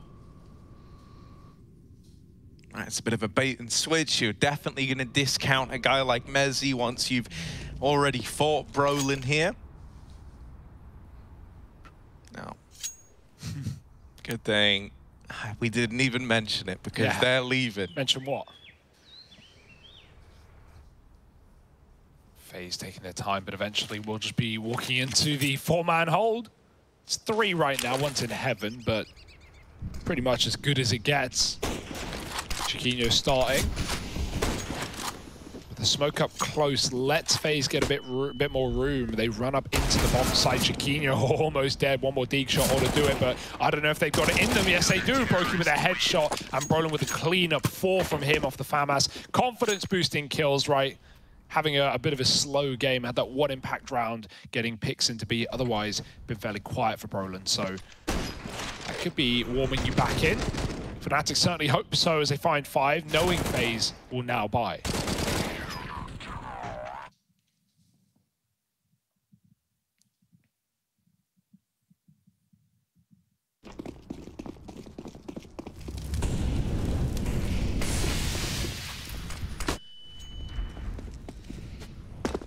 Yeah, early attempt at this mid control, but I'm imagining FaZe are going to want to take short B away from Fnatic. If you've ever watched Carrigan's YouTube videos, which I definitely recommend, he does like player comms as well as, you know, like tips and tricks and whatnot. Tricks is the wrong word, but you know what I mean. It's not like Advice. 2013, like Xbox video coming out. Yeah, guys, welcome to my tips and tricks video. I'm Carrigan. From the FaZe clan. Here's 2 360 no-scope lineups on DE_Rust. It's a little known fact that when you go up the ladder, if you YY into a fakey, that is how you can actually nail the shot with 100% accuracy. Check this final kill cam real quick. And don't forget to hit that notification bell, like, subscribe, leave a comment. Thanks for watching. But as I was saying, right, his whole philosophy about overpass is that this short area, he says, is one of the most important bits of map control to have. It's why on the CT side we saw FaZe taking it away a lot of the time, especially with the aggression that Rain was able to bring to the table over in Con. That definitely helped these short holds. That molly makes things awkward for the long players. It also burns Brolin forward and twists Rexon. Mezzi's got to make a stand in the site, but if there was a player for the job, if he can buy time for this wrap from Alex to find success, especially with Crims here as well, this is all getting out of hand. It's flanks on flanks, and Fnatic are on their way to round number 6. Oh, beautiful flashbang. Crims is just peppering them up on the bomb site while Mezzi and Alex fire through as well. FaZe, they didn't know they were just trapped into to A right there. That flash at the end just seals the deal, seals FaZe's fate. And even though they storm up into that A bomb site, Fnatic give them no respect. Maybe there's a bit of a game in here after all, Harry. Maybe we just had to crack the egg or something. Oh, don't start talking about eggs again, man. Yeah, no, I won't. I'll lean away. 12-6. Baby steps for Fnatic. Oh, another good flash. Brolin just swings in wide, full commit to take down Karrigan, and unfortunately Twist can't trade that kill. Brolin gets out scot-free. That doesn't give them a gun either.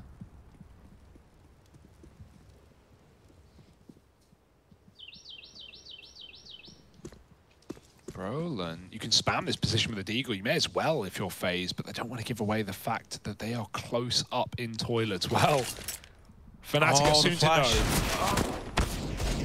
Still, you know, Brolin, now they know he's here. Now's the time to spam it, but... Come on. Someone... Yeah, Rain with a little jump spot over the top. You know, that was probably the hardest time to have spammed him out, but they do manage it. You know the bug where you're like floating in the sky and you can see over roofs and you're like, oh yeah, I'll walk around in my matchmaking game. I'll tell you guys where they are.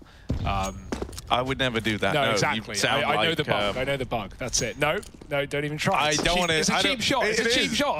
I'm making a point. You're the one. I'm making a point. Yeah, sorry. Rain does that on manual mode. Forget it. It's over. So's the round. Crims has locked it down on B.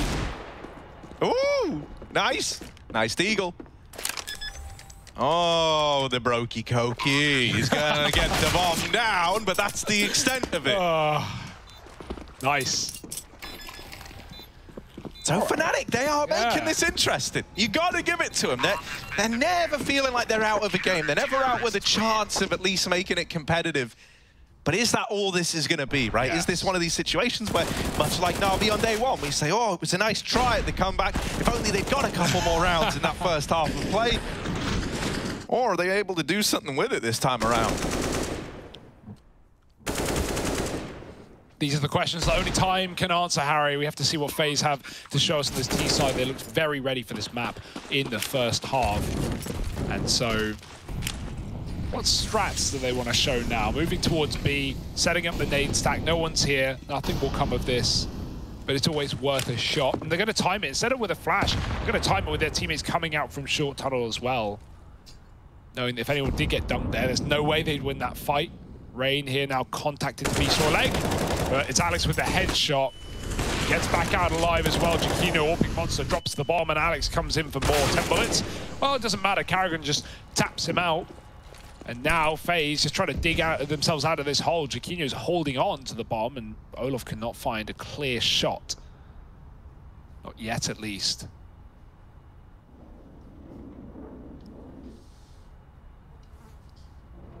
How quick is this AWP? This could be a lineup if you ain't careful. Oh, bait. Oh, nice try. Don't matter. Giacchino nails the second man in. Olof. Oh, down to Karrigan's getting wrapped on the short side. Brolin is about to end it now. Giacchino's going to beat him to it. And all right, Fnatic. All right, you've got our attention now, right? This was a crazy dominant first half of FaZe, and now, you know, they're struggling to even put a round on the board, Hugo. How much is true? Brokey's on a deagle. Doesn't even have the AWP here as we get into another buy round for FaZe.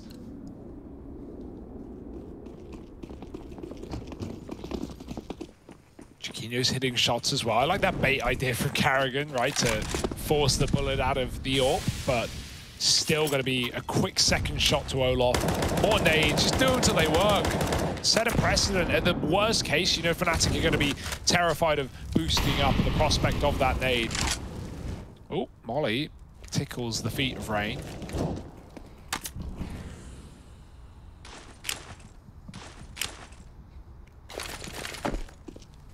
Quick exec, no smoke needed. Yeah, straight in, and oh, the trades are good. Finally, something, but Alex gets them all gone. It's 9 on the board for Fnatic, 4 for Alex, and a beautiful little AUG spray down there to find that Oh, that's so big, man. They were finally able to trade some of these B entries. The pace was getting picked up. They're about to run him down. But, uh-oh, I don't want to say it. I don't want to say it, but we're all thinking the same thing, aren't we? We're all thinking it. None of us are saying it. But we all have a shared thought right now. This is a moment of worldwide telekinesis. Sure. I'm not going to say it. Telepathy. Yeah. Whatever one is not moving objects with your brain, the one where like brains sync up. Yeah. Sure. Man, y'all telepathetic. Telepathetic. All right. FaZe aren't happy with that one, Harry, I can tell you that much. Alex and Crims on the B anchor. They're quite the duo here. Experienced players inside of this team. The Eagles out again for FaZe. They run connector, and Brolin's got an AUG as well. He wants to show Alex what he can do with it. Down to 2, though.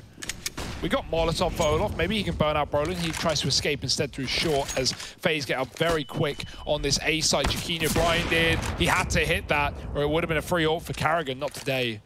5-on-2, and this eco is basically done. Unless we see some horrendous headshots here from FaZe.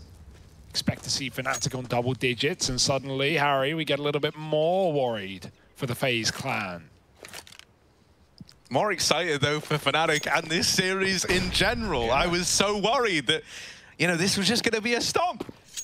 And it's anything but. Fnatic, crazy resilience demonstrated in this competition so far.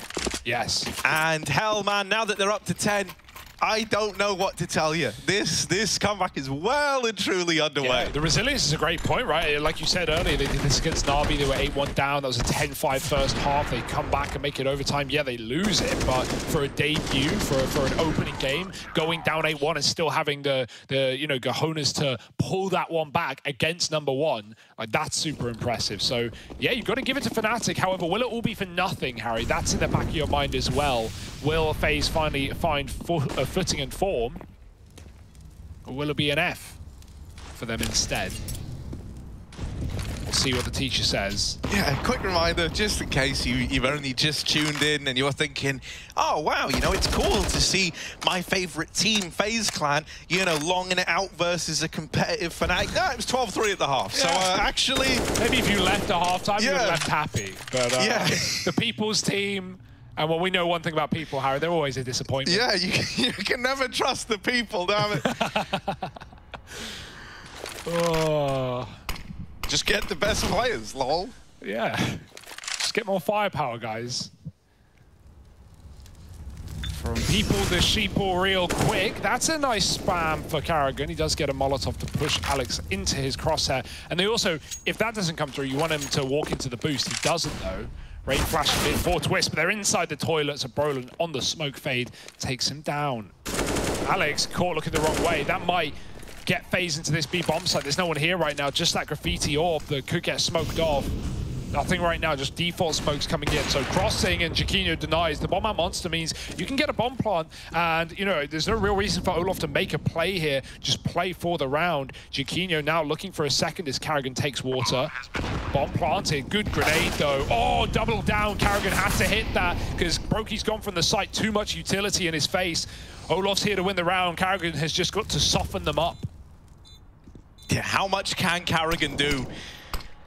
Bombs planted for Olof. He can afford to just back off and play the post plant, but instead he's fighting, and that's going to make them discount Carrigan a little more, leaving Crimson Olof once again. These two eternally locked in 1v1s, and Olof's hit the timing. Crims is a dead man, and so finally, FaZe are able to break this 7-round streak that Fnatic were on.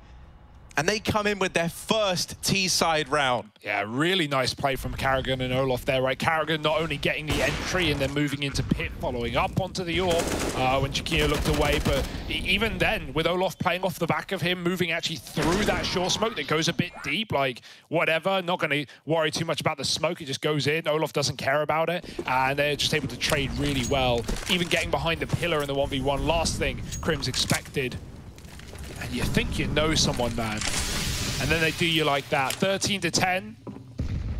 A chance for FaZe to break this streak that Fnatic have found in the CT side. 7 in a row now gone. So will that be enough for FaZe to find their second wind?